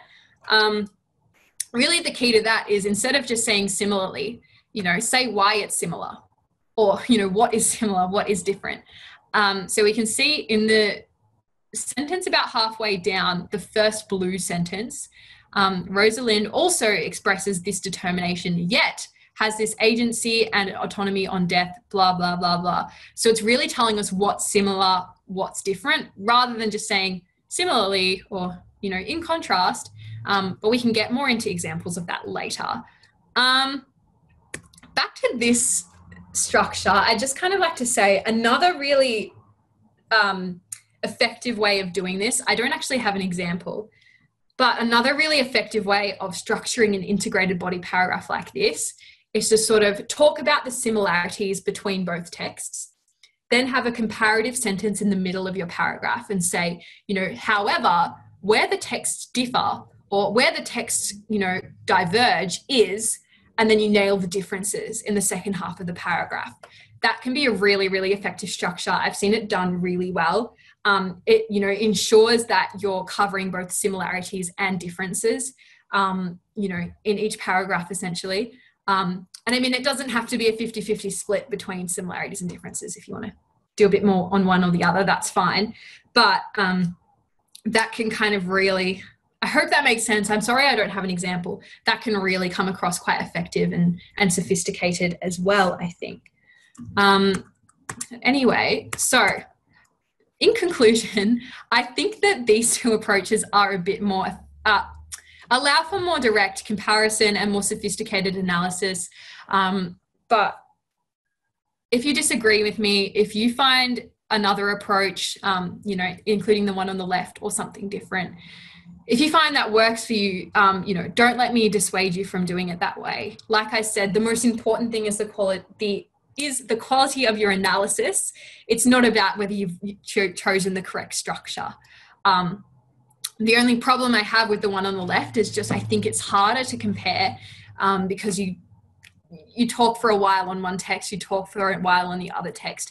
There just doesn't seem to be as much room for comparison. I think it's easy to forget it or not do enough of it. But if you really feel differently, if it works for you, please don't let me stop you. Like I said before, it's a bit of a pet hate of mine for people to tell you that there's exactly one correct way to do things in English, because that's not how it works. Okay, let me just double check how we're going for time. All right, looking pretty good. I'm going to move straight on to essay structure now. So once again, you've got your introduction, your body paragraphs, and your conclusion. I'll say it again. I always recommend 3 to 4 paragraphs. That's what worked for me. But if something else works for you, don't let me stop you. Do more. That's absolutely fine. I pretty much just stick with the same structure for the introduction. Have a broad statement that introduces both texts. Make sure you've got the author's names in there, the relevant themes, or introduce some context or something. Signpost each of your arguments. State your contention. Obviously, your arguments and your contention should all refer to both texts. And once again, introduce your contention with a good adverb, like therefore really kind of brings it together, in my opinion. So I really just recommend the same kind of teal structure for your body paragraphs in comparative. If you're doing an integrated approach and you're talking about both texts, you might kind of want to do the topic sentence and then elaboration and explanation and evidence, and then repeat those E's for the next text. So then do an elaboration and explanation for text B and some evidence, and then you might want to go back. So definitely it's more like a long teal rather than just a teal. But that's just one way of thinking about structuring your comparison. Getting back into comparative language now within your body paragraph, within that elaboration and explanation. It is important to remember to be directly comparing, the two texts, rather than just chucking a comparative word in there and thinking it does all the work for you. This is a pretty good statement from the 2017 VCAA examination report, where they said, while it is useful to employ terms such as similarly, in contrast, or mirroring this, these in themselves are not comparison. They are only the framework for connections to be made. The comparison, which of course includes significant differences as well as similarities, still needs to be developed and needs to be explicit in the exploration of the texts and topics. So I really, really think this goes back to those initial slides where I was talking about all the different things you can compare between texts. I really think if you're comparing explicit things from each text and you're finding a lot of similarities and differences, you will kind of have to then explain how those things are similar and different, and you'll avoid just saying the word similarly but not engaging with that comparison. So again, that's things like, directly comparing characters and how they're portrayed, directly comparing like constructual elements, directly comparing the setting, directly comparing views and values, all these different elements, there's all these different levels of like analysis that you can go to. I really think that's how you can avoid this. The other like obvious way you can avoid this is just explaining why something is similar or different. You know, instead of just saying similarly, saying, you know, similarly, while text A shows this, text B shows this, you know, explain how that's different, you know, then get into some subtle similarities and differences. I think that's kind of the best way to go about it. Having like a kind of good list of different vocabulary that you like to rely on too. The word similarly is great, but if you have some other ways you can kind of talk about comparison as well, that would probably really help you in the exam. Go ahead and go search for some different examples. This is a good start, but there are many different ways you can kind of articulate your thoughts about similarities and differences. And then in your conclusion, it's the same essentially. I would just kind of restate your contention, you know, maybe quickly like restate your arguments, but don't worry too much about it. Mention the author's views and values. It's essentially just bringing everything you've just argued together, restating your contention, you know, assuring the VCAA examiners that you are right about your interpretation of the text. And that's essentially all I have for comparative essay construction, structuring, I guess, writing. If you have more specific questions, just chuck them in Mentimeter. I'll go check it in just a second and we'll go through your questions. Just some language tips here as well. Like I said before, once again, name drop the author every now and then. It forces you to think about the text's constructions that have been purposefully made to get across certain views and values, and it can often transform your writing and make it seem a bit more analytical. Be specific and intentional with your writing. I've already touched on this. Change up your sentence length to make your essay flow well. That's a really, really good tip. Try some longer sentences and some shorter sentences. Try starting your sentences with different words too. You know, if you find your essay reads a bit repetitively, try, you know, starting on a verb, starting on an adverb, you know, starting with a noun, starting with the author's name. All these different types of ways that you can structure sentences. If you change it up, it'll really make your essay flow a lot better. And I've put this quote in here again about writing things, you know, concisely and clearly rather than using big complex words just because. Definitely, you know, just being clear and concise is the way to go. I put in a quote from last year's examination report about that. Complex sounding polysyllabic words inaccurately used by students resulted in confusing prose. So basically, yeah, using giant complex words with a heap of syllables, if you're doing it inaccurately, it just gets confusing. But that's pretty much all I have for comparative. Again, I'm really sorry it's such a broad overview. It's so hard for me to give the best advice I can when you're all doing different texts, but I hope that's given you a good kind of foundation and framework for what to look for and how to structure your analysis. I'm going to head over to Mentimeter now and see if there are any questions here for me. Let me just share my screen once again.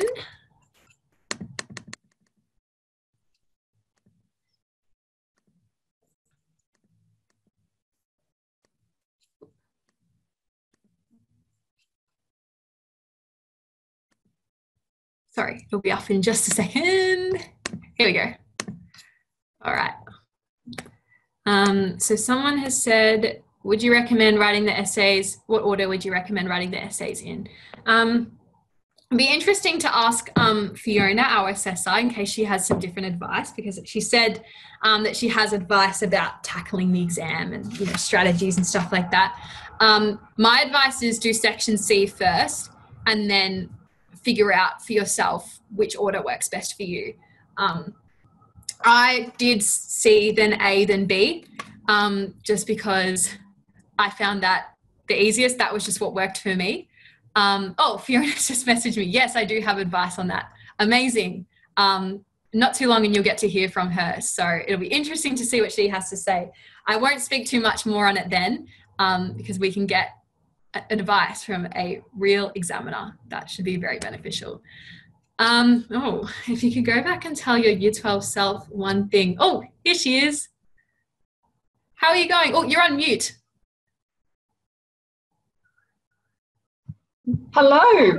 Hi, everyone. I hope you've had a good day. I hope you have too. Thank you so much for coming, Fiona. We really appreciate it. Well, I'm going to go through these questions about comparative analysis, but if you have any answers to them, feel free to jump in and tell me what you think. And then the plan is to just go through a few of my own essay tips, and then I'll hand over to you to do your thing. Sure. Awesome. Thank you so much. So this question, if you could go back and tell your year 12 self one thing, what would it be? Don't procrastinate, probably. I mean, I ended up doing all right in the exam, but I definitely found I struggled with procrastination quite a lot, and that's something I've really had to work on in university. So if you're starting to get into that habit, I'd say try and break it now before you get into university. You know, I wish I had known about things like the Pomodoro technique and just how to handle it when I was in year 12, essentially, because it caused me like a lot of late nights and that kind of stuff. That would be my advice to my year 12 self. I feel like I don't really like any of my subjects. Is university different? Do I have to know exactly what I want to do to go to uni? Anyone else, like Gypsy, Karen, Jeff, like feel free to jump in as well if you have any opinions on this. My experience is that university is different. I mean, for my degree, it's very flexible. I can just choose whatever I want to study. So if I don't like something, I can choose something else. I'm studying history now and I absolutely love it. I've taken politics subjects and French subjects and sociology subjects, and I find it amazing. But I really think too, like my kind of, I guess, knowledge about what's out there and my worldview kind of expanded so much when I went to university. Like I didn't really even know like what an honors an honors year or like a master's degree was or anything like before I came to uni. And now I'm just aware of all these different things that you can do, all these different things you can study. So I really feel like once you get to uni and you kind of get a feel for what's going on, you will figure out what you want to do. So I don't know if this is a controversial opinion or not, but I'd really recommend just going to uni. You know, if you're not sure what you want to do, just pick something that sounds kind of good. And then I think once you get exposed to like all these different students who are studying different things and have really diverse interests, it just gives you so much more information about what you want to do. And then like, if you want to swap courses, you know, it's not the end of the world. It's like totally fine. It can be a great way to figure out exactly what you're doing. Gypsy or Jeff or Karen, I don't know if you have any more specific advice about this. I was just going to jump in actually. Hi everyone, it's Jeff here. Again, awesome job on staying on the line for a very big day. I know we've had a lot of sessions and Susan's been amazing. So I've just been here in the background, and I thought I'd just take the opportunity whilst I'm answering this question that if anyone has any questions about kind of the broader, what it's like working while studying and university as well, I'm always happy to take LinkedIn comments after this. But just in the meantime, on this question here, I think the key one is don't be ashamed to change degrees or courses when you're in there. So I've actually changed, even though I stayed with my business, my physics, and my economics background, I actually changed degrees 3 or 4 times in my first 2 years at uni. And a lot of people do that. So feel free to go in there with roughly what you want to expect, give it a go, and you can tweak around the edges as you need. And just as a second part to that, I think again, with the subjects, you have such a broad range of subjects in the first place. You should be able to kind of tweak what you want to do. A very simple and basic example is there's so many different types of stats courses that if you don't like the pure stats, you can go and do biology stats or something else on the side. So I think that would be my main piece of advice. I just see a question from James coming in that says, does it cost to change subject? Well, not if you do it before the census date. So there's a lot of stuff where we'll have, there's many people you can reach out to at university at the moment, but normally you can move your subjects around and do even up to 2 weeks of them and then swap them around And then that can also be free of charge. So as long as you do everything before the big census date, that should be okay. Awesome. Thank you so much, Jeff. That's really, really insightful. Great advice. I 100% agree. I know so many people that have changed their courses a few times. And it's really great because, it's much better to end up doing something that you really, really want to do. So I'll skip through that question. Will effectively using an integrated approach get me a higher mark?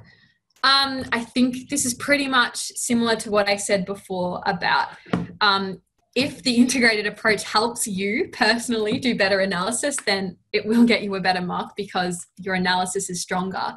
However, if you're not confident with it, or, you just feel like you write better, blocking out your texts and writing on them separately, and that's what works better for you, then that is going to get you a better mark because that's how you structure your analysis and that's what works for you.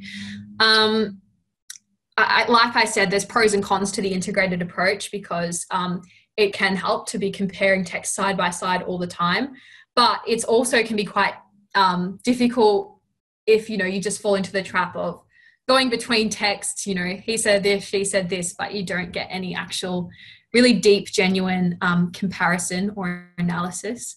Fiona, I don't know if you have any comments about section B of the exam, how to structure your essay, what you think about that.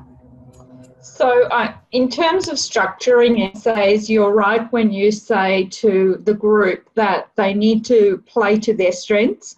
Whatever is a strength, don't try to learn something new because you think that you're going to get high marks for it in the exam. Make sure that you are actually working, if, as Susan has pointed out, if you write better in that blocked approach, then do that because you don't want to be practicing a new style just because it gives you a better mark, and it doesn't give you a better mark necessarily. Awesome. Thank you so much. Really great. Thank you. Let's move on to the next question. Would you suggest an hour dedicated to each essay, or would you give 5 to 10 minutes more or less to a specific one? I've outlined this in my slides that I'm going to do next just about the exam. Again, I'm going to say the same thing. I think it's what works for you, but do you have a comment on that, Fiona? So my slideshow actually gives you an idea of how to break up the essay, the 3-hour exam, so that you have an idea. So in there, I suggest that you go in with a battle strategy, and that you make sure that you stick to that strategy while you're in the exam as well. So the answer to that is that you don't quite have a full hour per essay. You should actually give yourself a couple of minutes to proofread your writing and flex your fingers, because sometimes when you're writing for a long time, it can make your hand cramp. As an exam marker, if by the third essay, if your handwriting is pretty awful, it is pretty hard. We are expected to read through everything, and because everything is online, we can enlarge it, but it makes it much more challenging if your handwriting is not very good. So my suggestion is that you give yourself a couple of minutes to flex your fingers and give your hand a little bit of breathing space, and then move on to the next essay. Awesome. Thank you so much. I probably should have taken that handwriting advice. My teachers were always so upset with me for my handwriting. But anyway, let's move on. Should we do practice essays under timed conditions? I think I might skip this question and because I'm going to cover it in a few seconds. But the short answer is yes, because it's the best way to kind of prepare for how to divide your time up in the exam. Do we have to do 4 body paragraphs, or is 3 enough? Like I said, it's whatever works for you. I don't know if you agree, Fiona, but I'd probably say 3 is a minimum. Yeah. But if 4 or like 5 works for you, kind of just do whatever. Obviously, if you're going kind of beyond 4, you might find that it's hard to write that much. But I think it's really, again, what works for you, how many separate ideas you have, all that kind of stuff. I usually did 3 in most of my essays. I found that worked really well for me. Can you explain meaningful connection further? I think that's pretty much what I was just going through in all my slides. When VCAA talk about making meaningful connections, that just means explaining how and why things are similar and different, rather than just sticking the word similarly in there and then not expanding on it. I don't know if you have any advice on that, Fiona, for the comparative essay. No, I think that, you know, that actually ties down to the criteria, which talks about that fluency and coherence. And what that means is that you can't have a whole series of paragraphs or sentences that don't actually connect to whatever question you're addressing and things like that. So it is important to make sure that your essay reads fluently as well. So it's connected to that criteria, and it's an important criteria when you're developing your ideas. Yes, absolutely. Absolutely. All right. I don't think that's a question, so we can skip that one.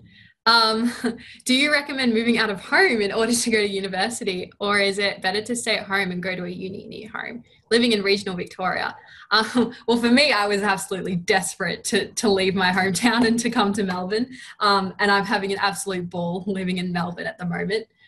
Even despite stage 4, I love being here, and, you know, living on campus at uni has been amazing. But obviously it just depends. I mean, if the uni where you're living in regional Victoria has the course you want, I mean, absolutely stay there. I think a lot of the time,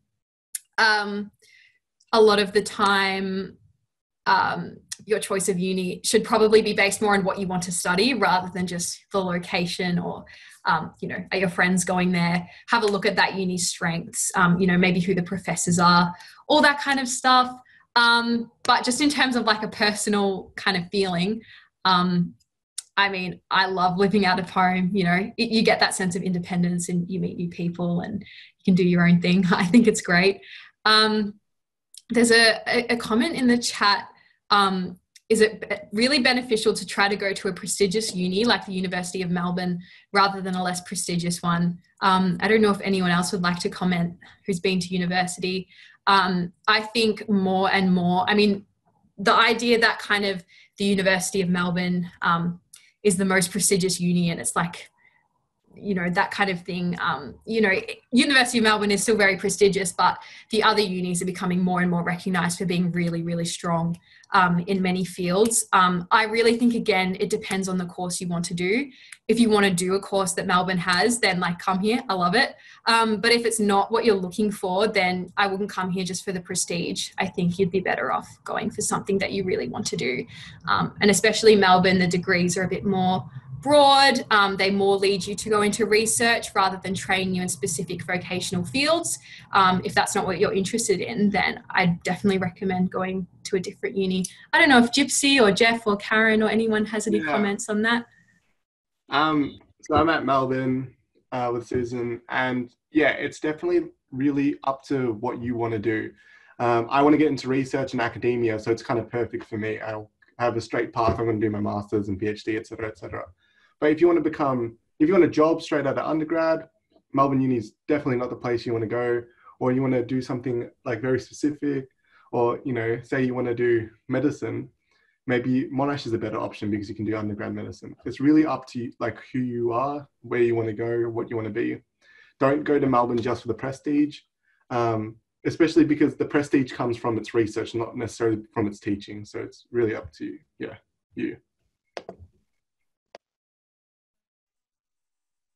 Yes, exactly. I would absolutely agree with that. I'm a little conscious of time. We'll quickly try and breeze through these questions, but otherwise, I think we'll move on. I'm assuming you're going to answer this question, Fiona, when you talk about your presentation. So we might skip it for now. Is that okay? Yep. Perfect. Oh, uni questions. I reckon we might come back to university questions at the end if we have time, just because I'm conscious of us running out of time. I'm so excited that so many of you have questions about university and stuff. But for now, maybe we'll focus back on the English exam and try and get through the rest of this for the rest of this revision session. I'll probably cover this kind of question in my slides about exam revision too. So I'm going to close this one now, and we're going to go back quickly to my presentation, and then we'll hand over to Fiona. So I'll just grab my slides back.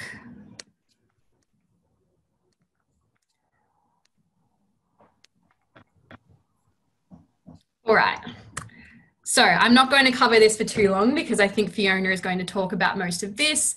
The exam's in 50 days, which is exciting / scary, depending on how you look at it. So you've got your 15 minutes reading time and then 3 hours writing time. In that writing time, you have 3 essays to complete. Remember, for section A and B, you'll get 2 prompts to choose from for each of your texts. So you get a bit of choice in there. You don't just get given one and you have to do something with it, even if you're not sure about it. I would really, really stress, if you haven't checked them out yet, go onto the VCAA website, have a look at the criteria, have a look at the past exams, have a look at the examination reports. Really, really useful. They have excerpts of high scoring responses. They have comments on what people did well and didn't do well. You can look at what the essay looks like, what the exam looks like, so you can kind of just know what you're going to see when you sit down on the 10th of November and open the booklet. I won't spend too long on this again because Fiona is going to cover this. This is how I broke up my exam. Essentially, I pretty much had a time limit for each paragraph, but I'll leave that to Fiona in case she has separate advice. I wouldn't recommend that everyone do it exactly like this. It totally depends on what works for you. Formal language as well. Sounds self-explanatory, but I see this a lot when I'm marking essays, and some people just forget that some of this stuff is required of you. So you're required to use formal English. Try not to use contractions like isn't or aren't. Use the full 2 words. So isn't becomes is not. Write about your text in present tense. So not in past tense. A lot of people tend to go back to past tense, but when you're writing about events like the story and things like that, or what the author is doing, you want to write about that in present tense. Have a go at trying to spell things correctly if you can.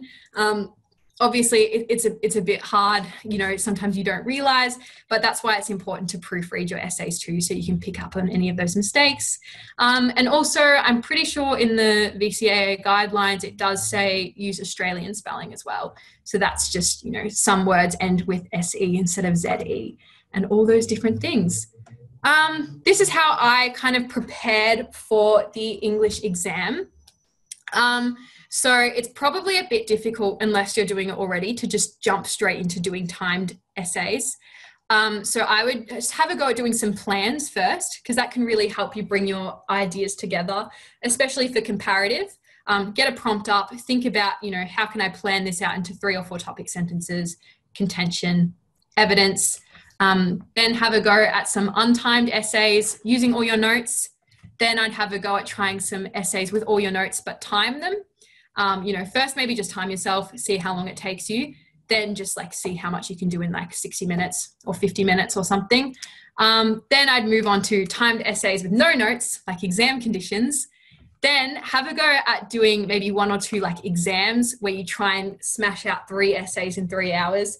I found this helped me, just so I knew I could sit down in the 3 hours and do it. Alternatively, if your school offers trial exams, that can be a useful way to get used to that too. If you get to the point where you've written so many practice essays that it feels like there's no point anymore, I found it really useful to just do timed plans and timed introductions, just so I could quickly I could get all my ideas out in 5 minutes or 10 minutes. But I won't take up your time any longer. Fiona, do you have slides that you'd like to share? Yeah, I'm not sure whether it'll share, and I'd like you, if you don't mind, Susan, to stay there, and if there are any questions, to help me navigate this system. Absolutely. I'm used to using Teams, so I hope this works. So let me start, if you don't mind, by saying that I have been teaching for 102 years, for a long time now, and I started up in the country in Shepparton and then have moved to the city since then. I've marked exams, and I have been marking exams since 2015, and that was prior to the changes in the course.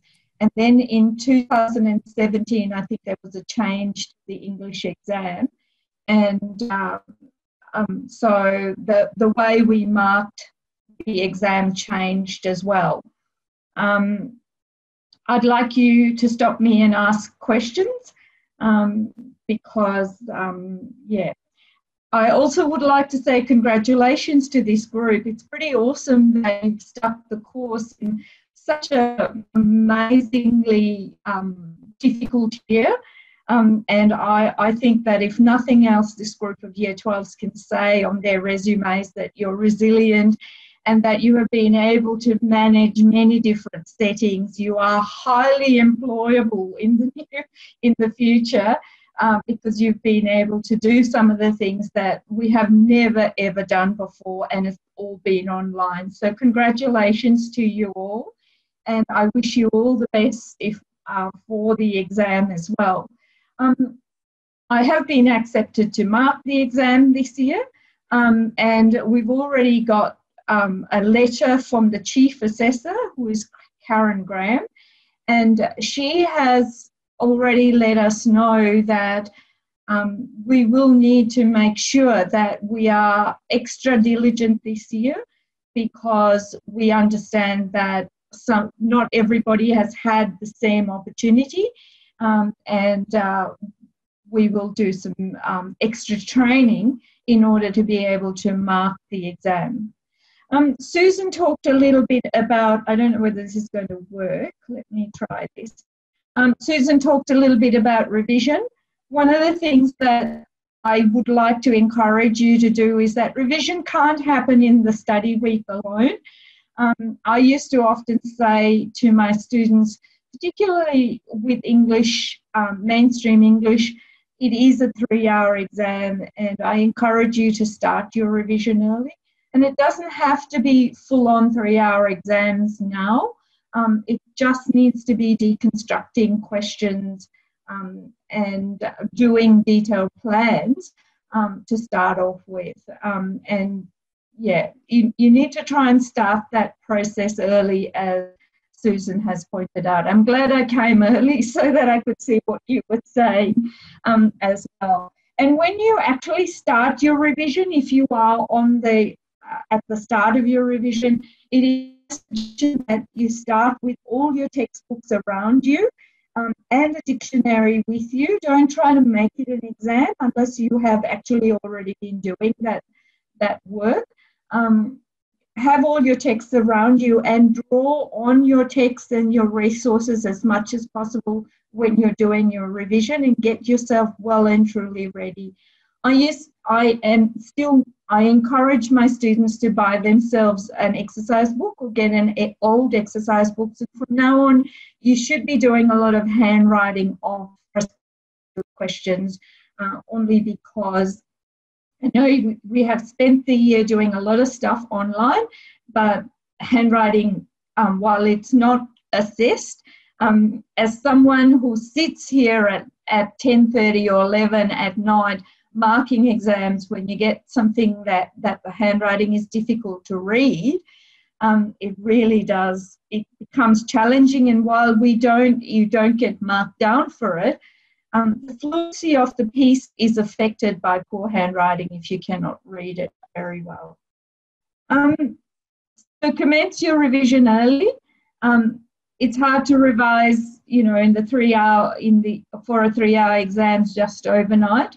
And the thing that used to work for my students is a fair bit of peer support. So deconstructing exams in groups, not just friendship groups, choosing groups that help you work on your strengths. is a good idea, and making sure that sometimes, I noticed that Susan said, do some practice exams, and, sometimes kids do many practice exams, but get somebody to give you some feedback. You can start that with your peers, and then after that, get your teacher perhaps to look at that too. Taking on board the feedback that you're getting is quite important as well, trying to manage the feedback you get so that you are able to keep improving as you keep writing.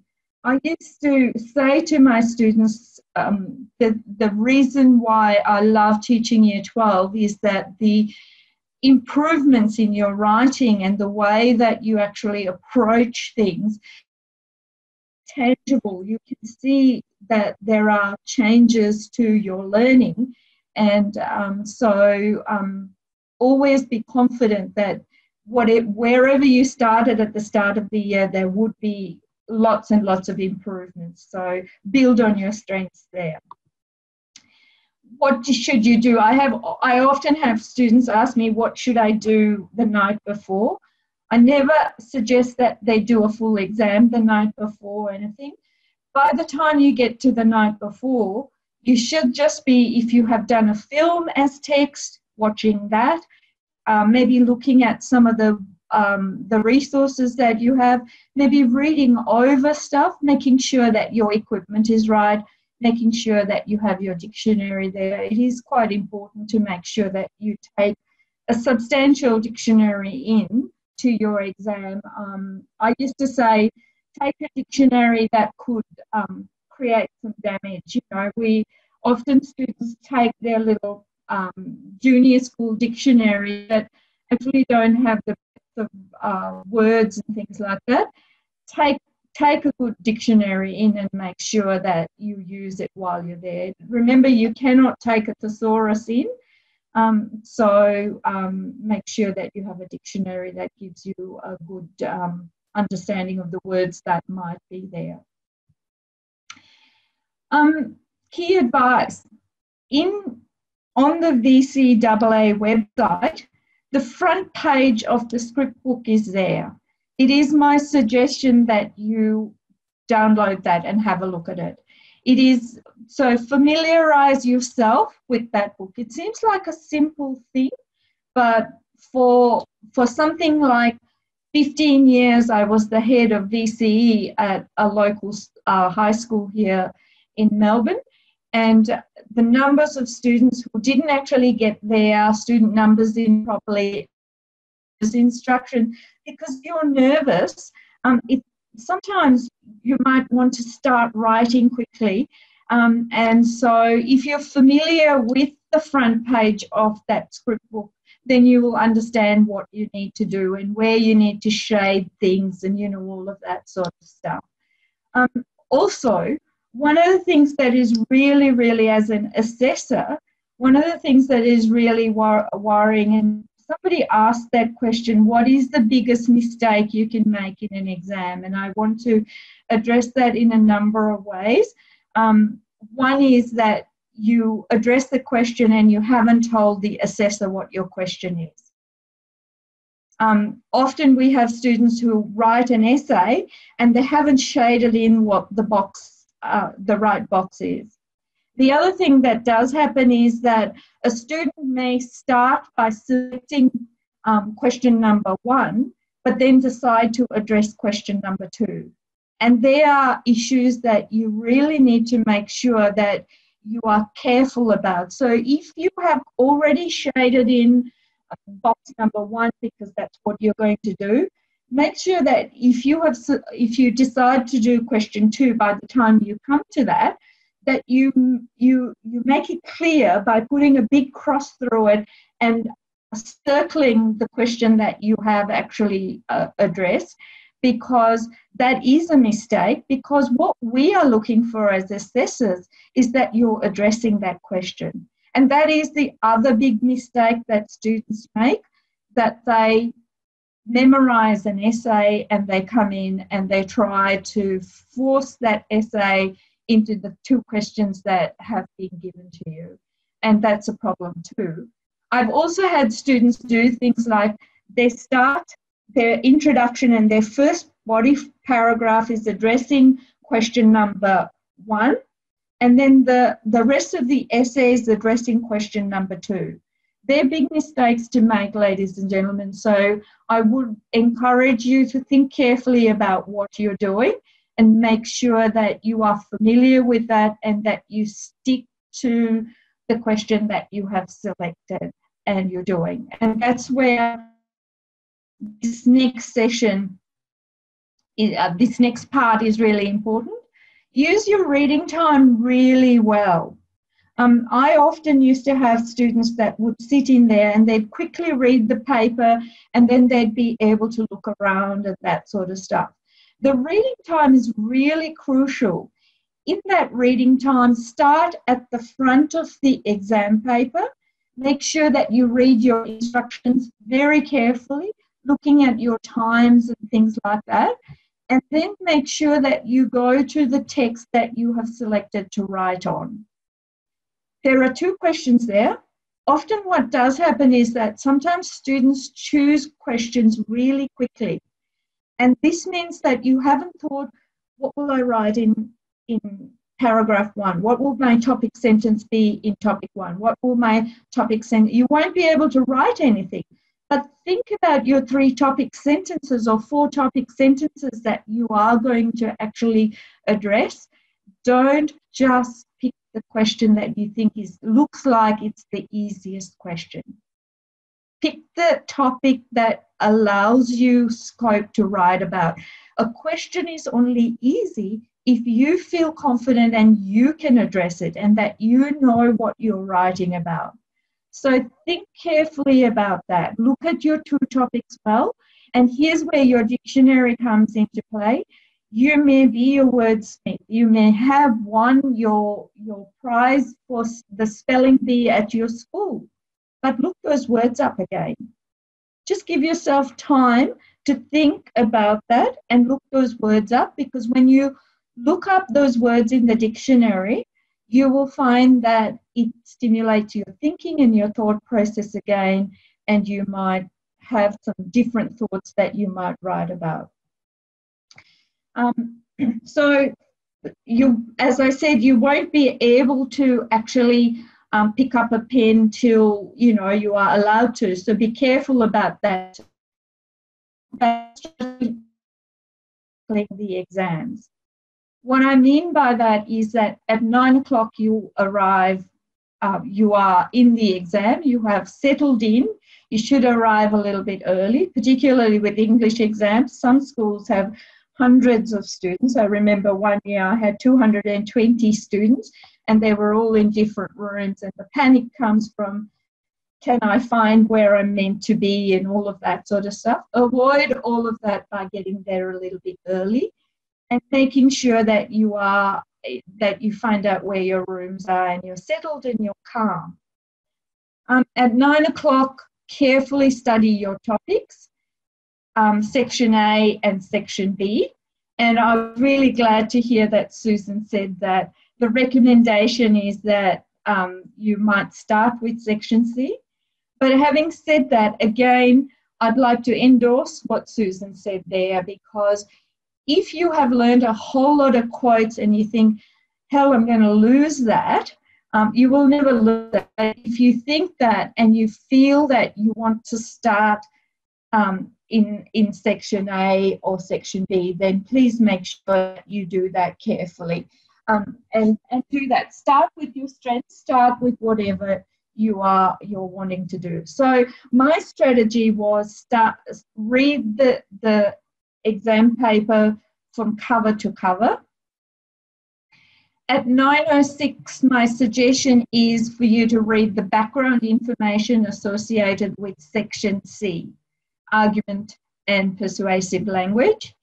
And again, my recommendation is that you try and read that part of the exam a minimum of 2 times, but 3 if you can. The first time you read it through really quickly. The second time you read it more slowly and deliberately. By the third time, you probably would have been able to pick up your pen and you would start to quickly make some annotations that help you address the question, address or analyse the text there. At 9:15, you begin to write your response to section C.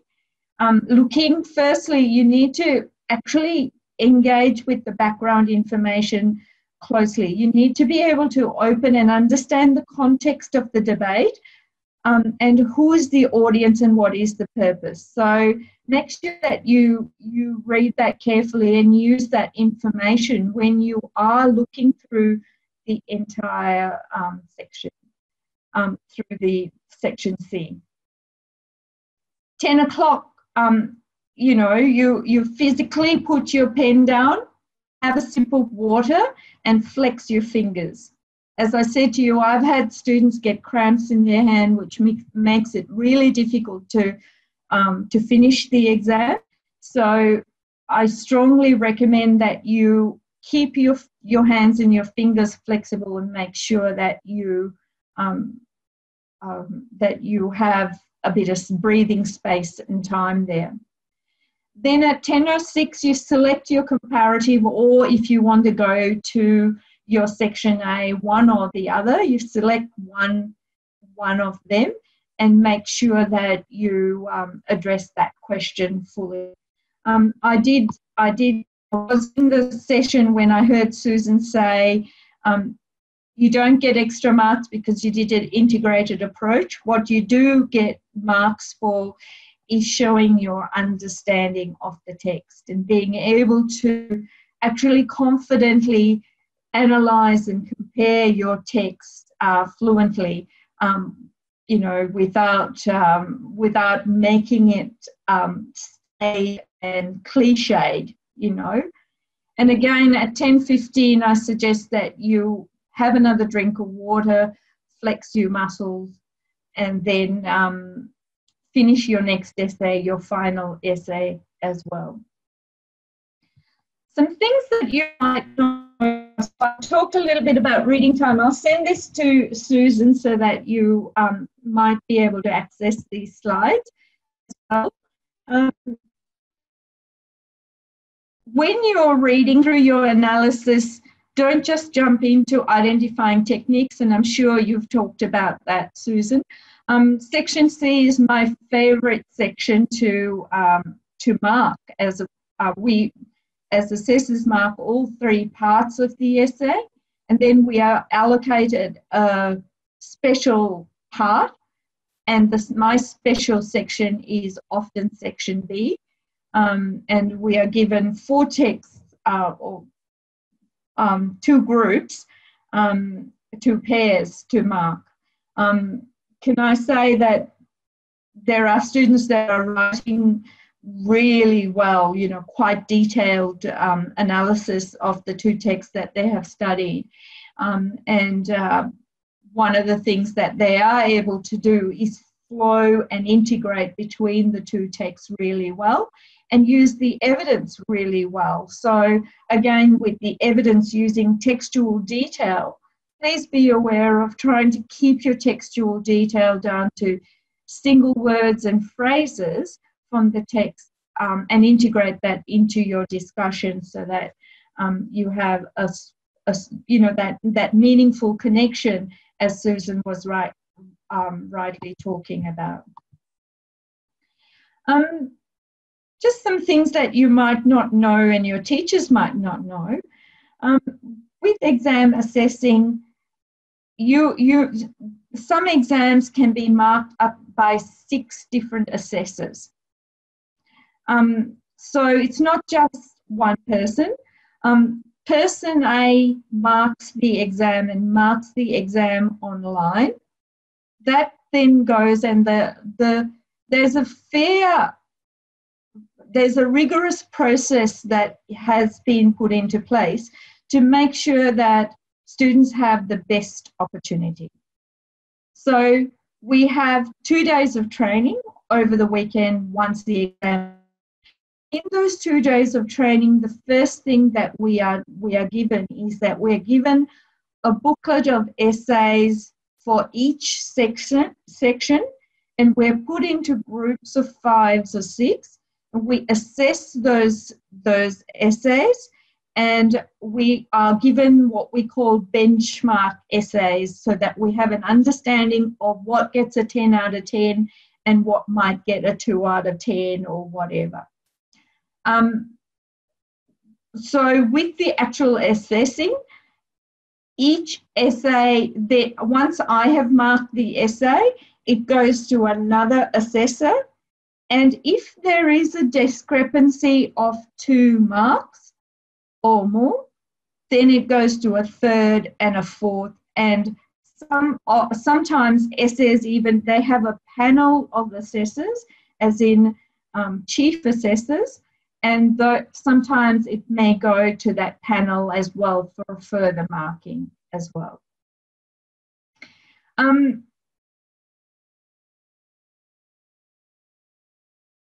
So that's the process. So it's not just one person marking. There are a number of people involved in the marking process. So be aware of the fact that, yes, you know, some assessors may mark it quickly and give it something, and then it'll go to somebody else, and so on and so forth. So it's designed to actually make sure that nothing falls through the cracks. The assessment is not based on a deficit model. So we're not looking for things that you don't know. We're looking for things that you know. We're looking for how well you've addressed the question. We're not looking to punish anyone. We're not looking to say, oh, listen, they didn't do an integrated approach, so they are only able to get such and such. We're always looking for, has this student read the text? And yes, there are some students who come into the exam and haven't read the text, and it is pretty obvious from the responses. Has this student actually addressed the question?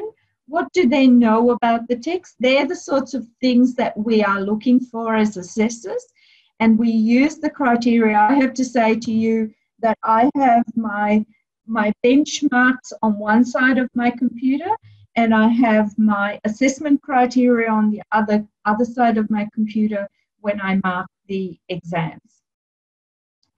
Assessors will reward your understanding of the text. If you have an understanding of the text and you've been able to integrate that into your response, they will reward it.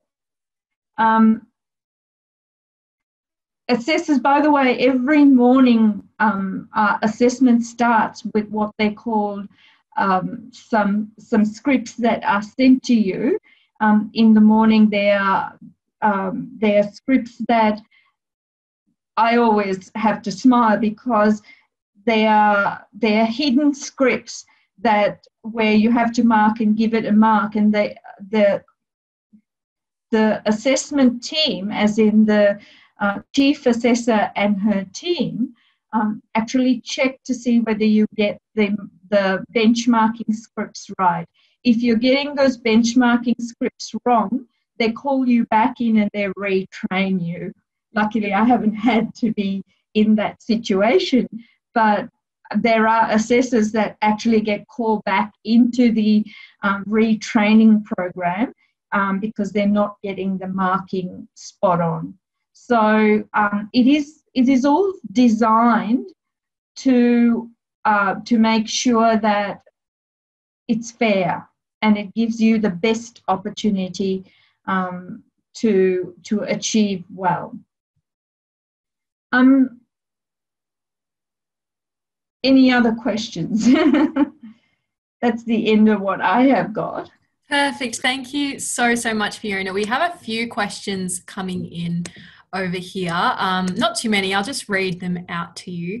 Look, I think you've pretty much covered this, but one question is, what are the writing habits and things high-performing students do on their exam? So the writing habits that high-performing students would do is my suggestion, and my suggestion there, I'll stop sharing this screen so that I'll send it to you. Okay, So the writing habits are that students are writing fluently and they're able to actually engage with the question that they have been given. That's what shows that you are a high-performing student. It's if you are able to deconstruct a question really quickly and address that question. If you show the assessors that you have been able to argue a particular point for your analytical text response, for instance, and you bring your argument to a conclusion and you haven't lost sight of mostly questions will have a minimum of 2 parts of it that you have to look at. My suggestion is that you think carefully about that sort of stuff. So I used to recommend, and I recommend to my year 12s, not to necessarily write full essays, but to try very hard to write really good paragraphs, making sure that you are addressing the questions and get your peers and your teachers to give you that feedback so that you can write that well. Of course, the meta language for each component of the exam is really important, making sure that you understand the vocabulary that is required for each part of it is important, and integrating that vocabulary in is quite important. The other caution that I have for you is that there is this misconception that because you're using big words that you're going to get good marks. Big words that are used incorrectly and don't fit into sentences are really, the assessors just shake their heads because it's not about the big words necessarily. Sometimes keeping your message simple and arguing your point simply, if that's what you're going to do, but really engage in the complexities of the question, of the text that you're studying. There isn't a text on that list that doesn't have a level of complexity there. Being able to explore those complexities is more important than using huge vocabulary or big words in there. Absolutely. I'm sure you covered that, Susan. Yes, we did speak a bit about that, but it's great. It's great to hear you say that too. I definitely would agree.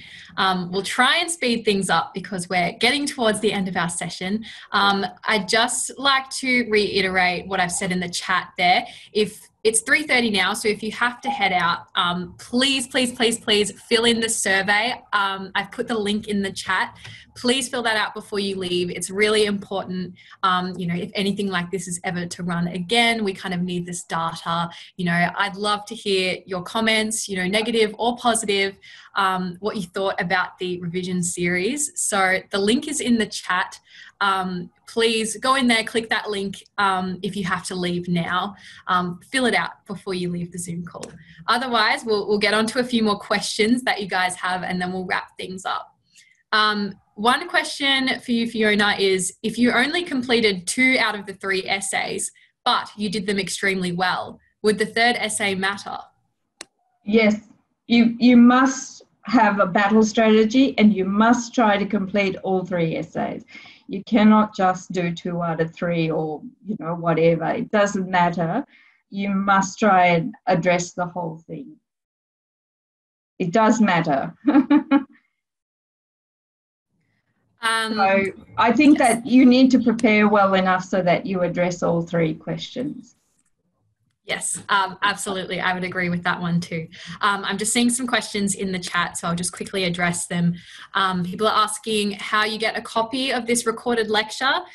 So if you fill in the survey, I believe that's where we'll get your email and then it will be emailed out to you.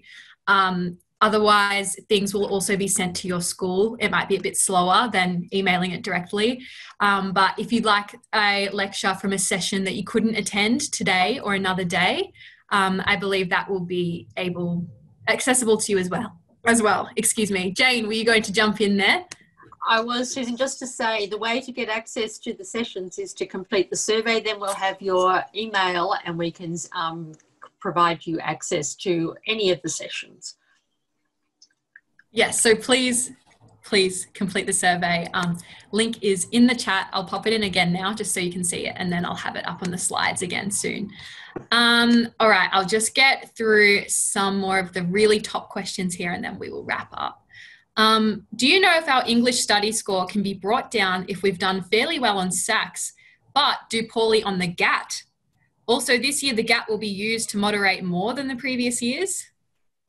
That's Ladies and gentlemen, you have had an amazing year, a year like no other.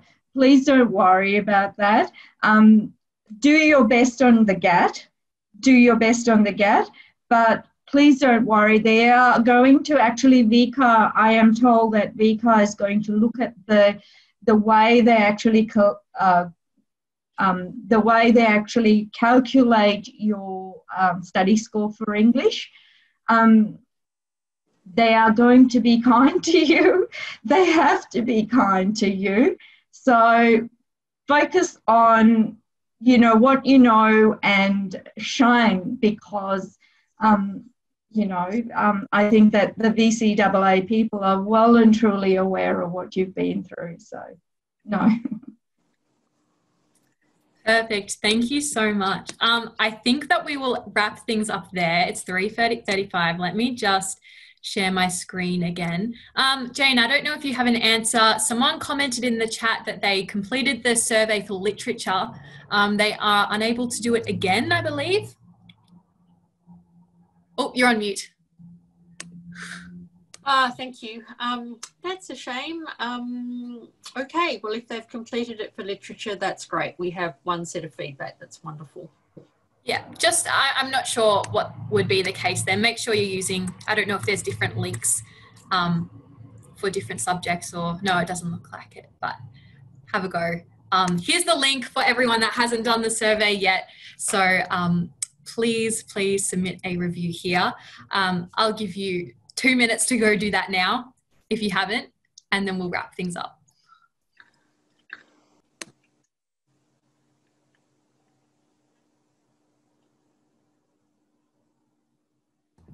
Oh, some people are telling me in the chat they've done it. That's amazing. Why doesn't everyone comment when they've done? See how many we can get.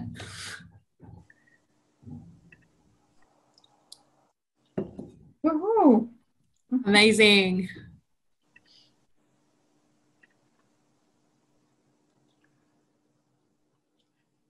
Nice. All right, looks like you're all getting onto it. So I think I'll wrap things up for today. I just wanted to say good luck for the exam. You got this. This has kind of already been said before, but you've achieved something that no other Year 12 cohort has, which is getting through Year 12 in a pandemic. It's pretty crazy. So I think you should all be really, really proud of yourselves. I just want to say thank you for coming along today, for being so engaged. I really, really hope you got a lot out of this revision session. I'd like to say thank you to our UBS volunteers, Karen and Jeff. Thank you so much to Fiona for that really, really useful presentation, all those extra insights. Thank you, big thank you to Gypsy and Annie and Jane for all the work you put into this revision series. I mean, I know I would have benefited from something like this so much in my VCE studies. So I think this has been a really great thing.